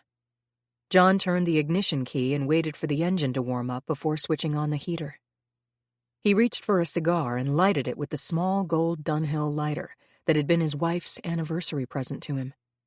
An extravagant, deeply cherished gift. He puffed at the cigar until the tip began to glow. He was a fool. A suspicious fool. What did one do? Phone the police and say that a man seemed nervous and they should look into it? And if they did, Courtney Parrish would probably say, "I was about to take my bath and disliked having such short notice of the house being shown." Perfectly reasonable. People who lived alone tended to become precise in their habits. Alone. That was the word. That was what was nagging John. He had been surprised not to see someone else in the apartment. Something had made him sure that Courtney Parrish was not alone. It was the child's toy in the tub. That was it. That incredible rubber duck. And the cloying scent of baby powder. A suspicion so absurd that it would be impossible to vocalize took shape in John Kragopoulos' mind. He knew what he had to do. Deliberately, he took his gold lighter from his pocket and hid it in the glove compartment of his car.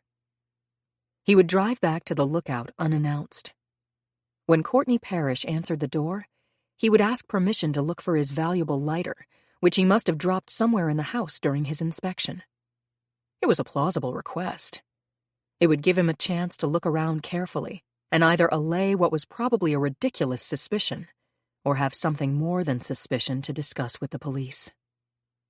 Having made up his mind, John stepped on the accelerator and swung the car left on Route 6A, back toward the center of Adamsport and the curving, hilly road that led to the Lookout. Visions of a faded, peeling rubber duck bobbed in his head as he drove through the steadily pelting sleet. 21. She didn't want to remember. There was only pain in going back. Once when she was very little, Nancy had reached up and pulled the handle of a pot on the stove. She could still remember how great torrents of bright red tomato soup had gushed over on her. She'd been in the hospital for weeks and still had faint scars on her chest. Carl had asked about those scars, stroked them. Poor little girl, poor little girl.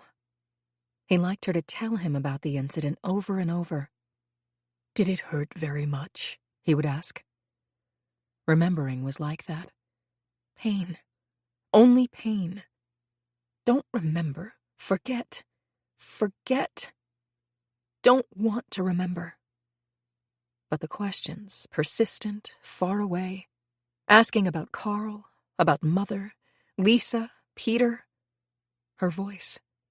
She was talking. Answering. No, please, I don't want to talk about it. But you must. You must help us. That persistent voice. Why? Why? Why were you afraid of Carl, Nancy? She had to answer, if only to stop the questions. She heard her voice, far away, trying to answer. It was like watching herself in a play. Scenes were taking shape. Mother, the dinner, the last time she saw Mother. Mother's face so troubled, looking at her, at Carl. Where did you get that dress, Nancy? She could tell Mother didn't like it.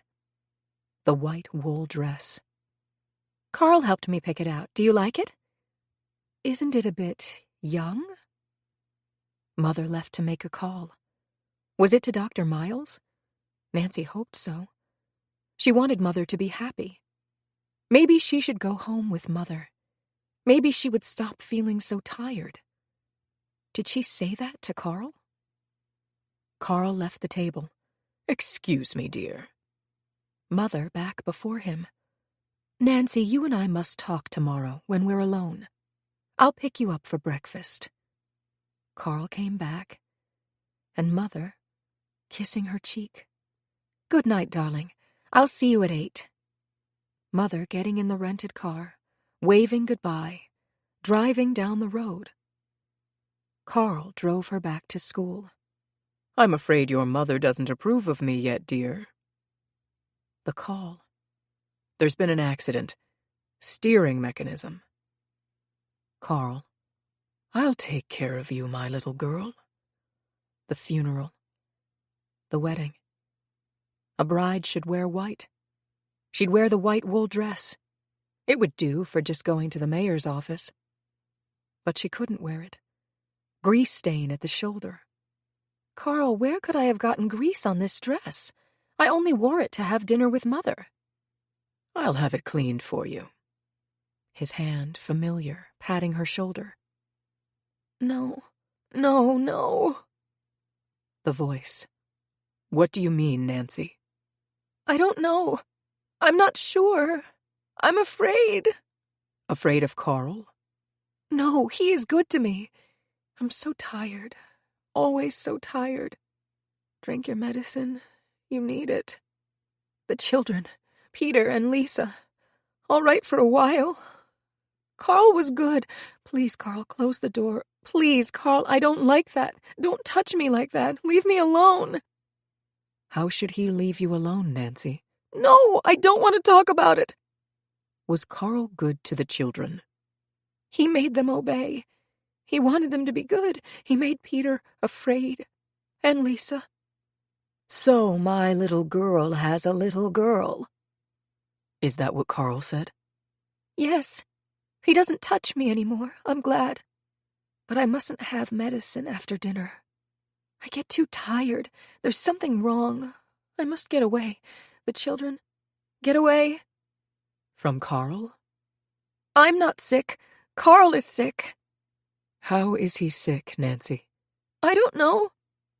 Nancy, tell us about the day Lisa and Peter disappeared. What do you remember about that? Carl is angry. Why is he angry? The medicine last night. He saw me pour it out. Got more. Made me drink it. So tired. So sleepy. Lisa is crying. Carl, with her. I must get up, must go to her. Crying so hard. Carl spanked her, said she wet the bed. I have to take her away. In mourning. My birthday. I'll tell Carl. Tell him what? He knows. He's beginning to know. Know what, Nancy? I'm going away. Take the children. Have to go away. Didn't you love Carl, Nancy? I should. He said, "Happy birthday." Lisa's so quiet. I promised her we'd make a birthday cake for me. She and Peter and I. We'd go out and get candles and chocolate for it. It's a bad day. Starting to rain. Lisa may be getting sick. Did Carl go to school that day? Yes. He phoned. I said we were going to shopping center, that after that I was going to stop at the doctor's to let him see Lisa. I was worried. I said I'd go to the mart at 11, after the children's television program. What did Carl say when you told him you were worried about Lisa? He said it was a bad day. If Lisa was getting a cold, he didn't want her out. I said I'd leave them in the car while I shopped. They wanted to help with the cake. They were excited about my birthday. They never had fun. I shouldn't have let Carl be so strict. My fault. I'll talk to Doctor.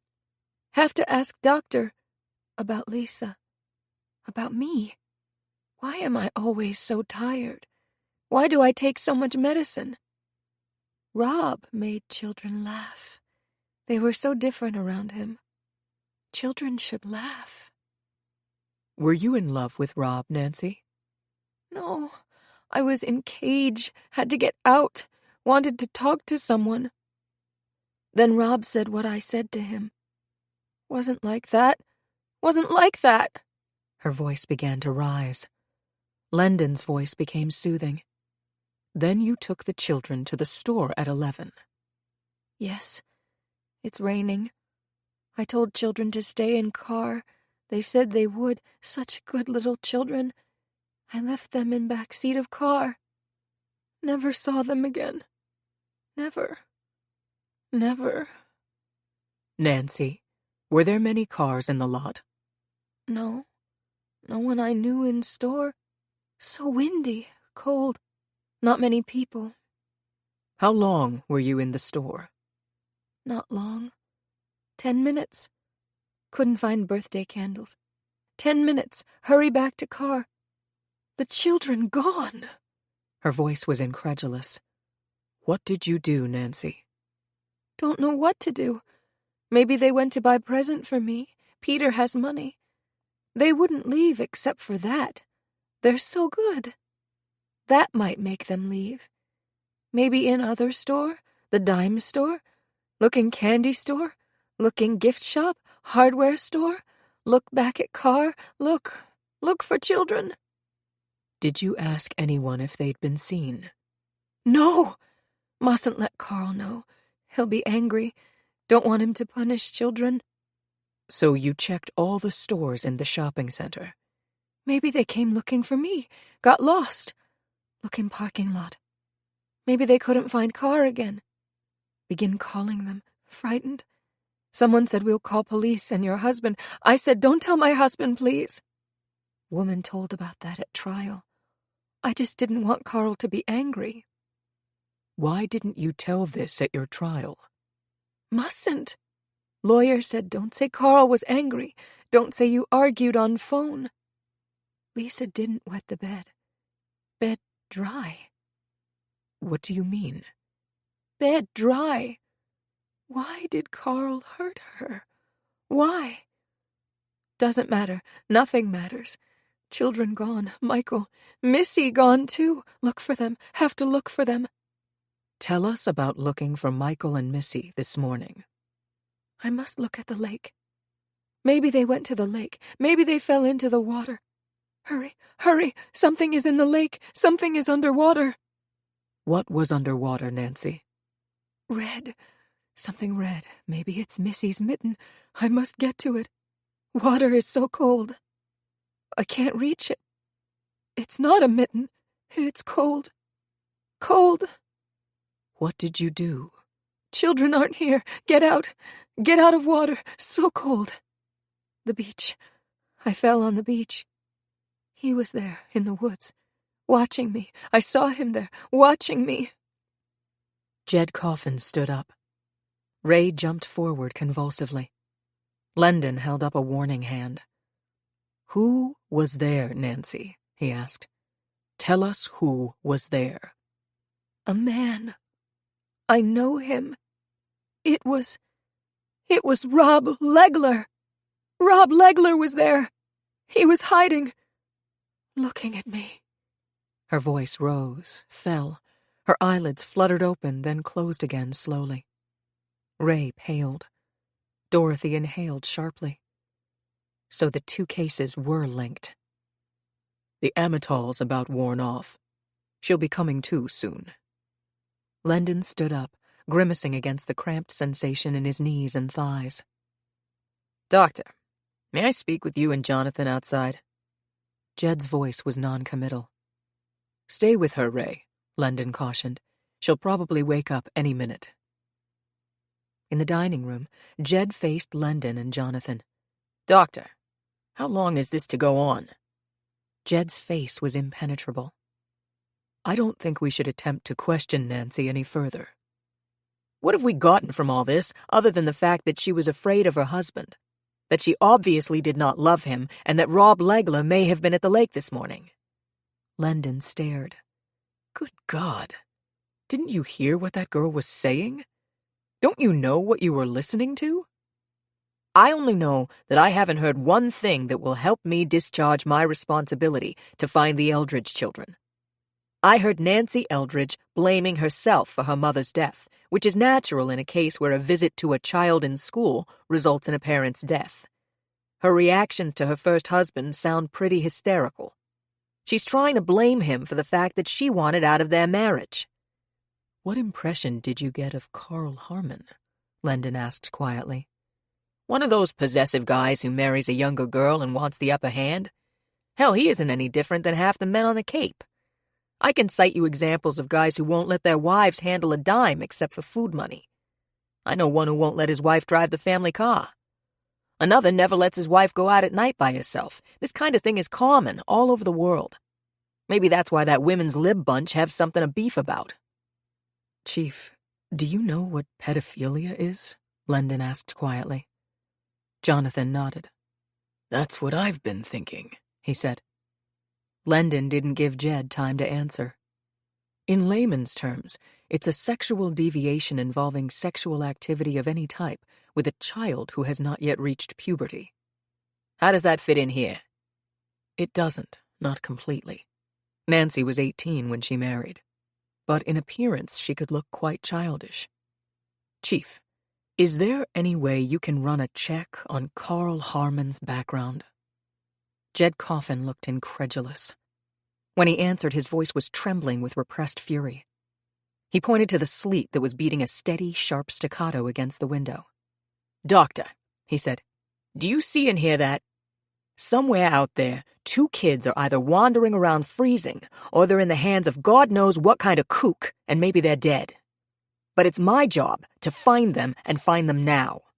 We have one distinct lead to all this.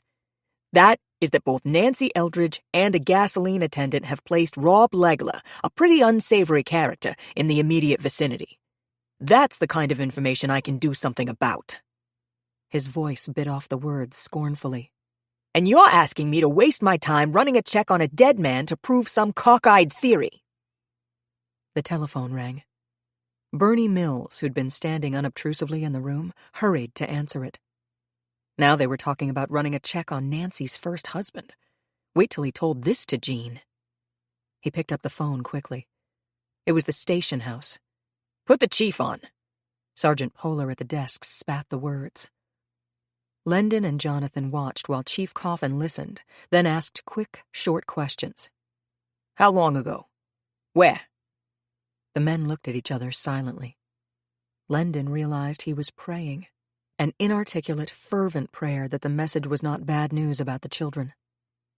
Jed slapped the receiver back into the cradle and turned to them. Rob Legler checked into the Adamsport Motel right here in town around 10:30 this morning. A car we believe he stole has just been smashed up on Route 6A, but he got away. He's probably heading for the mainland. We've got an all-out search for him, and I'm going over to direct it. I'll leave Officer Mills here. We'll get that Legler bird, and when we do, I think we'll really have the answer to what happened to those kids. After the door had closed behind the chief, Jonathan spoke to Lendon. What do you make of this so far? He asked. Lendon waited a long minute before answering. I am too close to this, he thought. I see Priscilla at that phone, calling me. Carl Harmon left the table after her. Where did he go? Did he overhear what Priscilla said to me? Nancy said her dress was smeared with grease. Hadn't she been saying in effect that she believed Carl's hand must have been smeared, and when he put his hand on her shoulder, her dress got dirty?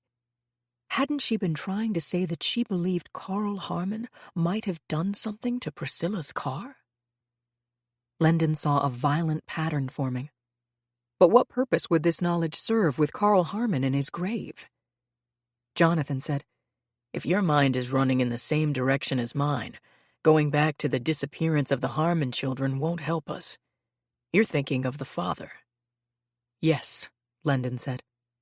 And since he is dead, we turn to Rob Legler, the man sent into the home by Carl Harmon, and the one witness whose testimony convicted Nancy. How accurate is her statement about this morning under the Amitol? Lendon shook his head. I can't be sure.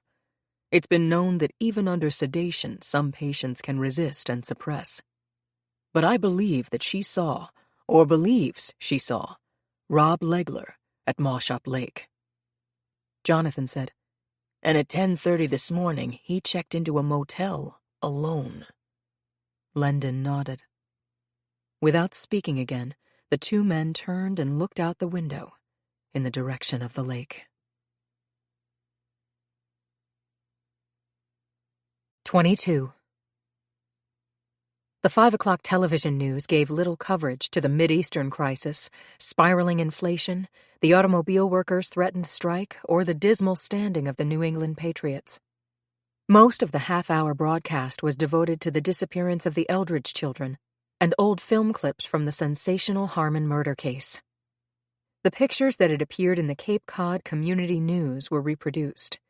Special attention was focused on the one of Rob Legler leaving the San Francisco courthouse with Professor Carl Harmon after Nancy Harmon's conviction for the willful murder of her children.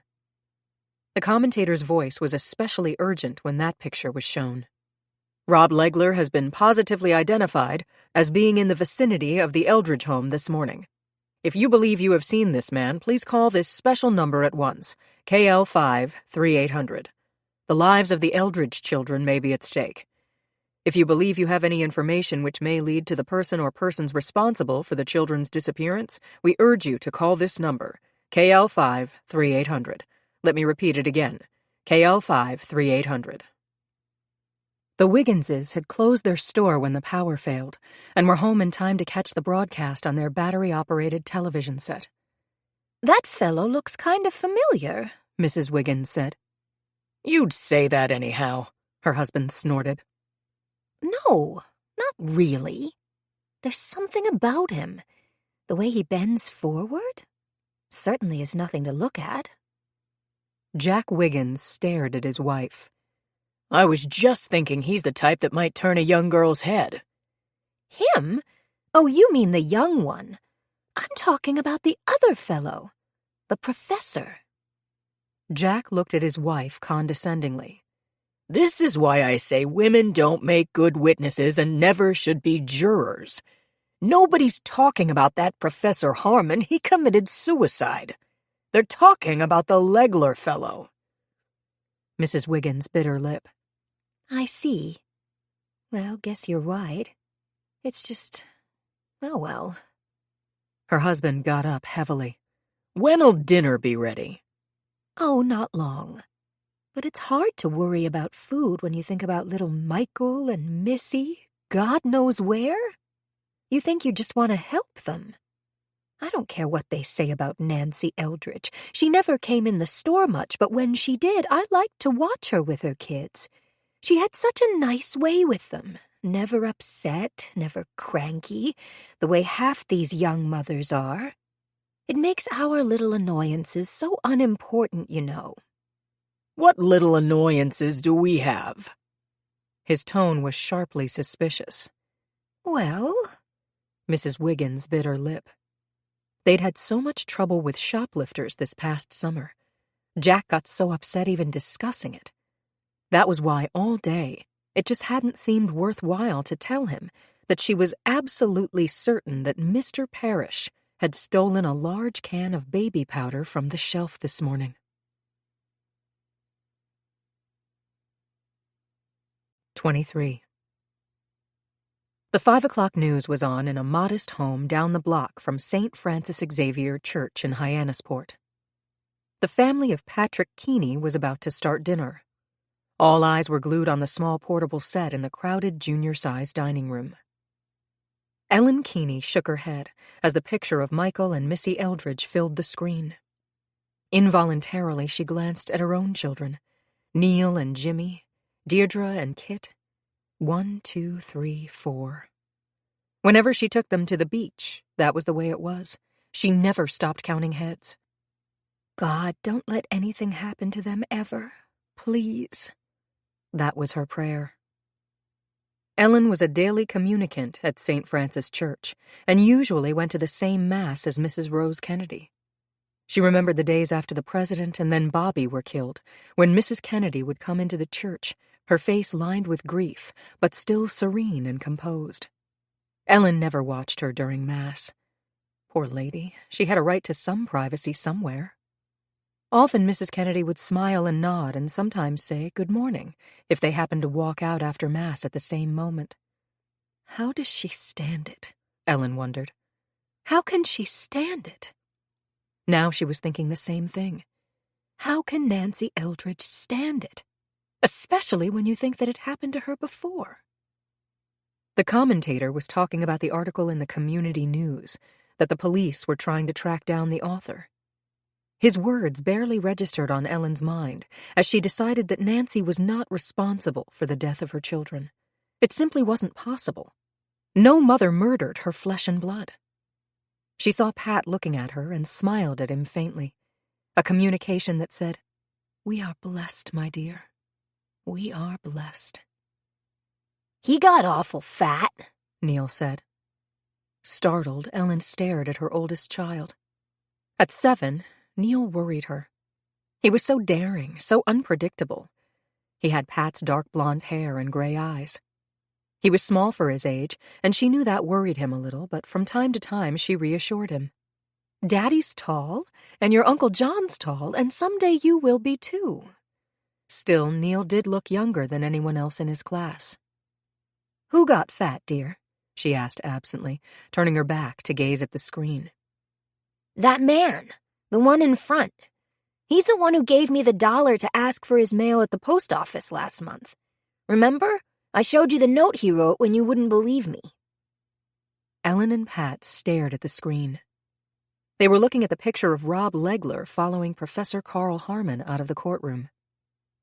"Neil, you're mistaken. That man has been dead for a long time."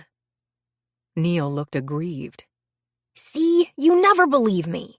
But when you kept asking me where I got that $1 and I told you, you didn't believe me either.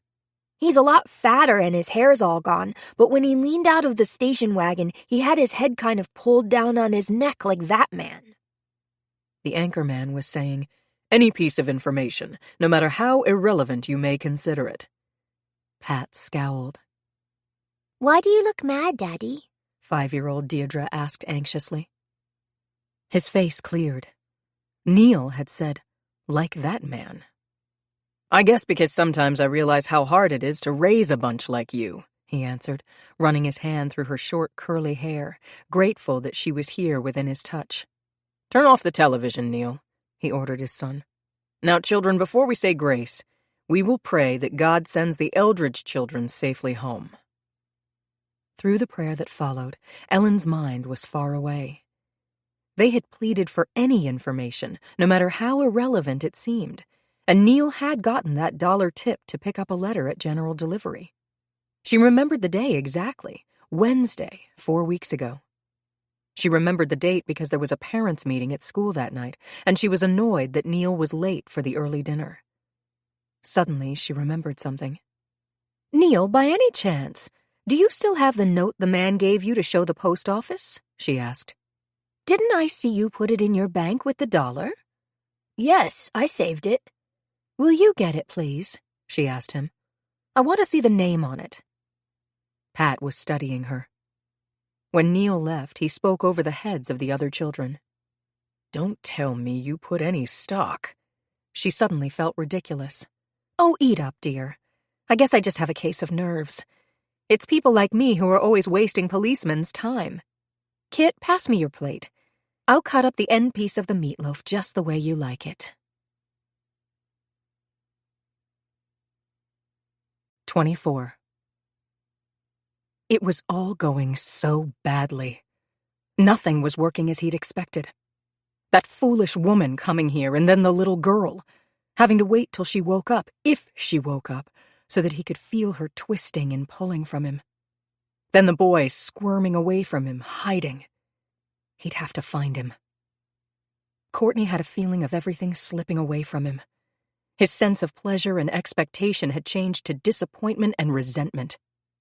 He wasn't perspiring anymore, but the heavy sweat still clung to his clothes and made them unpleasantly sticky against his body. The thought of the boy's big blue eyes, so like Nancy's, didn't give him anticipatory pleasure. The boy was a threat. If he escaped, it would be the end. Better to finish with them both. Better to do what he'd done before. In an instant, he could remove the threat. Seal off air so that lips and nostrils and eyes were covered, and then in a few hours, when the tide was high, toss their bodies into the churning surf. No one would know. Then he'd be here safe again with nothing to threaten him, here to enjoy her torment. And tomorrow night, with all the threat gone, he'd drive to the mainland. He'd go around dusk, and probably some little girl would be walking alone, and he'd tell her he was the new teacher. It always worked. His decision made, he felt better. Now all he wanted was to be finished with this threat. That child, recalcitrant like Nancy, troublesome, ungrateful, wanting to escape. He would find him. He'd tie him and then get the thin sheets of velvety plastic. He'd made sure to have a brand that Nancy could have bought at Lowry's. Then he'd seal it on the boy first because the boy was so troublesome. And then the little girl. Right away, too. It was too dangerous to even keep her. The sense of danger always heightened his perception. Like last time. He hadn't really known what he would do when he had slipped across the campus to the shopping center. He'd only known that he couldn't let Nancy take Lisa to the doctor. He'd been there before she arrived, parked on that little supply road between the shopping center and the campus. He'd seen her drive in, speak to the children, go into the store. No cars nearby. Not a soul around. In a moment, he'd known what to do. The children had been so obedient. They'd looked startled and frightened when he opened the car door, but when he said, "Now, quickly, we're going to play a game on Mommy for her birthday," they'd gotten into the trunk, and in an instant it was over. The plastic bags slipped over their heads, twisted tight, his hands holding them till they stopped squirming. The trunk shut, and he back in school.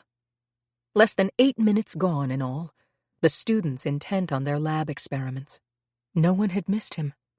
A room full of witnesses to testify to his presence if need be. That night he'd simply driven the car to the beach and dumped the bodies into the ocean. Opportunity seized, danger averted that day 7 years ago, and now danger to be averted again. "Michael, come out, Michael. I'll take you home to your mother." He was still in the kitchen. Holding the hurricane lamp up, he looked around. There was no place to hide here. The cupboards were all high.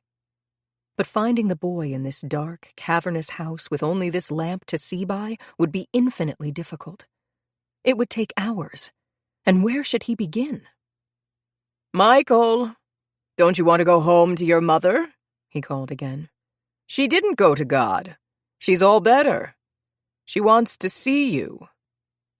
Should he try the third floor and look in those bedrooms first, he wondered? But the boy would probably have tried to get to this outside door. He was smart. He wouldn't have stayed upstairs. Would he have gone to the front door? Better to look there. He started into the little hall, then thought of the small back parlor. If the boy had tried the kitchen and heard him coming, that would be the logical place to hide. He walked to the doorway of the room. Was that breathing he was hearing, or only the wind sighing against the house? He walked a few steps farther into the room, holding the kerosene lamp high above his head. His eyes darted, picking objects out of the gloom. He was about to turn around when he swung the lamp to his right.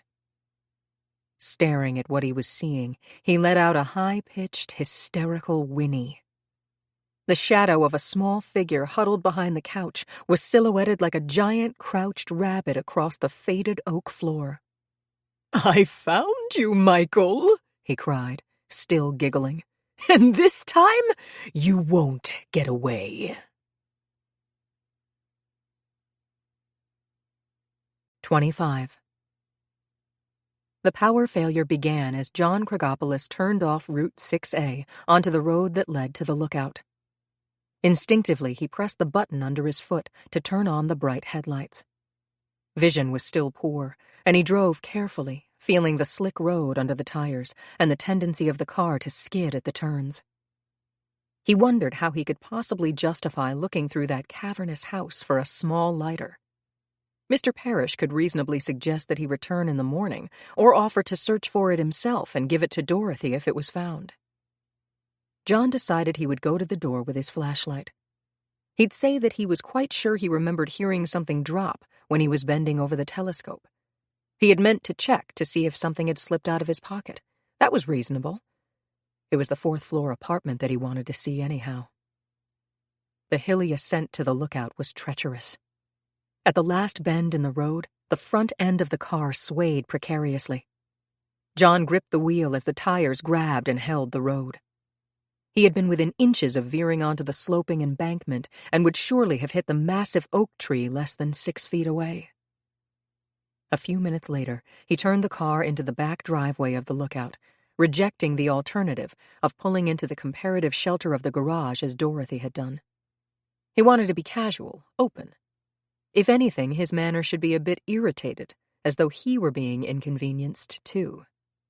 He would say that since he had discovered his loss at dinner and was still in town, he'd decided to come right back rather than phone. As he got out of the car, he was struck by the foreboding blackness of the big house. Even the top floor was completely dark. Surely the man had hurricane lamps. Power blackouts on the Cape in bad storms couldn't be unusual. Suppose Parrish had fallen asleep and didn't realize the electricity had failed. Suppose, just suppose, there'd been a woman visiting him who had not wanted to be seen. It was the first time the possibility had occurred to John. Suddenly feeling foolish, he debated about getting back into the car. The sleet stung his face. The wind whipped it under the collar and sleeves of his coat, and the warm satisfaction of the dinner was dispelled. He realized he was chilled and tired, and had a long, difficult drive ahead of him. He would look like a fool with his contrived story. Why hadn't he thought about the possibility that Parrish had a visitor who would be embarrassed at being seen? John decided he was a fool, a suspicious idiot. He and Dorothy had probably interrupted a liaison and nothing more. He'd get away from here before he made a further nuisance of himself. He was about to get behind the wheel when he saw a glimmer of light from the far left kitchen window.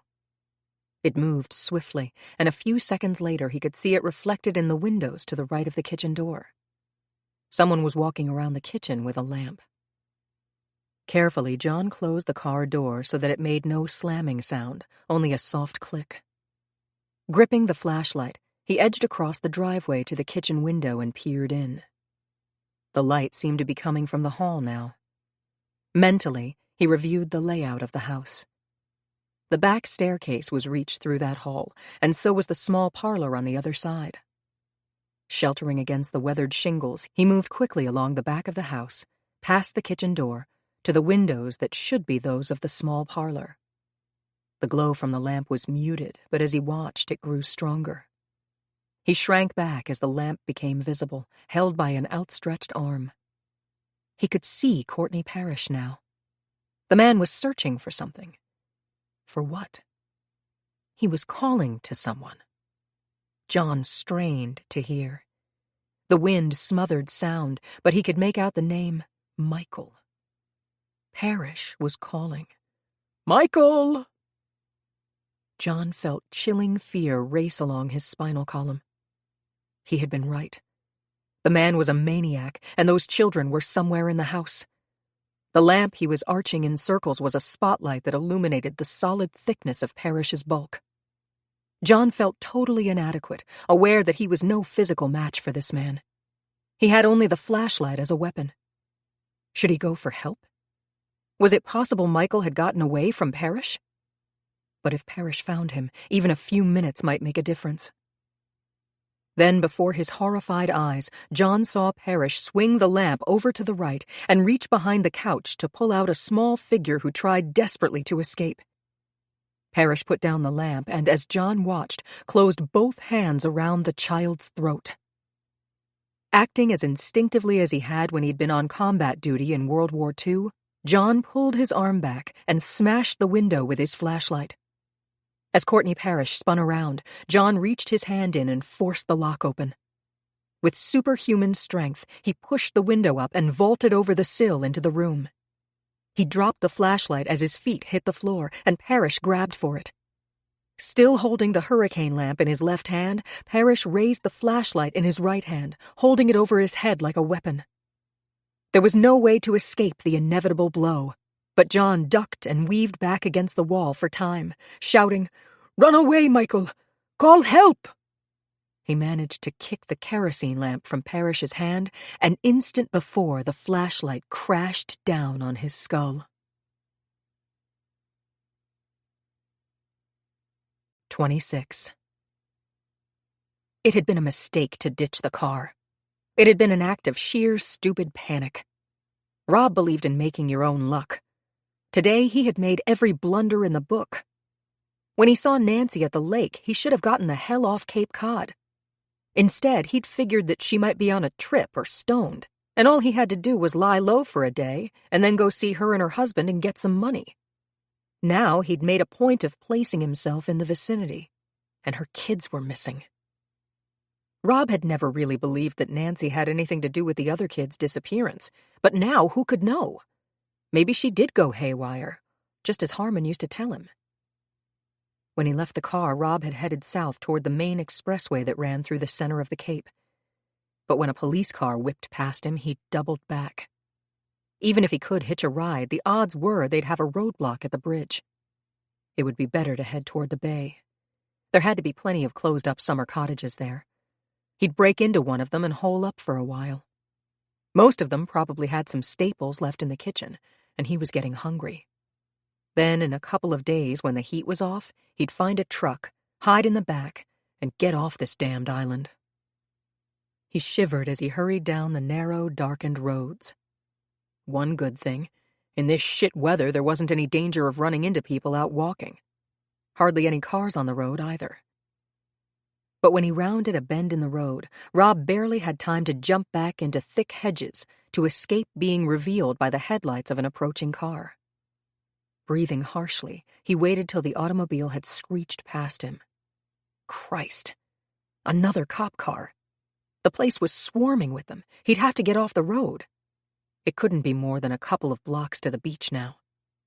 Moving swiftly along the row of hedges, Rob headed toward the clump of woods that edged the back of the houses near him.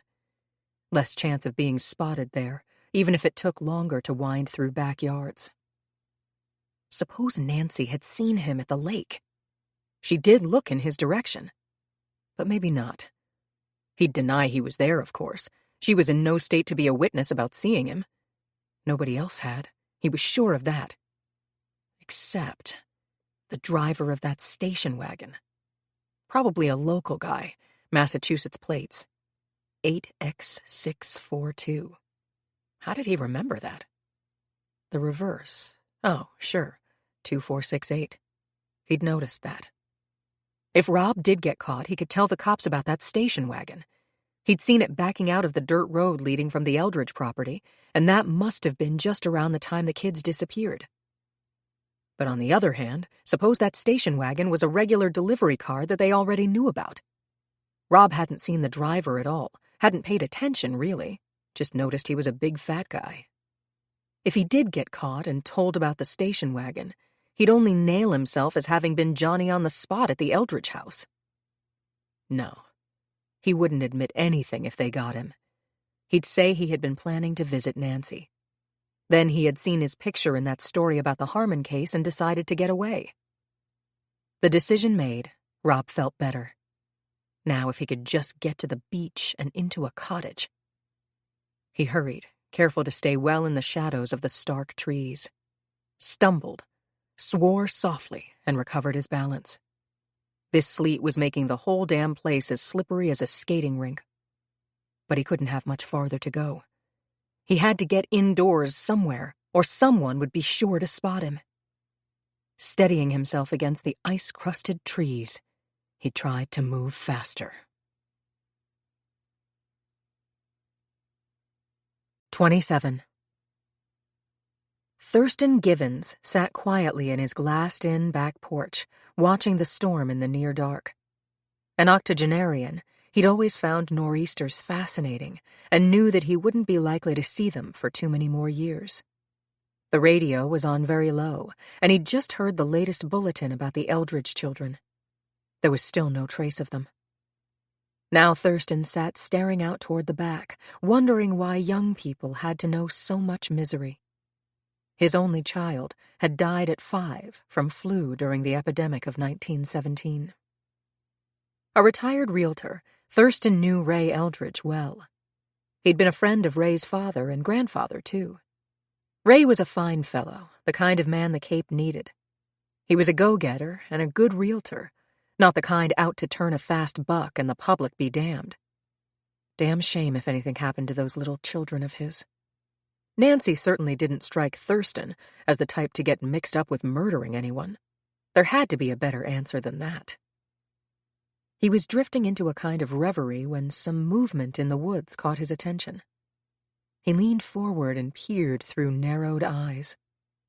There was someone out there, sliding along, obviously trying to stay hidden. Nobody up to any good was in those woods in this kind of weather, and there'd been a lot of robberies on the Cape, and particularly in this area.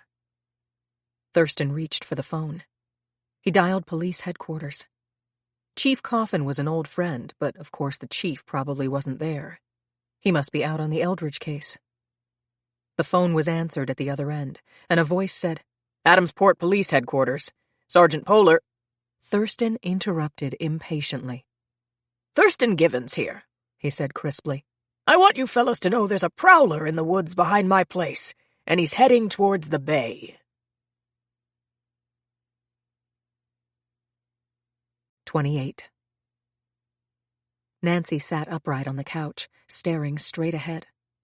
Ray had lighted the fire, and the flames were beginning to lick at the thick twigs and broken pieces of branches. Yesterday. It was just yesterday, wasn't it? She and Michael had been raking the front lawn. "This is the last time we'll have this job this winter, Mike," she'd said. "I guess just about all the leaves are down now." He'd nodded soberly. Then, without her telling him, he'd picked out the biggest chunks of branch and thick twigs from the pile of leaves. "These are good for fires," he commented.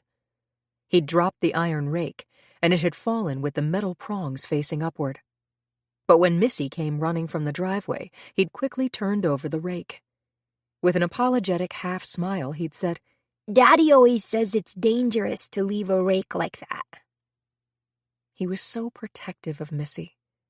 He was so good. He was so like Ray. Nancy realized that in some incredible way there was comfort in knowing that Mike was with Missy. If there was any way to do it, he'd take care of her.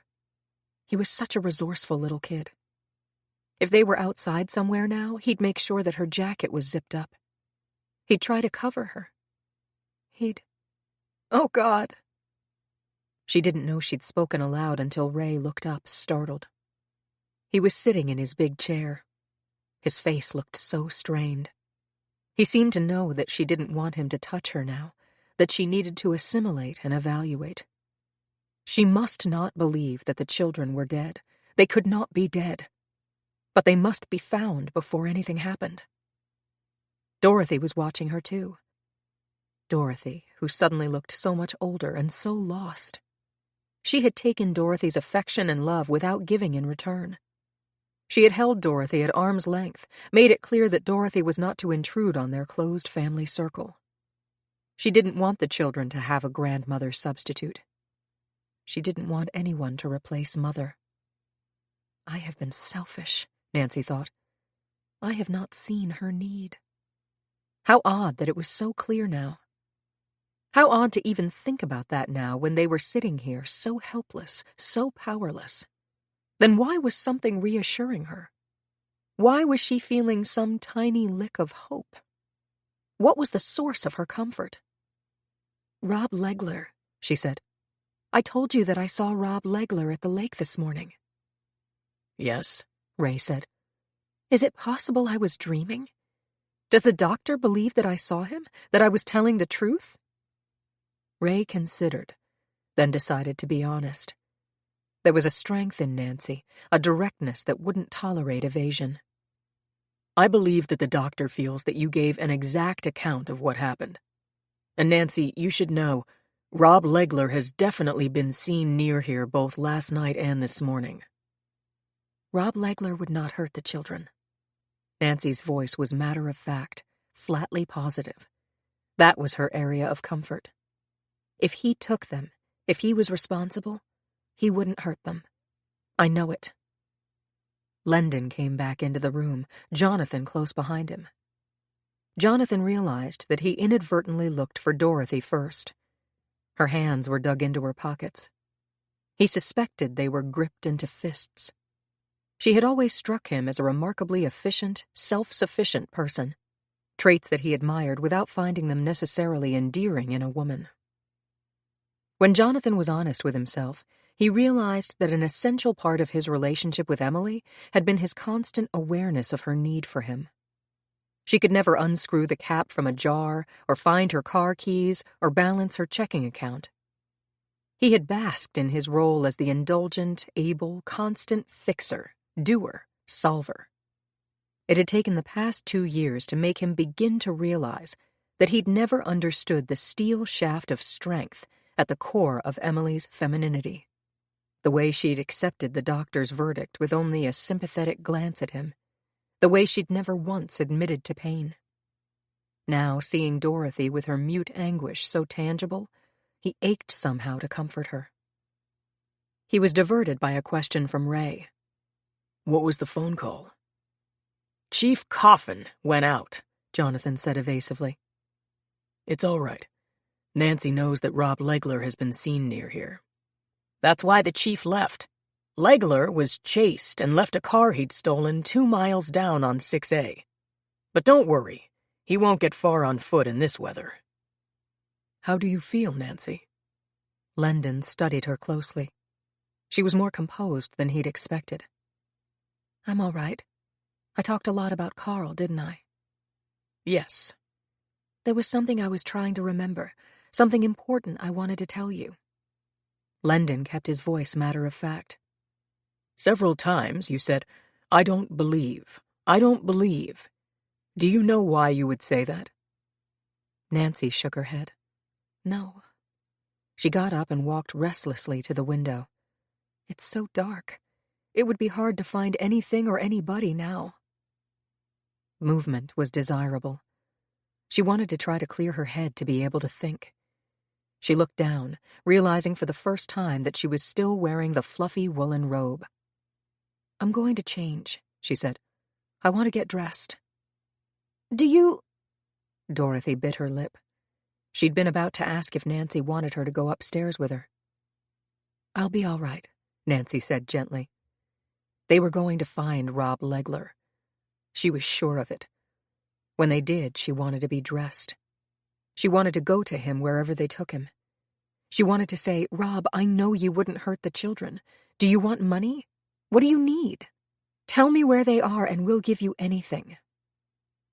Upstairs in the bedroom, she took off her robe. Mechanically, she walked over to the closet and hung it up. For an instant, she felt lightheaded and leaned her forehead against the coolness of the wall. The bedroom door opened, and she heard Ray cry, "Nancy!" His voice was startled as he hurried over to her, turned her to him, and put his arms around her. She felt the scratchy warmth of his sports shirt against her skin and the growing intensity of his grasp. "I'm all right," she said. "Really." "Nancy." He tilted her head up. His mouth closed over hers. As her lips parted, she arched her body against his. It had been like this from the beginning. From that first night when he'd come to dinner, and afterward they'd walked down to the lake. It had been chilly and she'd shivered. His coat was open, and he'd laughed and pulled her against him, wrapping the coat around so that it covered her too. When he'd kissed her that first time, it had been so inevitable. She'd wanted him so much, right from the beginning. Not like Carl. Poor Carl. She'd only tolerated him. Felt guilty about not wanting him, and after Lisa was born, he had never again, not like a husband. Had he sensed her revulsion? She'd always wondered. It was part of her guilt. "I love you." She didn't know she'd said it. Words said so often, words she murmured to Ray even in her sleep. "I love you too. Oh, Nancy, it must have been so bad for you. I thought I understood, but I didn't." "Ray, will we get the children back?" Her voice shook, and she felt her whole body begin to tremble. His arms tightened. "I don't know, darling. I don't know. But remember this. No matter what happens, we have each other. Nothing can change that. They've just come by for the chief. They have Rob Legler at the station house. Dr. Miles went with them, and Jonathan and I are going over too." "I want to go. Maybe he'll tell me—" "No. Jonathan has an idea, and I think it could work. We've got to find out. Maybe Rob has an accomplice who has the children. If he sees you, he might refuse to say anything, especially if he was involved last time." "Ray," Nancy heard the despair in her voice. "Darling, hang on, just a little while longer. Take a hot shower and get dressed. Dorothy will stay with you. She's fixing a sandwich for you now. I'll be back as soon as I can." For an instant he buried his lips in her hair, then was gone. Mechanically, Nancy walked into the bathroom off the bedroom. She turned on the water in the shower stall, then looked into the mirror over the wash basin. The face she saw looking back at her was pale and drawn, the eyes heavy and clouded. It was the way she had looked all those years with Carl, like the pictures of her in that article. Quickly, she turned away and, twisting her hair into a knot, stepped into the shower. The warm needle spray struck her body, making a steady assault against the rigid tension of her muscles. It felt good. Gratefully, she lifted her face to the spray. A shower felt so clean. She never took a tub bath anymore. Not since the years with Carl. She didn't think about those baths anymore. A vivid shaft of recollection came as the water splashed against her face. The tub, Carl's insistence on bathing her, the way he had touched her and examined her. Once when she'd tried to push him away, he'd slipped and his face had gone under the water. He'd been so startled that for a moment he couldn't pull up. When he did, he'd begun sputtering and trembling and coughing. He'd been so angry, but mostly so frightened. It had terrified him to have his face covered by the water. That was it. That was what she had tried to remember. That secret fear of water. Oh, God. Nancy swayed against the side of the shower stall. She felt nausea rack her stomach and throat, stumbled out of the shower, and began retching uncontrollably. Minutes passed. She clung to the sides of the commode, unable to stem the violent waves of illness. Then, even when the vomiting finally stopped, icy chills still shuddered through her body. 29. Ray, don't count on too much, Jonathan warned. Ray ignored him. Through the streaked window pane, he could see the station house. The glow from the gas lamps gave it the look of another century. Quickly parking the car, Ray threw open the door and darted across the macadam into the station. From behind, he could hear Jonathan puffing as he tried to keep pace. The desk sergeant looked surprised. Didn't expect to see you here tonight, Mr. Eldridge. I'm sure sorry about the kids. Ray nodded impatiently. Where are they questioning Rob Legler? The sergeant looked alarmed. You can't have anything to do with that, Mr. Eldridge. The hell I can't, Ray said evenly. Go in and tell the chief that I have to see him now. The sergeant's protest died on his lips. He turned to a policeman who was coming down the corridor. Tell the chief that Ray Eldridge wants to see him, he snapped. Ray turned to Jonathan. With the trace of a wan smile, he said, Suddenly this seems like a far-fetched, crazy idea. It isn't, Jonathan replied quietly. Ray glanced around the room and realized for the first time that two people were sitting on a small bench near the door. They were just about as old as he and Nancy, a nice-looking couple. He wondered abstractedly what they were doing here. The guy looked embarrassed, the woman determined. What would bring anyone out on a night like this? Was it possible they had had a fight and she was pressing charges? The idea was wildly funny. Somewhere outside this room, outside this whole incredible day, people were home with their families, cooking dinner in candlelight, telling kids not to be scared of the dark, making love, having fights. He realized that the woman was staring at him. She started to get up, but the husband pulled her down. Quickly, Ray turned his back to her. The last thing in the world he wanted or needed was sympathy. Footsteps hurried down the corridor. Chief Coffin rushed into the room. What is it, Ray? Have you heard anything? Jonathan answered. You have Rob Legler here? Yes, we're questioning him. Dr. Miles is with me. Legler's asking for a lawyer. Won't answer any questions. I thought as much. That's why we're here. In a low voice, Jonathan outlined his plan. Chief Coffin shook his head. Won't work. This guy's a cool one. There's no way you'll get him to place himself at the Eldridge house this morning. Well, let us try. Can't you see how important time is? If he had an accomplice who has the children now, that person may panic. God knows what he might do. Well, come in here. Talk to him. But don't count on anything. With a jerk of his head, the chief nodded to a room halfway down the corridor. As Ray and Jonathan started to follow him, the woman got up from the bench. Chief Coffin? Her voice was hesitant. Could I speak to you for just a minute? The chief looked at her appraisingly. Is it important? Well, probably not. It's just that I felt I wouldn't have any peace unless... It's something my little boy... The chief visibly lost interest. Just sit down, please, ma'am. I'll be back with you as soon as I can. Ellen Keeney sank down on the bench as she watched the three men leave. The sergeant at the desk sensed her disappointment. Are you sure I can't help you, ma'am? He asked. But Ellen didn't trust the sergeant. When she and Pat had first come in, they had tried to tell him that they thought their little boy might know something about the Eldridge case. The sergeant had looked pained. Lady, do you know how many calls we've had today? Since the wire services got hold of this, we've had nothing but calls. Some jerk from Tucson phoned to say he thought he saw the kids in a playground across the street from his apartment this morning. No way they could have gotten there, even in a supersonic plane. So just take a seat. The chief will talk to you when he can. Pat said, Ellen, I think we should go home. We're only in the way here. Ellen shook her head. She opened her pocketbook and took out the note the stranger had given Neil when he had sent him in for the mail. She had attached to the note her own scribblings about everything Neil had told her.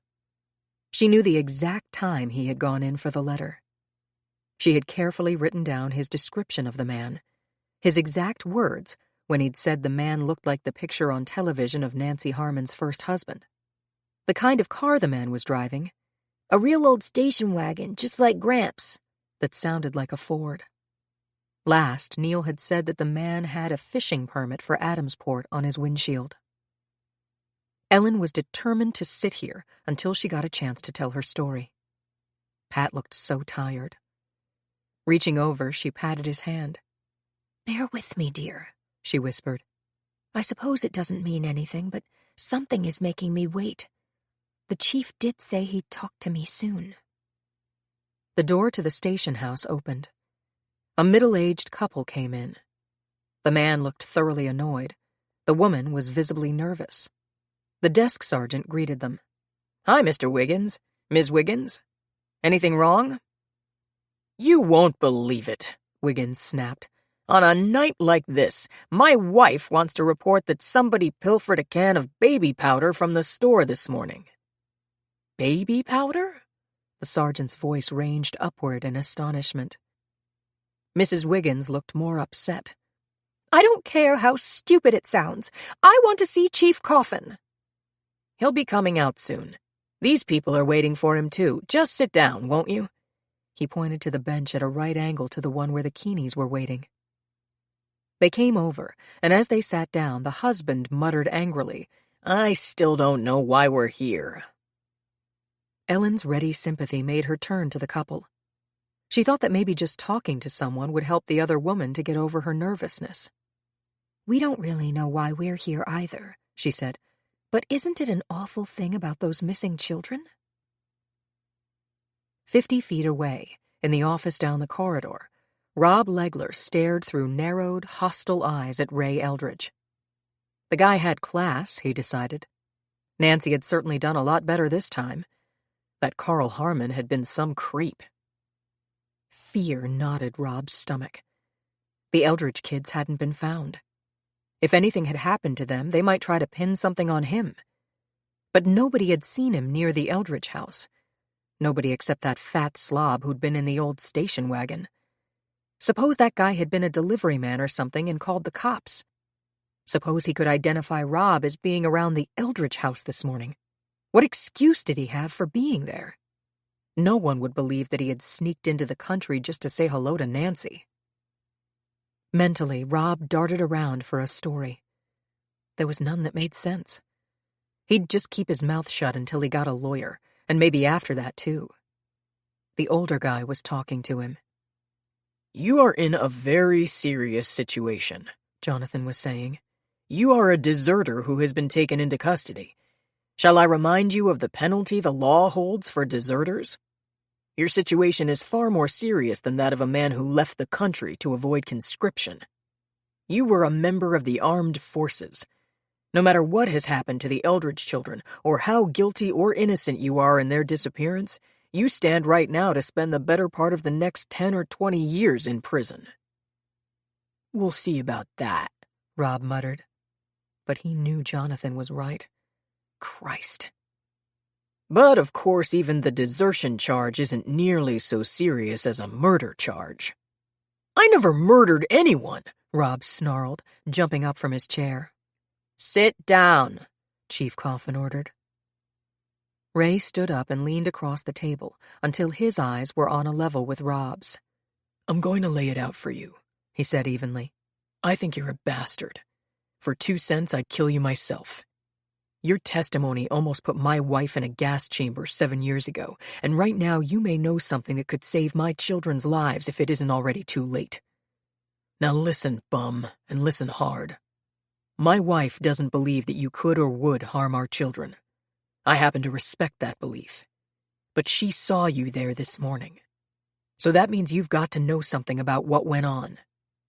Trying to stall and say you never got to our house won't help. We'll prove you were there.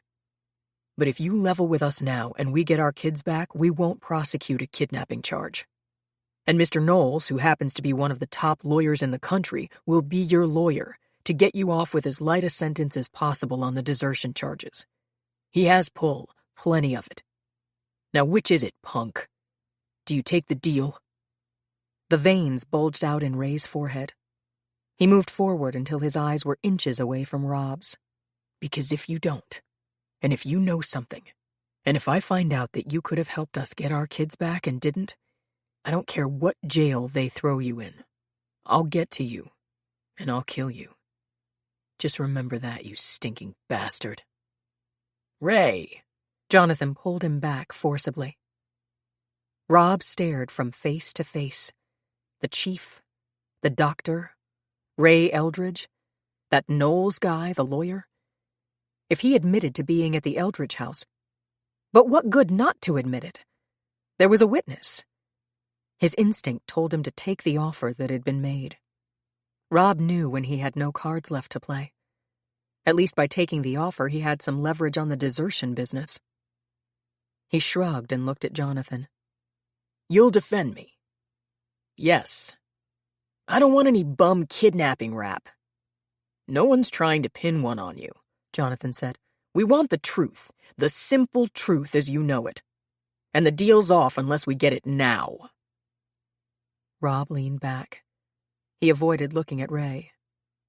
"Okay," he said. "This is how it started. My buddy up in Canada." They listened intently as he talked. Only occasionally did the chief or Jonathan ask a question. Rob chose his words carefully when he said he was coming to ask Nancy for money. "See, I never believed she touched a hair on the head of those Harmon kids. She wasn't the type. But I got the word that they were trying to pin the rap on me out there, and I'd better just answer questions and keep my opinions out of it. I felt kind of sorry for her. She was a scared kid and a big frame-up as far as I was concerned." "A frame-up that was your direct responsibility," Ray said. "Shut up, Ray," Chief Coffin said. "Get to this morning," he ordered Rob. "When did you arrive at the Eldridge home?" "It was like a couple of minutes before 10, Rob said. "I had been driving real slow looking for that dirt road my friend drew a picture of, and then I realized I'd missed it." "How did you realize you missed it?" "Well, this other car I had to slow down for. Then I realized that the other car had come off that road, so I backed up." "The other car?" Ray repeated. He jumped up. "What other car?" The door of the interrogation room burst open. The sergeant hurried in. "Chief, I think it's real important you talk to the Higginses and that other couple. I think they have something real important to tell you."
30. Finally, Nancy was able to get up, wash her face, and rinse her mouth. She mustn't let them see that she'd been sick. She mustn't talk about it. They'd think she was crazy. They wouldn't believe or understand. But if the unbelievable was possible, the children... Oh, God, not again. Not like that. Please, not again. She rushed into the bedroom and grabbed underwear from the drawer, slacks and a heavy sweater from the closet. She had to go to the station house. She had to see Rob, tell him what she believed, beg him for the truth. What did it matter if everyone thought she was crazy? With lightning speed, she dressed, stuffed her feet into sneakers, laced them with trembling fingers, and hurried downstairs. Dorothy was waiting for her in the dining room. The table was set with sandwiches and a pot of tea. Nancy, sit down. Just try to have something. Nancy cut her off. I have to see Rob Legler. There's something I have to ask him. She clenched her teeth together, having heard the hysteria rising in her voice. She must not be hysterical. She turned to Bernie Mills, who was standing in the doorway of the kitchen. Please call the station, she begged him. Tell Chief Coffin I insist on coming over, that it has to do with the children. Nancy, Dorothy grabbed her arm. What are you saying? That I must see Rob. Dorothy, call the station. No, I will. Nancy ran over to the phone. She was just reaching for it when it rang. Bernie Mills hurried to take it, but she picked it up. Hello? Her voice was quick and impatient. Then she heard. So low it was a whisper. She had to strain to make out his words. Mommy. Mommy, please come and get us. Help us, Mommy. Missy is sick. Come and get us. Michael! Michael! She screamed. Michael, where are you? Tell me where you are! We're at... Then his voice faded, and the line went dead. Frantically, she jiggled the phone. Operator! She shrieked. Don't break the connection! Operator!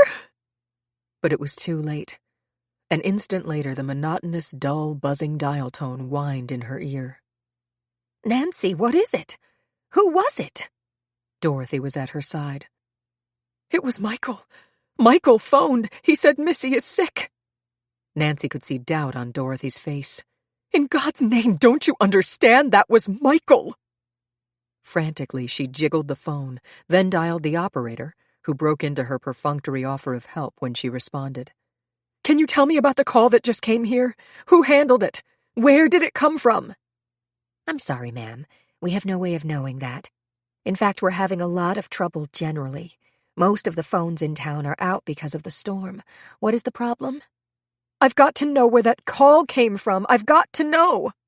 There is no way we can trace the call once the connection is broken, ma'am. Numbly, Nancy put down the receiver. Somebody may have broken that connection, she said. Whoever has the children. Nancy, are you sure? Mrs. Eldridge, you're kind of strung up and upset. Bernie Mills tried to make his voice soothing. Nancy ignored him. Dorothy, Michael said we're at... He knows where he is. He can't be far away. Don't you see that? And he says Missy's sick. From far off, she was hearing something else. Lisa is sick. She doesn't feel right. She had said that to Carl long ago. What is the number of the police station? Nancy asked Bernie Mills. She pushed back the waves of weakness that were like clouds of fog inside her head. It would be so easy to lie down, to slip away. Right now, someone was with Michael and Missy. Someone who was hurting them. Maybe was doing to them what had happened before. No, she had to find them. She mustn't get sick. She had to find them.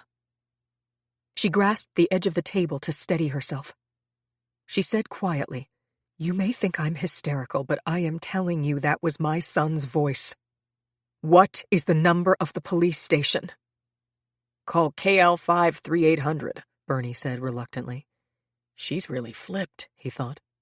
And the chief would have his head for not having gotten to the phone. She imagined it was the kid, but it could have been anybody, or even a crank. The number rang once. A crisp voice said, "Adamsport Police Headquarters, Sergeant speaking." Nancy started to say, "Chief Coffin," and realized that she was speaking into nothingness. Impatiently, she jiggled the phone. "It's dead," she said. "The phone is dead." Bernie Mills took it from her. "It's dead, all right. I'm not surprised. Probably half the houses don't have phones by now. This is some storm." "Take me to the police station." "No, you go. If the phone comes back on and Michael can call again, please go to the police station, or is someone outside?" "I don't think so. The television van went to the station house, too." "Then you go. We'll stay here. Tell them Michael phoned. Tell them to bring Rob Legler here. We've got to wait." "I can't leave you." "Nancy, how sure are you it was Michael?" "I'm sure. Dorothy, please believe me. I'm sure it was Michael. It was. Officer, please. How far is the station in your car? 5 minutes. You'll be gone 10 minutes in all. But make them bring Rob Legler here, please." Bernie Mills thought carefully. The chief had told him to stay here. But with the phone out, there wouldn't be messages. If he brought Nancy with him, the chief might not like it. If he left and came right back, he'd be gone a total of 10 minutes. And if that ever was the kid on the phone and he didn't report it? He considered asking Dorothy to drive to the station, then discarded the idea. The roads were too icy. She looked so upset that the odds were she'd crack up her car. "I'll go," he said. "Stay right here." He didn't take time to look for his coat, but ran out the back door to the patrol car. Nancy said, "Dorothy, Michael knew where he was. He said, 'We're at.' What does that mean to you? If you're on a street or a road, you say, 'We're on Route 6A,' or 'We're on the beach,' or 'We're on the boat.' But if you're in a house or a store you say, 'We're at Dorothy's house,' or 'We're at Daddy's office.' Do you see what I mean? Oh, Dorothy, there must be some way to know. I keep going over things. There must be something, some way to know. And he said that Missy is sick. I almost didn't let her go out this morning. I thought about it. Was it too cold? Was it too windy? But I hate to think about them being sick or to baby them about being sick, and I know why now. It was because of Carl and the way he examined them, and me. He was sick. I know that now. But that's why I let Missy out. It was damp and too cold for her, but I thought just half an hour. And it was because of that. And I got her red mittens, the ones with the smile faces, and I told her to be sure to keep them on because it was so cold. I remember thinking that for a change she had a matching pair. But she did lose one by the swing. Oh, God, Dorothy, if I hadn't let them out. If I had kept them in because she was getting sick. But I didn't want to think about that. Dorothy! Nancy spun around at Dorothy's strangled cry. Dorothy's face was working convulsively. "What did you say?" she demanded. "What did you say? About the mittens?" "I don't know. Do you mean that she lost one? Or that they matched? Dorothy, what do you mean? What do you know?" With a sob, Dorothy covered her face. "I know where they are. Oh, God, I know. And I was so stupid. Oh, Nancy, what have I done? Oh, what have I done?" She reached into her pocket and pulled out the mitten. "It was there, this afternoon on the floor of the garage, and I thought I'd kicked it out. And that awful man, I knew there was something about him, the way he smelled so sour, so evil. And that baby powder, oh my God!" Nancy grabbed the mitten. "Dorothy, please help me. Where did you find that mitten?" Dorothy sagged limply. "At the lookout, when I was showing it today." "The lookout? Where that parish man lives? I don't think I've ever seen him except from a distance. Oh, no." In an instant of total clarity, Nancy saw truth and realized it might be too late. "Dorothy, I'm going to the lookout. Now. The children are there. Maybe I'll be in time. You go for Ray and the police. Tell them to come. Can I get into the house?" Dorothy's shaking stopped. Her voice became as calm as Nancy's. Later, for the rest of her life, she could indulge in self-recrimination, but not this minute. "The kitchen door has a bolt. If he put it on, you can't get in. But the front door, the one on the bay side, he never uses it. I never gave him a key. This will open both locks." She dug into her pocket and came out with a set. "This one." She did not question Nancy's decision to go alone. Together, the women raced out the back door toward the cars. Dorothy let Nancy pull out first. She caught her breath as Nancy's car lurched, skidded, and then righted itself. It was almost impossible to see. The sleet had formed a thick ice shield against the window. Nancy rolled down her side window. Glancing out it, squinting against the pelting sleet, she raced the car down the road, across Route 6A and down the street that led to the cutoff for the lookout. As she started up the winding incline, the car began to slip. She floored the gas pedal and the front wheels skidded, twisting the car on the icy road. Nancy jammed on the brake. The car spun around. Too late, she tried to right it. A tree loomed ahead. She managed to yank the wheel in a half circle. The front end of the car pulled to the right and with a grinding crash hit the tree. Nancy was thrown forward, then snapped back. The wheels were still spinning as she pushed open the door on the driver's side and stepped out into the pelting sleet. She hadn't put on a coat, but she barely felt the sleet go through her sweater and slacks as she tried to run up the precarious hill. At the approach to the driveway, she slipped and fell. Ignoring the sharp pain in her knee, she ran toward the house. "Don't let me be too late. Please don't let me be too late." Like clouds breaking before her vision, she could see herself staring down at the slabs at Lisa and Peter. Their faces white and bloated from the water, the bits of the plastic bags still sticking to them. "Please," she prayed. "Please." She got to the house and steadied herself against the shingles as she ran around it toward the front entrance. The key in her hand was wet and cold. She grasped it tightly. The house was completely dark except for the top floor. She could see a light coming through the shade on one of the windows. As she rounded the house, she could hear the harsh crashing sounds of the bay as the waves broke against the rocky shore. There was no beach, just piles of rock. The beach was over to the left. She hadn't realized this property was so high. You could probably see the whole town from the back windows. Her breath was coming in deep, sobbing gasps. Nancy felt her heart pounding. She couldn't breathe from running in the cold wind. Her numbed fingers fumbled with the key. "Let it turn. Please let it turn." She felt resistance as the rusty lock grabbed at the key, then held it, and finally the lock turned, and Nancy pushed open the door. The house was dark, so terribly dark. She couldn't see. There was a musty smell, and it was so quiet here.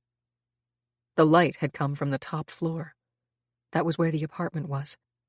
She'd have to find the stairs. She resisted the impulse to shriek Michael's name.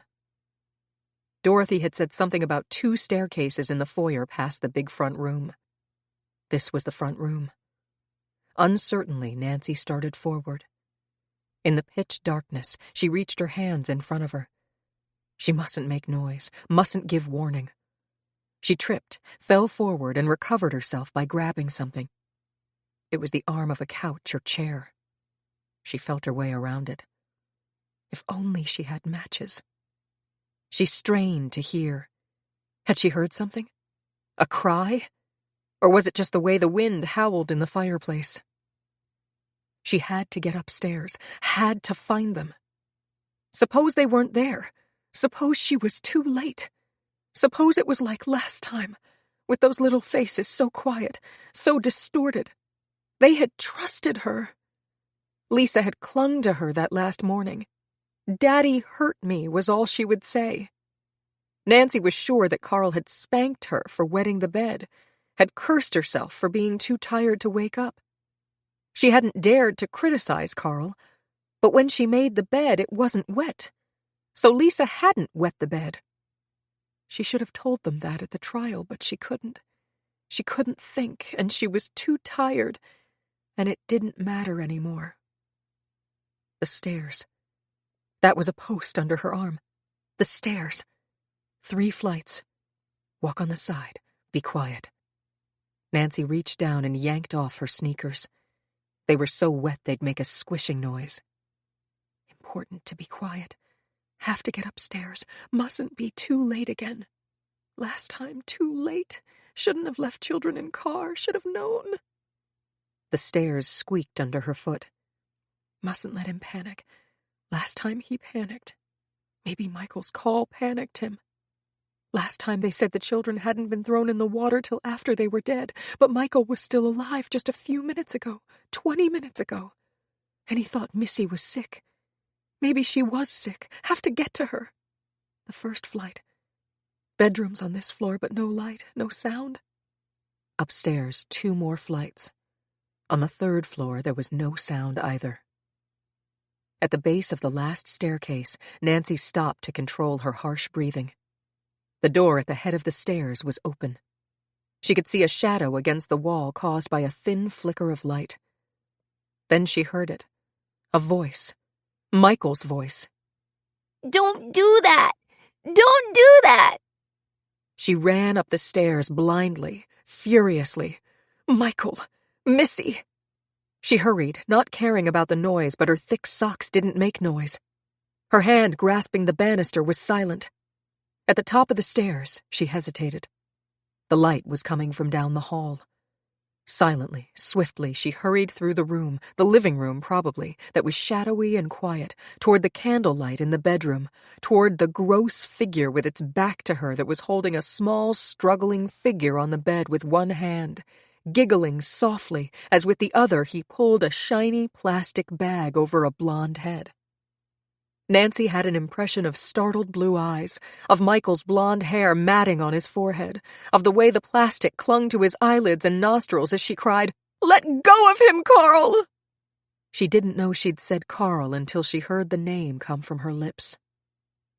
The man spun around. Somewhere lurking in that gross mass of flesh, she could see eyes that darted and burned. Nancy had an impression of the plastic clinging, of Missy's tousled figure lying on the bed, her windbreaker a bright red heap beside her. She saw the look of stupefaction replaced by cunning. "You." The voice was remembered. The voice that over 7 years she'd tried to blot out. He started toward her menacingly. She had to get around him. Michael couldn't breathe. He lunged for her. She pulled away, feeling his thick grasp on her wrist. They fell together, clumsily, heavily. She felt his elbow dig into her side. The pain was blinding, but his grip relaxed for an instant. His face was next to hers. Thick and white, the features bloated and broadened, but the sour, dank smell, the same as it had been before. Blindly, she reached out with all her force and bit the thick, jowly cheek. With a howl of rage, he lashed out but let her go, and she dragged herself up, feeling his hand pulling at her. She threw herself onto the bed, with her fingernails tearing at the tight plastic sheet that was making Michael's eyes bulge, his cheeks become blue. She heard his gasping breath as she twisted around to meet Carl's new attack. His arms pulled her tight against him. She felt the sick warmth of his exposed body. Oh, God! She pushed back his face with her hands and felt him bend her backward. As she tried to pull away, she could feel Missy's foot under her, touching her, moving. It was moving. Missy was alive. She knew it. She could feel it. She began to scream, a steady, demanding call for help. And then Carl's hand covered her mouth and nostrils, and futilely she tried to bite the thick palm that was choking out air and causing great black curtains to close in front of her eyes. She was sinking into gasping unconsciousness when abruptly the hands loosened their pressure. She choked, great gurgling sounds. From somewhere, someone was shouting her name. Ray! It was Ray! She tried to call out, but no sound came. Struggling up onto one elbow, she shook her head. Mommy, he's taking Missy. Michael's voice was urgent, his hand shaking her. She managed to sit up as Carl swooped. His arm passed her and grabbed the small figure that had begun to squirm and cry. Put her down, Carl. Don't touch her. Her voice was a croak now, but he looked at her wildly and turned. Holding Missy against him, he ran away, his gait awkward. In the dark of the next room, she heard him bumping into furniture, and she staggered after him, trying to shake the dizziness. There were footsteps on the stairs now, hard, racing footsteps coming up. Desperately, she listened for Carl, heard him down the hall, saw his dark shadow silhouetted against the window. He was climbing up the stairs to the attic. He was going up to the attic. She followed him, caught up with him, tried to grasp his leg. The attic was cavernous, musty-smelling, thick-beamed with a low ceiling, and dark, so dark it was hard to follow him.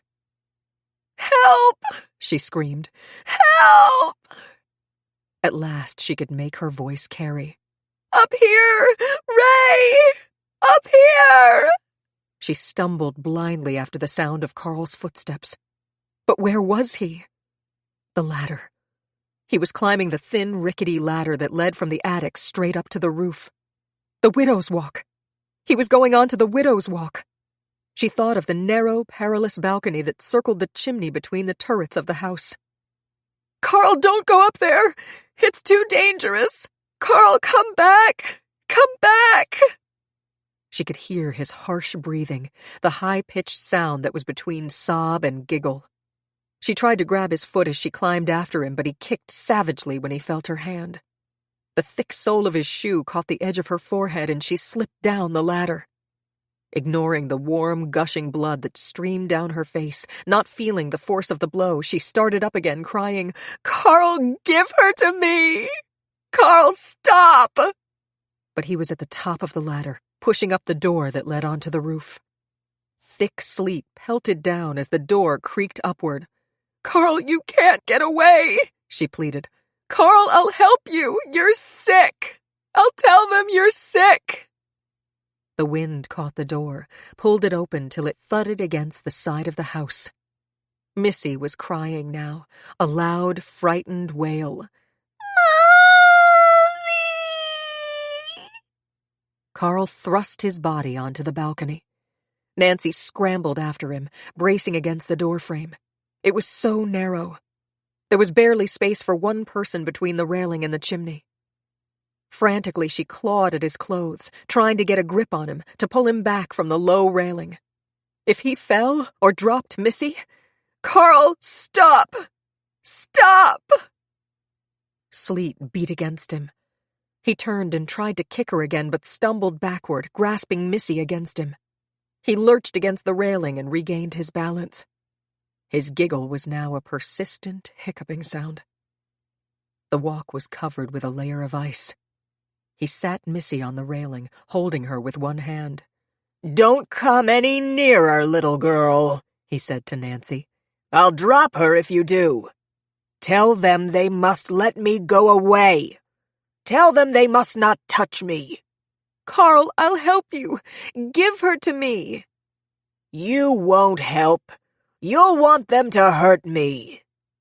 He swung one foot over the rail. Carl, no, don't do it. Carl, you hate water. You don't want water to cover your face. You know that. That's why I should have known you didn't commit suicide. You couldn't drown yourself. You know that, Carl. She made her voice calm, deliberate, soothing. She took one step toward the railing. Missy was reaching her arms out, pleading. Then she heard it. A cracking, breaking sound. The railing was breaking. As she watched, the wooden posts gave way under Carl's weight. His head went backward. He swung his arms forward. As he released his hold on Missy, Nancy darted forward and grabbed her baby. Her hands caught in Missy's long hair, caught and twisted and held. She was teetering on the edge of the walk. The rail was crumbling. She felt Carl grab her leg as he fell, screaming. Then, as she was being dragged forward, firm arms came around her waist from behind, arms that held and supported her. A strong hand pulled Missy's head against her neck, pulled them both back, and she collapsed against Ray, even as, with a last despairing scream, Carl slid off the balcony, across the icy, sloping roof, and into the angry, rock-filled surf far below. 31. The fire licked hungrily at the thick logs. The warm hearth smell permeated the room and mingled with the scent of freshly made coffee. The Higginses had opened the store and brought up cold cuts for sandwiches, and they and Dorothy had prepared a spread while Nancy and Ray were at the hospital with the children.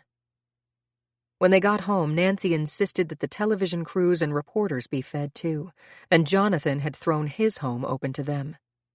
They had taken films of the homecoming of Nancy and Ray, carrying their children in from the car, and had been promised an interview the next day. In the meantime, Ray said into the microphones, we want to thank everyone whose prayers through this day kept our children from harm.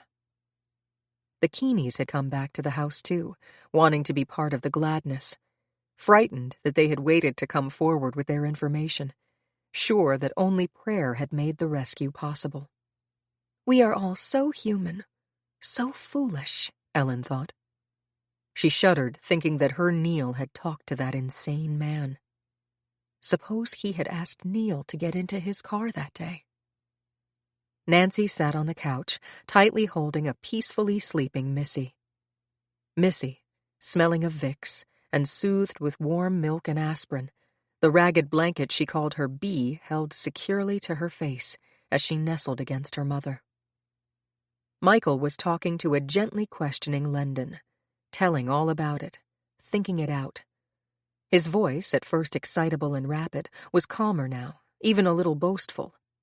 I didn't want to go away from that house without Missy when the nice man started fighting with the other man and yelled at me to get help.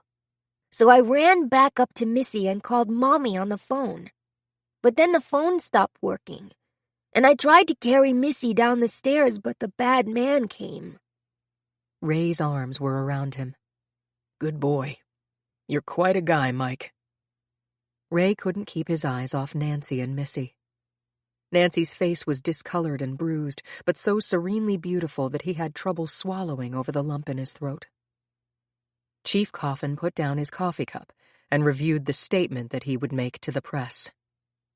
Professor Carl Harmon, alias Courtney Parrish, was pulled out of the water still alive. Before he died, he was able to make a statement, confessing his sole guilt in the murder of his children, Lisa and Peter, 7 years ago. He also admitted that he was responsible for the death of Nancy Eldridge's mother. Realizing that she would have prevented his marriage to Nancy, he jammed the steering mechanism of her car while she was in the restaurant with Nancy. Mr. John Kragopoulos, whom Professor Harmon assaulted today, is on the serious list in Cape Cod Hospital with a concussion, but is expected to recover.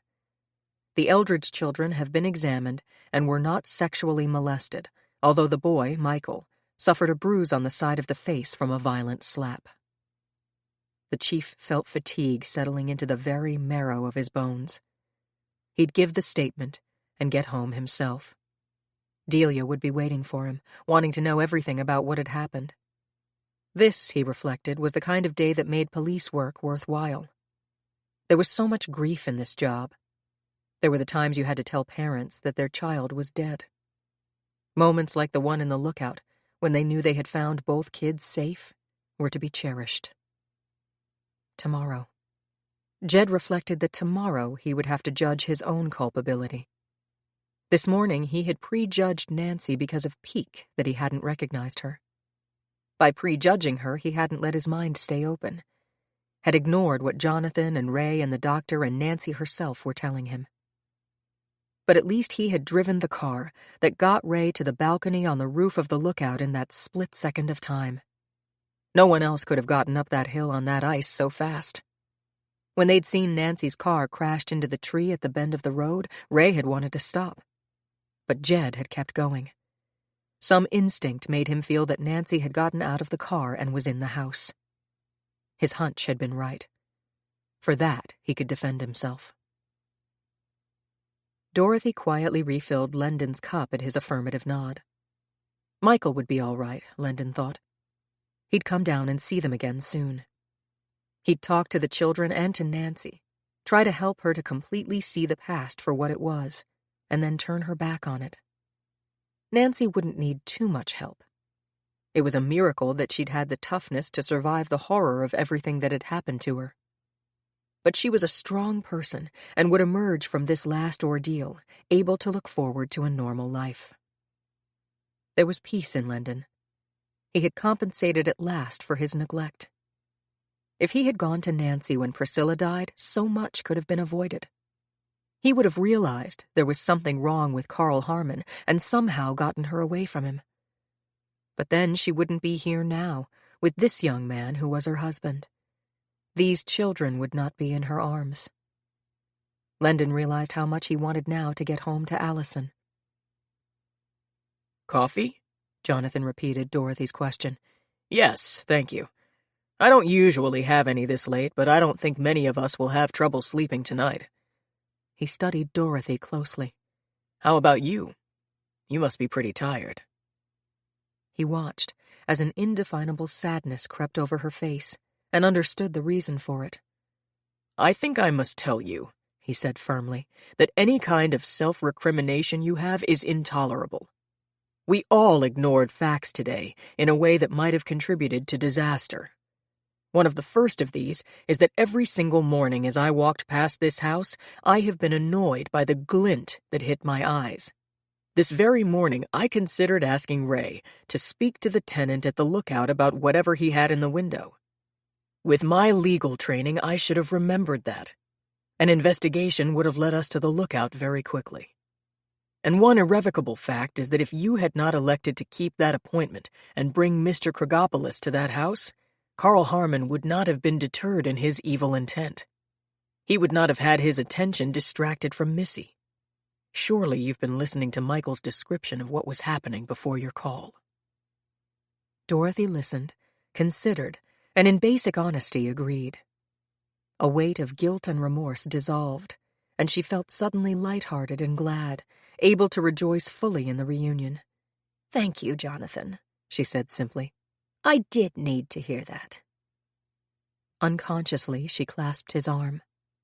Consciously, he covered her hand with his own. The roads are still treacherous, he said. When you're ready to go home, I'd feel better if I drove you. It is over, Nancy thought. It is over. Her arms tightened around her sleeping child. Missy stirred, murmured, Mommy, and slipped back into even, soft breathing. Nancy looked at Michael. He was leaning back against Ray. Nancy watched as Ray gently pulled him down on his lap. You're getting tired, fellow, Ray said. I think maybe you kids had better get to bed. It's been quite a day. Nancy remembered the feeling when those strong arms had grabbed her, held her, kept her and Missy from falling. It would always be like that with Ray. She would always be safe. And today, she'd seen and known and been in time. From the well springs of her being, prayer permeated her mind and heart. Thank you, thank you, thank you. You have delivered us from evil. She realized that the sleet was no longer pelting the windows, that the moaning sound of the wind had died. Mommy, Michael said, and now his voice was sleepy. We didn't even have a birthday party for you, and I didn't get you your present. Don't worry, Mike, Ray said. We'll celebrate Mommy's birthday tomorrow, and I know just the presents to get for her. Miraculously, the strain and fatigue left his expression, and Nancy saw a twinkle begin in his eye. He looked directly at her. I'll even tell you what they are, honey, he volunteered. Art lessons from a really good teacher from the kids, and a color job at the beauty parlor from me. He stood up, eased Michael back into the chair, and came over to her. Standing over her, he studied the part in her hair carefully. "I have a hunch. You make a hell of a redhead, honey," he said.